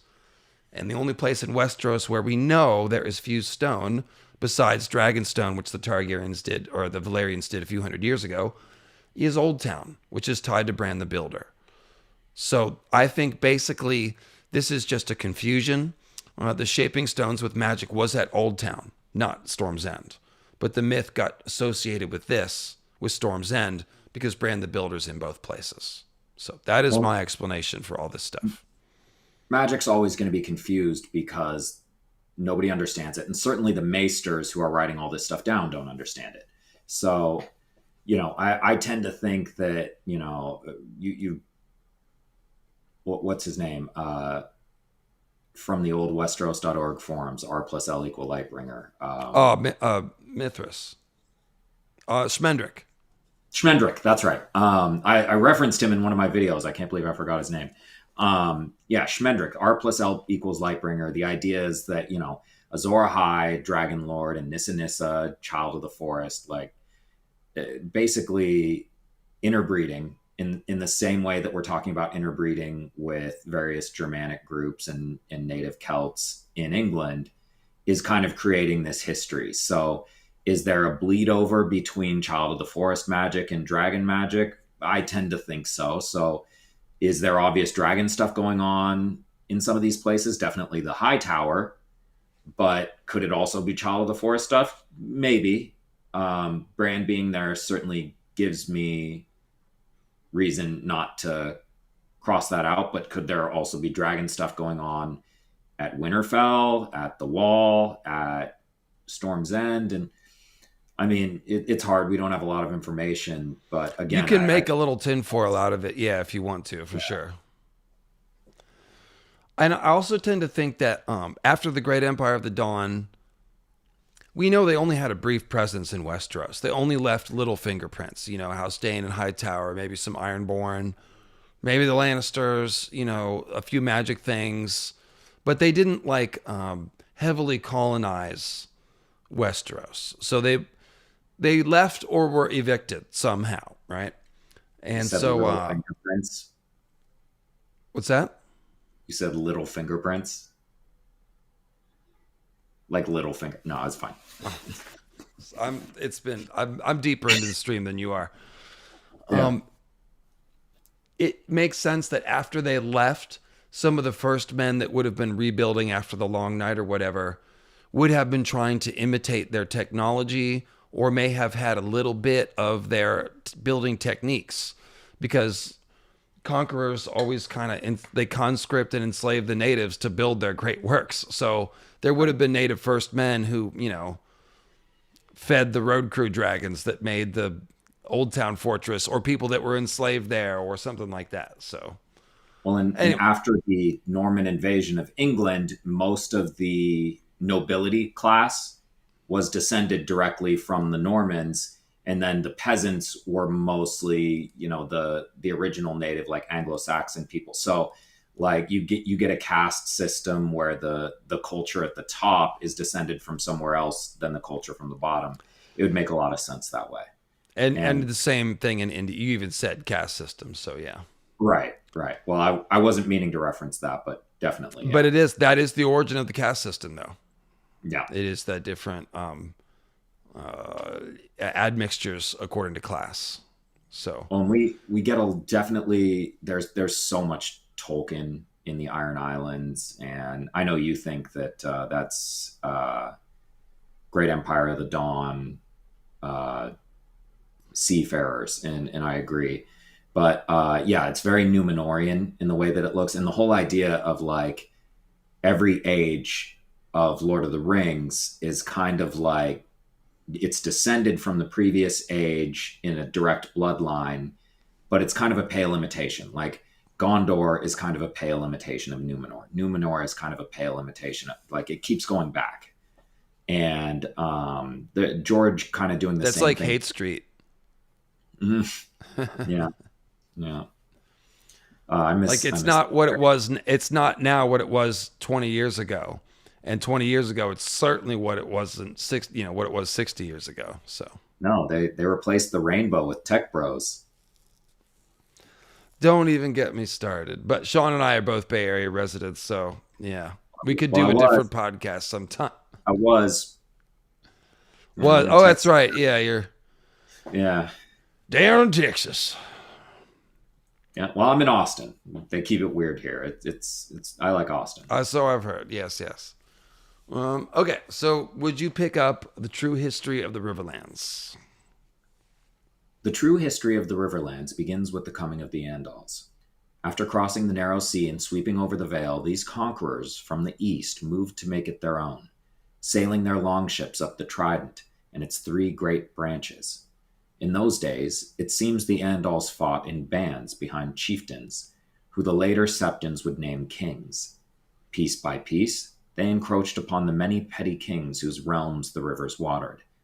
Songs speak to us through the years of the fall of Maidenpool and the death of its boy king, Florian the Brave, fifth of that name, of the Widow's Ford, where three sons of Lord Derry held back the Andal warlord Vorian Viprin and his knights for a day and a night, slaying hundreds before they fell themselves.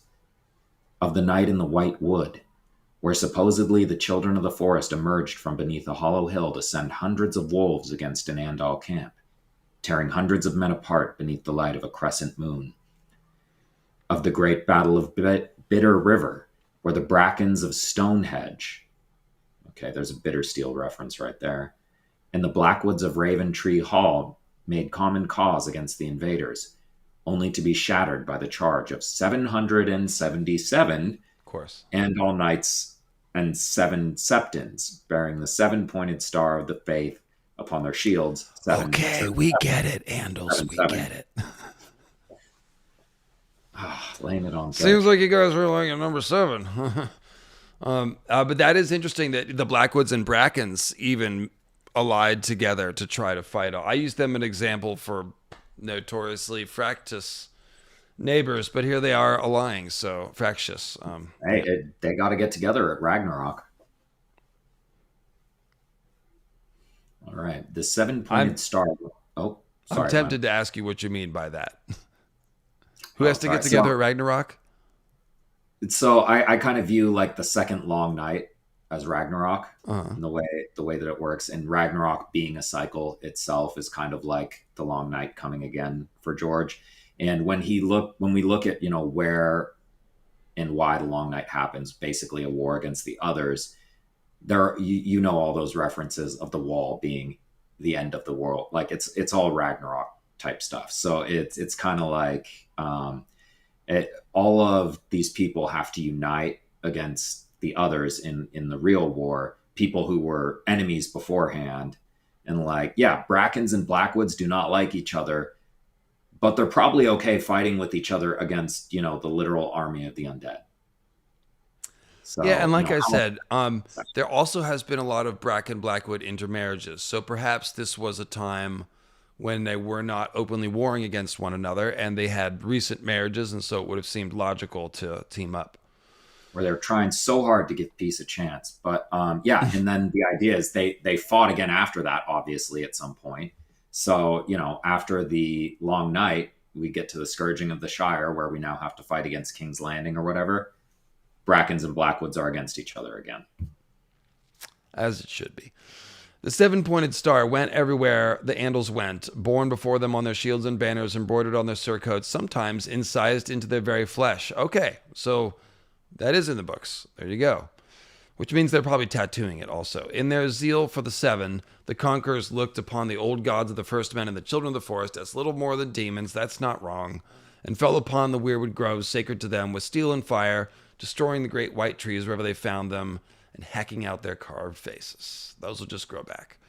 The great hill called High Heart was especially holy to the first men, as it had been to the children of the forest. Crowned by a grove of giant weirwoods, ancient as any that had been seen in the 7 kingdoms, the High Heart was still the abode of the children and their green seers. That's kind of cool to picture that. Like the High Heart is a giant hill. You can see miles. It's a big hill. So on top of that is this big weirwood grove, and you got to imagine Children of the Forest having a tree town up there. Like, damn, that's pretty cool. It's another Baden Hill. It's another what? Baden Hill. Yeah, but this one doesn't go their way. It's like the what if they had lost? The last stand here. Yeah, King Arthur was late. He was. Only had this Orlanius guy, and he didn't. Well, and a lot of people think that the actual character of King Arthur was originally derived from a Celt named Artos, the bear. So it's like, Hmm. yeah, from actually, north of Hadrian's Wall. So like that kind of folds into your whole thing with, the first king of the first men, a northerner, really being the same figure as who the South have then described as Garth Greenhand. That's sick. And then people in the chat are also mentioning Olympus because it's a hill with gods on it. Yeah. That's Yeah. fair. So, It's not the only one either. no, the pyramid of Marine has a lot of that going on. When the Andal king Eric the Kinslayer surrounded the hill, the children emerged to defend it, calling down clouds of ravens and armies of wolves, or so the legend tells us. Yet neither tooth nor talon was a match for the steel axes of the Andals, oops, all axes, who slaughtered the green seers, the beasts, and the first men alike, and raised beside the high heart a hill of corpses half again as high, or so the singers would have us believe. Yeah. And I love the language there of a cloud of ravens. Basically, an obscuring black cloud. It's a very long night. Now, the true history suggests otherwise, insisting that the children had abandoned the Riverlands long before the Andals crossed the narrow sea. That's interesting. Well, they also claim that the children of the forest are all dead and gone, yet they're not, are they? Not entirely. I wonder if this is because it could be that this was a fight between first men and children, and then it got remembered later as Andals versus children and first men. Well, and one thing that we've seen is that when they marry heavily into children of the forest, or at least that's the implication, in places like the Neck, the people are a lot shorter. And so if you're a really short person, maybe you've got this camouflage of like mud and leaves and stuff when you fight, and you're doing magical stuff, they're going to think you're children of the forest. Right. Yeah, it's hard to see. It's hard to say. But somebody chopped those weirwoods down. They're stumps now, so that much we know. Yeah. Go ahead and read this bit about Ereg. Though Erig's name is one of the blackest in the ancient histories, one may wonder if he ever existed in truth. Archmaester Periston has suggested that Erig might, in fact, be a corruption of an Andal tale and not a name at all. Periston goes further in his A Consideration on History, suggesting this nameless Andal chieftain had cut down the trees at the behest of a rival of the River King, who used the Andals as sellswords.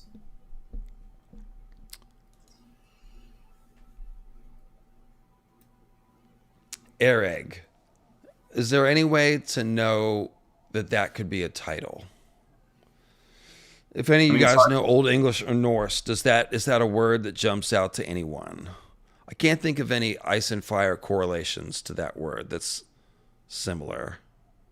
Well, there's a lot of like Prince Eric and King Eric type stuff going on. And it's, whenever a Viking becomes, a historical figure, it's usually because he's pretty brutal.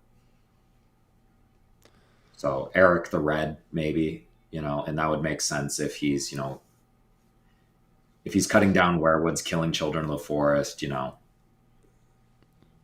So, okay, Latin for king is the reg, as in like regicide. So Ereg could be a king title. Yeah, and he is German. The er is German for he is. So he is king could be the name of his translation of his name. I could see it. I mean, George has most definitely read like the first real serious compilation of Arthur stories is the Regum Historiam Britannica, so History of the Kings of England or Britain really, and it was written by Geoffrey of Monmouth. So George has obviously read it. He has a character named Joffrey of Monmouth. and he has a bunch of characters that are specifically from that version. So the idea that he's mixing Latin and German here, he's done it in other names.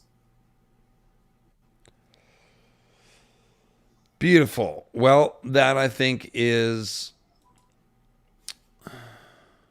Oh no, I'm way wrong. Christopher. Yes, the penultimate and greatest of the River Kings to stand before the Andals was Christopher IV of House Mud, the Hammer of Justice, who ruled from a great castle called Old Stones on a hill by the banks of the Blue Fork. The singers tell us that he fought 100 battles against the invaders and won 99 of them, only to have one problem after all, which was the 100th battle, where he rode to war against an alliance of 7 Andal kings, of course. Yet it seems convenient that there are 7 kings in the song. Likely this is another tale concocted by Septons as a lesson in piety. So before the Muds, there had been some First Men kings, the Fishers, and all that, but the Muds succeeded in unifying more of the Riverlands than any of their predecessors. The reign was not to last. The Hammer of Justice was succeeded by his son Christopher V, or Christopher the Last, who proved unable to stem the Andal tide and failed even to hold his own people together. The Fisher Kings? Yeah. Okay. We talked about them in the Origin of House Tully stream. Yeah. And I'm another big Arthurian reference, obviously. They might literally come from the Isle of Faces. Interesting. Yeah. So the Andal kings that brought down Old Stones and slew Christopher the Last intermarried with the remaining nobility of the First Men and butchered those who did not bend the knee. A quarrelsome, warlike folk, the Andals divided up the Riverlands among themselves. The blood of the last kings of the First Men had scarce dried before the Andal conquerors began to war upon each other for dominance. Though many a lord would name himself king of the rivers and hills or king of the Trident, centuries would pass before any of these petty monarchs held sway over enough of the Riverlands to be worthy of these titles.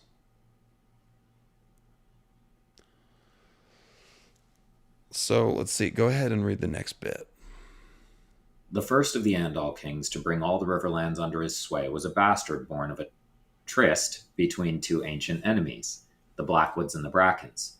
As a boy, he was Benedict Rivers, despised by all, but he grew to be the greatest warrior of his age, Sir Benedict the Bold.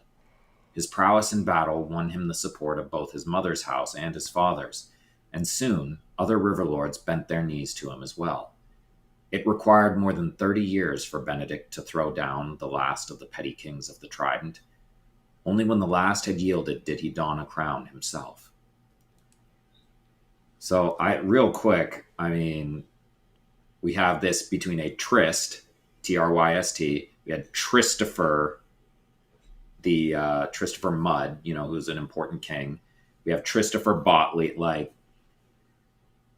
obviously, there's some tryst going on, with Azor Ahai and Nissa being from seemingly, rival peoples, dragon peoples and children of the forest. This is doing the same thing again with the Brackens with their fiery horse are very Azor Ahai coded. The Blackwoods are, very child of the forest coded, and they produce green seers. So there's a lot going on here. Also, it's very much this is another Arthurian reference with Tristan and Isolde. Oh yeah, remind me, what's that one?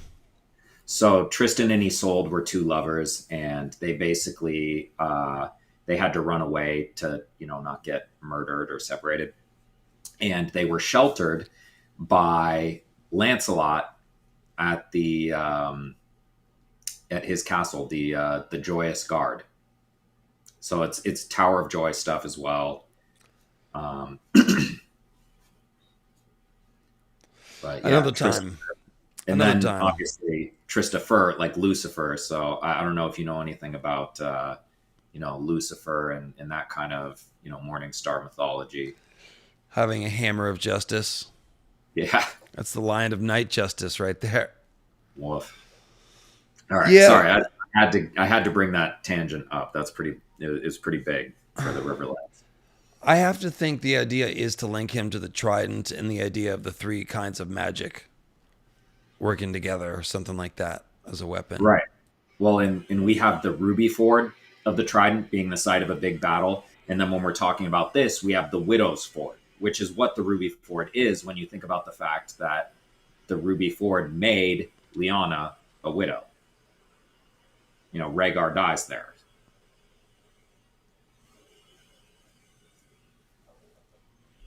I didn't make the connection. I'm sorry. What was it? So the Ruby Ford being the site of a modern battle, the Widow's Ford is the site of one of those battles that they were just talking about.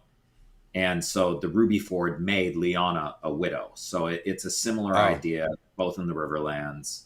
And again, like we brought it up a bunch of times, and also like the Strongs literally have it in their sigil with the three forks and their colors, and them basically just being metaphor for the three branches of the weirwood net, where we have like the blue others, where we have, you know, the red-blooded dragon people, and then we have the green seers. So House Justman. Oh wait, no. As king, he became known as Benedict the Just, a name that pleased him so much he set aside his bastard surname and took Justman as the name of his house. As wise as he was stern, he reigned for 23 years, extending his domains. Another Benedict reigned for 60 years and added Duskendale and some other places.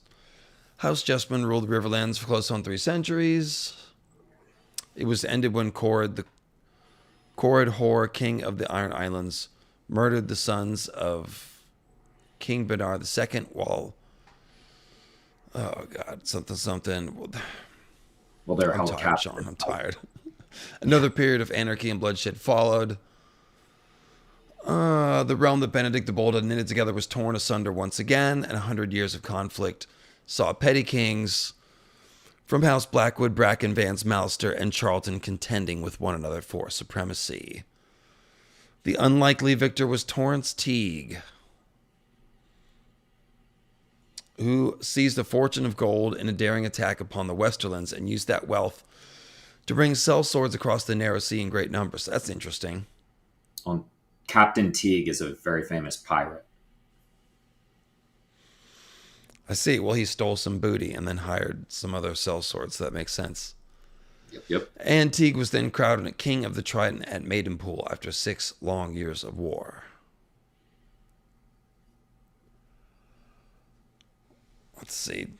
Oh, this is getting it. I don't know. Well, and I like Torrance. Anytime I see Torrance or Torrent near the Riverlands, or specifically the Trident, yeah, we see the, melting them and turning the Trident into a torrent, and we see the Torrentine River by Starfall, and just kind of how the Long Night Opera and then its echoes have migrated. Oh, it's the magic river weapon. Turning the Trident into a torrent. Maybe Dawn is somehow like made with a fusion of magics or something. Well, and also like the Trident itself, it's the weapon of a sea god, and it's magic, and it's made by Cyclops smiths. So he's used that. George has used that whole, Azor Ahai is forging Lightbringer.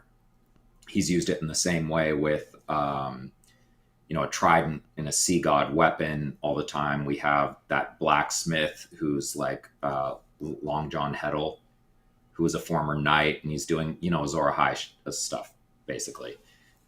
But yeah, it's, a magic, and he was, of course, peg leg. So doing Long John Silver type stuff. But, R. Yeah, R. It's pirates all around for George. He loves pirates. But yeah, it's the Cyclops smiths making a weapon of the Trident. So we pick it up at the bottom with, as with the first men. As with the first men, the dynasties of the Andal River Kings oft proved short-lived, for enemies surrounded their realms on every side. Iron men from the Isles raided their coasts to the west, whilst pirates from the Stepstones and Three Sisters did the same to the east. Westermen rode down from the hills across the Red Fork to pillage and conquer, and the wild hill tribes emerged from the mountains of the moon to burn, plunder, and carry off women. Every single one of these things has happened in the modern story. Oh, whoops. Yeah, you're right. Totally. No. From the southwest, the Lords of the Reach sent iron columns of knights. That's happening now with Randall Tarley. Across the Blackwater whenever it pleased them. To the southeast lay the domains of the Storm Kings, ever eager for gold and glory. In all the long history of the Trident, under hundreds of rulers, there was hardly ever a time when the riverfolk were not at war with at least one of their neighbors. Sometimes they were forced to fight upon 2 or even 3 fronts at once. Worse, few of the River Kings ever enjoyed the full support. Oh, we lost him. Yeah. Time and time again, one or more of these river lords would join with some invader against their own king. Usual story, right? In some cases, it was these very lords who brought the outsiders into the Riverlands, offering them land or golds or daughters for the help against familiar foes. So yeah, same story. That's why I read the history at the beginning. It's so important. Like, that's what George is mimicking here. So thank you. Thank you, Mantis. And I will just say again, if you want to support the program, I'm going to commission some art. I have already commissioned some art for the next Dothraki video. And if you would like to help me fund said commission and be thanked when I show the art in the next video, send a PayPal with the link below in the video description.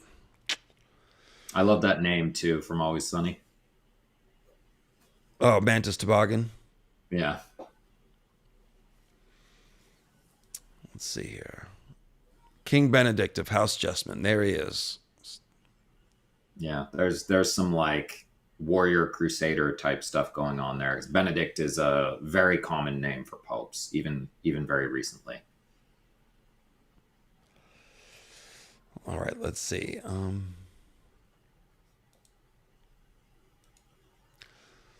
Many a river king was toppled by such alliances, and each new battle only served to set the stage for another to follow. With hindsight, it is plain to see that it was only a matter of time until one of the invaders chose to stay and claim the Riverlands for his own. And the first to do so was the Storm King, Arlen Durrandon. And we sort of heard about that earlier.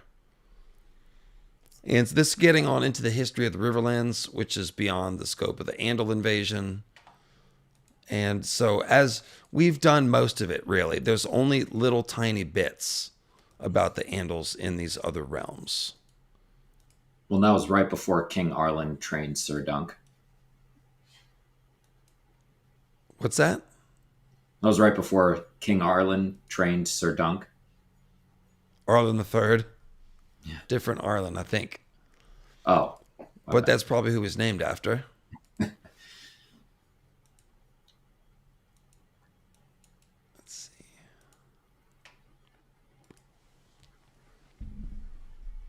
Yeah, Arlen, by the way, means oath. Hope? Oath. Oath. Like oath keeper. That's interesting. With, yeah, all Dunks talk of vows and oaths and keeping his word and honor and all that stuff. So the guy who taught him honor, his name is Oath. Okay. Well, he's a short little guy. He's a child of the forest, a hedge knight. And so, you know, him being Dunk's foster father, it's like Pact of Ice and Fire stuff. Yeah.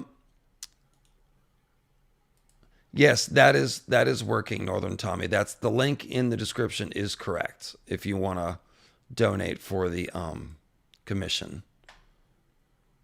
Yep, it is correct. It just truncates it because it's long. Damn, you never see the yellow letters. It's exciting. Not often. Every once in a while, Maynard Plum is logged into my account and will say something in the chat. Yeah. All right, so the Andals made their mark on Dorne as they did on all Westeros south of the Neck, yet most historians agree that their impact was less here than in other southern kingdoms. Unlike the first men, the Andals were seafarers, and the more adventurous of their captains knew the Dornish coast well, and were wont to say that they were not to be found there but snakes, scorpions, and sand. Small wonder then that comparatively few of the invaders bent their oars southward when there were richer, greener lands far closer at hand, just across the narrow sea from Andalos itself. Yet there are always a few who walk the roads that others shun, seeking after fortunes in the bleaker corners of the world, and so it was with the Andals, who made their way to Dorne. Some contested with the first men who had come before them for the choice lands along the Green Blood, or ventured into the mountains. Others established themselves in places where no man had gone before them. Go ahead and pick it up there. Amongst those were the Ullers and the Corgyles.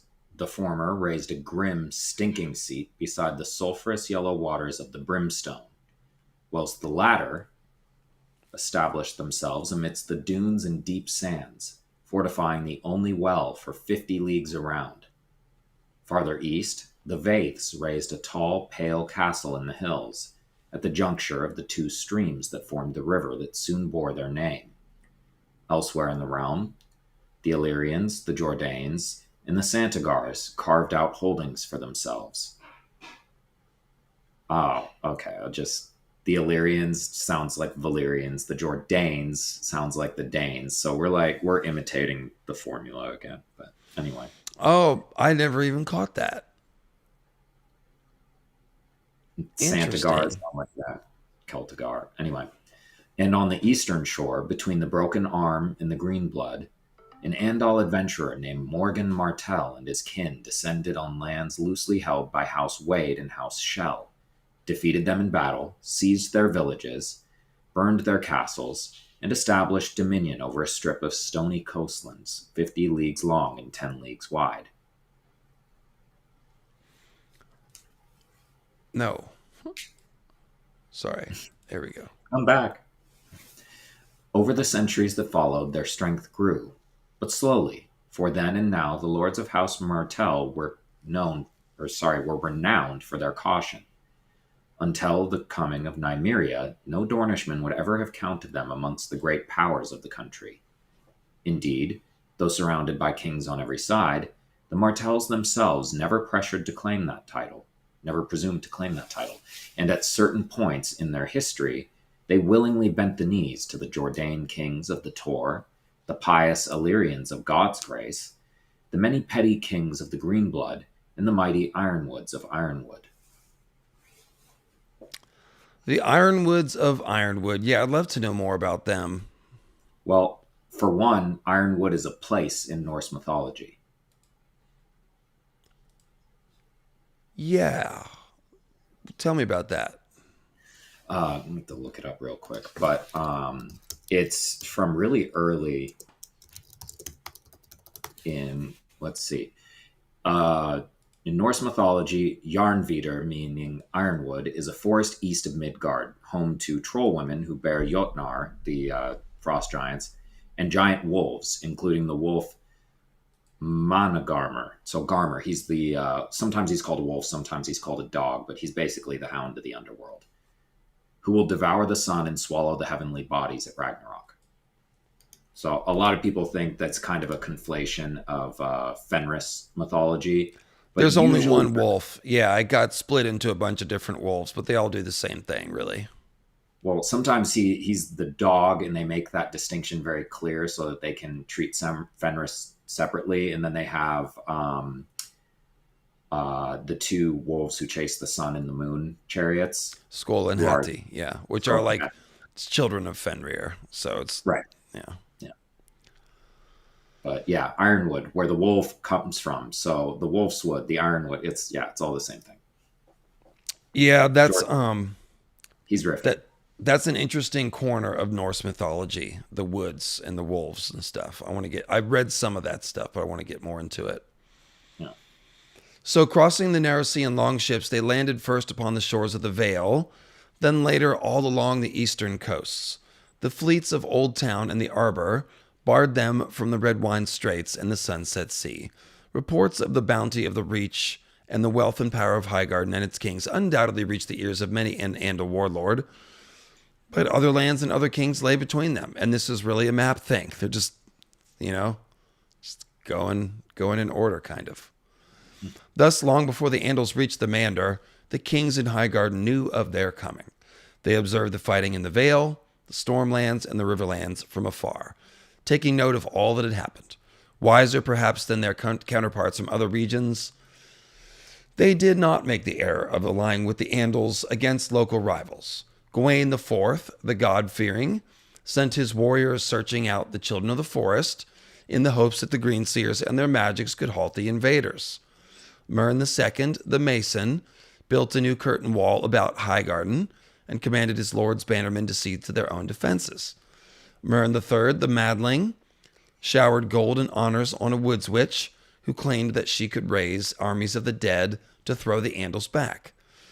So you can see here, before the Andals come, everyone believes in magic. There's the anti-magic citadel thing's not there yet.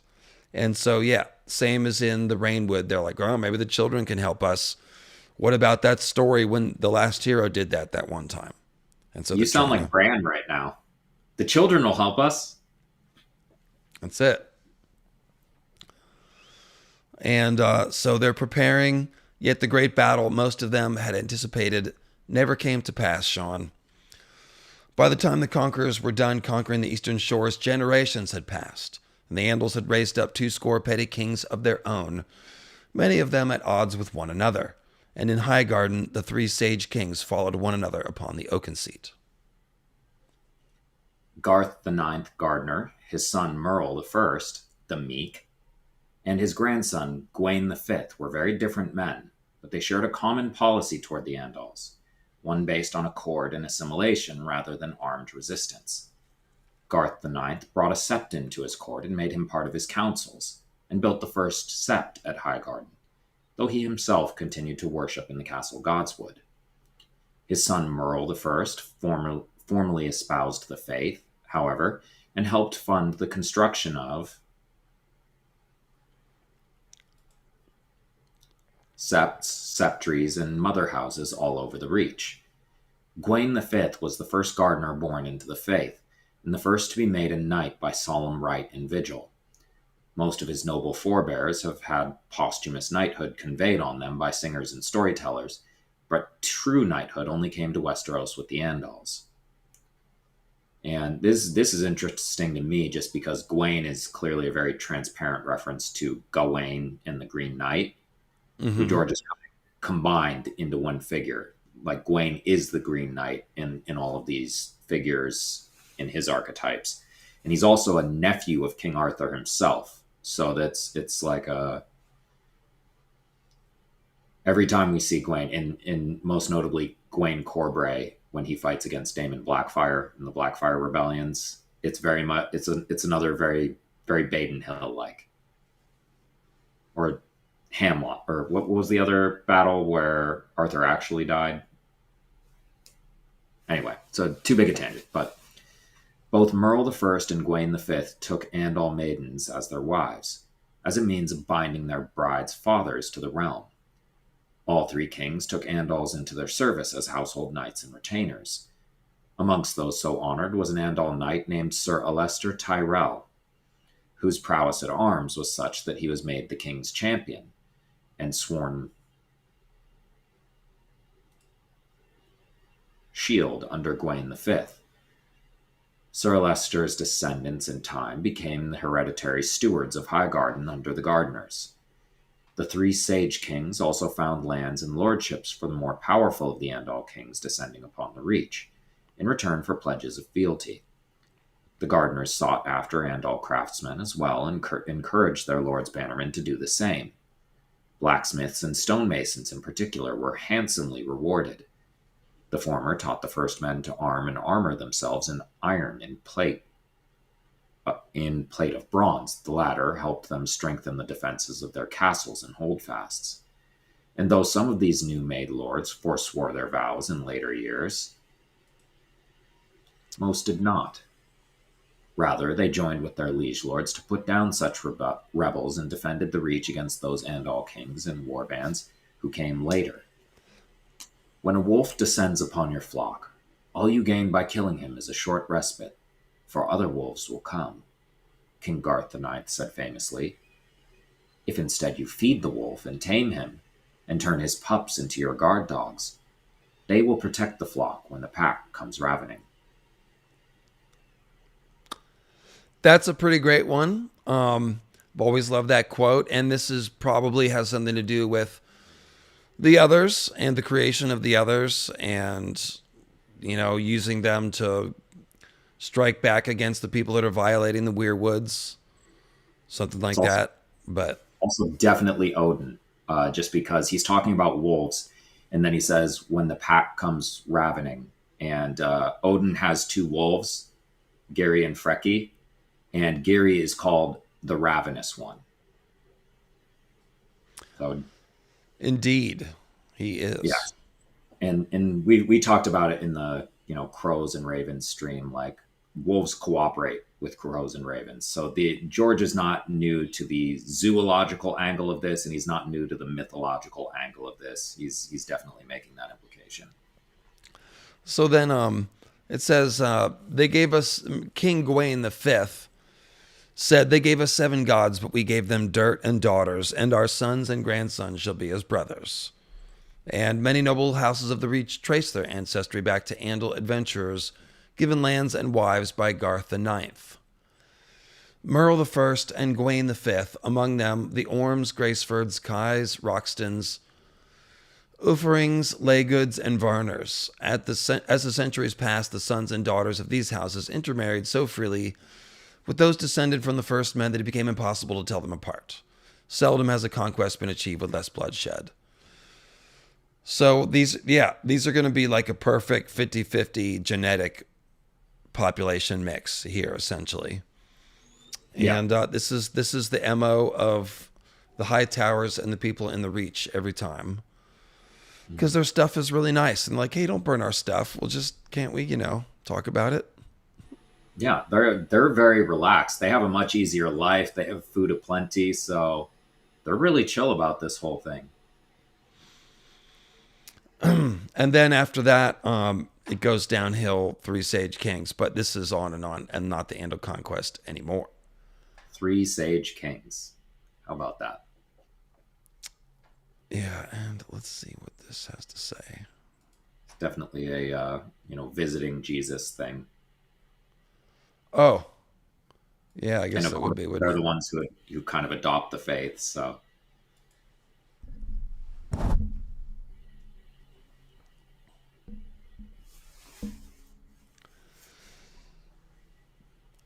When the Andals came, the High Towers were among the first lords to welcome them. Wars are bad for trade, said Lord Dorian Hightower. That's what I said, right? When he set aside his wife of 20 years, sorry, babe, the mother of his children, to take an Andal princess as his bride. Hey, it's politics. Yes, she's young, and yeah, she's got a nice rack. But I mean, it's politics. I got to do it. I hate that I had to do it. I like that his name's Dorian. We've got Dorian Gray up in the High Tower, an invincible or an immortal magical man. Oh, taking a younger wife like he's done with the old one because he's immortal. Oh, okay. Right. Scum. That's a scandal. His grandson, Lord Daemon the Devout, was the first to accept the faith. So Aegon the Conqueror is a real man. He's like, I have 2 wives. They're my sisters. Wait, is that what real men do? I don't have any. At least he didn't cast him aside to marry what's her name, Durrandon. Yeah, there's a lot to unpack with the way we just went about talking about that, but real men do the incest. Real men, they don't set aside their wives of 20 years. Yeah, to marry a princess. It's a dick move, and it's also like Dorian Gray. He's a hedonist. It's very much, So his grandson, Lord Daemon the Devout, was the first to accept the faith. To honor the new gods, he built the first sept in Oldtown and 6 more elsewhere in his realm. It's funny. A lot of these first men seem ready to move on from the very occult tree worship stuff. They're like, wait, this religion is nice. You build these churches and we get the incense and crystals and stuff. This is better, The old gods are bad for trade. It's a little creepy too with the organs and the branches. And so yeah, Right, they're just when he died prematurely of a bad belly, Septon Robeson became regent for his newborn son, ruling Oldtown and all but name for the next 20 years and ultimately becoming the first High Septon. The boy he raised and trained, Lord Tristan Hightower, raised the Starry Sept in his honor after his passing. That's cool. Starry Sept's kind of a big deal. well, and it's Tristan again. Tristan and Isolde. It's King Arthur stuff, and we see King Arthur stuff all over the High Tower all the time. Like Melora Hightower is a reference to Thomas Mallory being stuck up in a tower during an entire war as a night prisoner, and he's the one who wrote one of the most famous collection of King Arthur's stories. So, Right. Tristan Hightower. Okay. Yeah. That's good. These are very inside jokes, so only a few people get. So thanks for yeah, explaining this to us. George likes chuckling to himself. So in the centuries that followed, Oldtown became the unquestioned center of the faith. From the dark marble halls of the Starry Sept, a succession of High Septons donned the crystal crown to become the voice of the faith of the seven on earth, commanding the swords of the faith militant and the hearts of all the faithful. Oldtown became their holy city, and many devout men and women traveled there. Doubtless it was in part due to these ties to the seven that the Hightowers were so often able to keep themselves separate from House Gardiner's countless wars. So, go ahead and read this about the Citadel, if you would. The faith was not the only institution to flourish behind the massive walls of Oldtown, under the protection of the High Tower. Thousands of years before the first Sept opened its doors, the city had been home to the Citadel, where boys and young men from all over Westeros came to study, learn, and forge their chains as maesters. No greater seat of knowledge exists anywhere in the world. Okay, a maester wrote that. Like, by the time of Aegon's conquest, Oldtown was beyond question the greatest city in all of Westeros. The Okay, largest. well, that's getting on to the conquest. So, yeah, it seems like some sort of particular combination of Oldtown being this sort of genteel, learned place, and the faith of the seven came together. And this is actually kind of the creation of what we think of as Westerosi Andalos culture. It didn't really reach its conclusion until it got to Oldtown. And then we get the High Septon, and we get the Starry Sept, which becomes the center of the faith. So it's interesting because, yeah, the Andals religion is much more primitive when they start. They're carving runes on rocks. They've got this legend about, the father and the smith and the warrior and the maiden, and it sort of evolves into this more complex thing. So, Well, yeah, yeah, and it's pretty kind cool. of like it's mirroring England again, because England has been invaded so many times by various Germanic tribes. You have the Angles, the Saxons, the Danes, and there were more, that were, varying levels of success. But we tend to think of the English as a very, very different culture than, for example, like the Vikings or the Norse or the Germanic tribes. And They're not. The Danes, not the Scandinavians, the English, the Germans, it was all an interconnected world, and they were all closely related. Yes. and the modern culture of England evolved from that, where the modern Andal culture in Westeros is similarly very different from those wild men who lived in Andalos. So, and last we come to, this isn't the right place, the North. And this is where we get a victory for the first men finally. Baden Hill, aka Moat Cailin, right? They had to lose 6 kingdoms in order to win in the 7th, or did the Septons write that?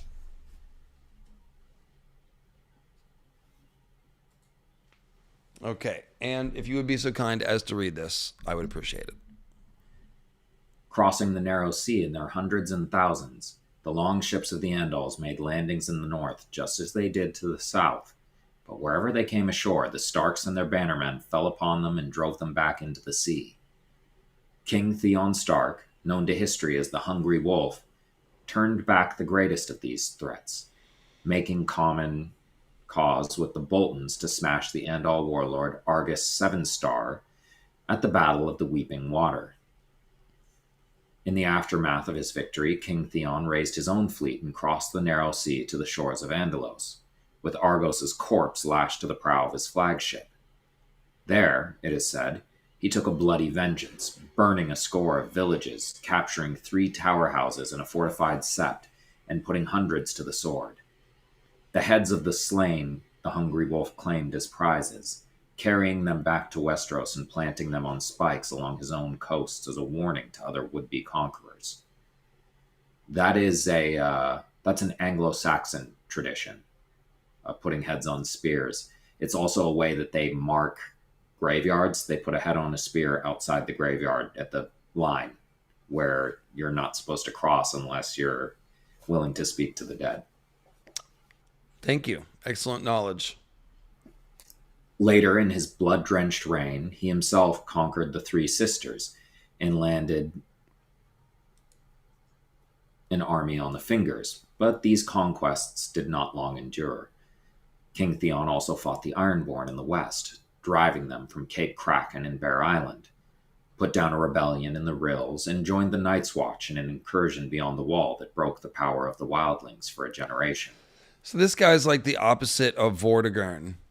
You know, Vortigern has enemies pressing in on various sides, and so he makes the deal with the Saxons that leads to the Saxon colonization of England. The North, this guy, Theon the Hungry Wolf, he just went around and beat everybody one at a time. He just kicked ass through his whole reign, just absolutely shut everyone down. This guy must have been some sort of badass, you know? So. Well, and it's a much better strategy. So we see, like in the Vale and in other places, we see a lot of allying with Andals against your First Men enemies. And whenever they do the infighting, the Andals eventually win. With the North, he really consolidated power to the point where, they mentioned very specifically, he, merged with the Bolton.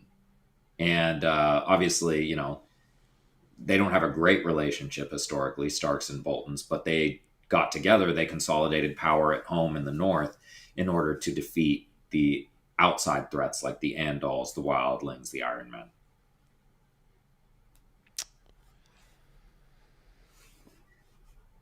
There it is. Well said. Thank you. And I think that's about it. So there's your victory. This is your first man victory, and they shall not conquer the North. And there wasn't a whole lot of reason to persist. But again, this is supposed to mimic the Picts, where it's like the Romans just got to a certain point and they're like, you know what, let's just build a wall and call it a day. Yeah, they did not. That's kind of what they did. Obviously, the ice wall serves that purpose with the wildlings, but we can see it repeated again with Moat Cailin and the North. It's the same pattern. Yeah, I have a lot of thoughts on Moat Cailin as like maybe the original wall, or just with that. Yeah, we should definitely do. We need to go back to that topic. I've only explored that one in passing. Yeah, black wall versus a white wall, and there's a lot going on there in George's idiom. It's the only real candidate. It's like Night Fort, Moat Cailin, So, all right, guys. Well, this has been a 5-hour, almost 5.5. Man, it didn't feel like 5.5 hours. Yeah, it did. Sure didn't to me. Well, thank you all 600 of you guys who've been watching Strong pretty much all the way through. I appreciate you guys so much. And I hope this has been entertaining, and maybe you even learned a little bit about British history and Germanic history. So that was fun. Next week will either be the Rhoynar or the First Men, and the week after that will be the other one. So I'll figure out what order I want to do those in, and those will be the next 2 weeks. And I really appreciate you pinch hitting here, Sean. That was a strong finish, and you brought some extra knowledge, so that's cool. Didn't know you're a history buff. Actually, wait, I did. I think I just forgot that. But I wouldn't say that I'm a huge history buff. what I would say is that I've very specifically studied this history in the last 2 weeks. Okay, So, well that works. Yeah.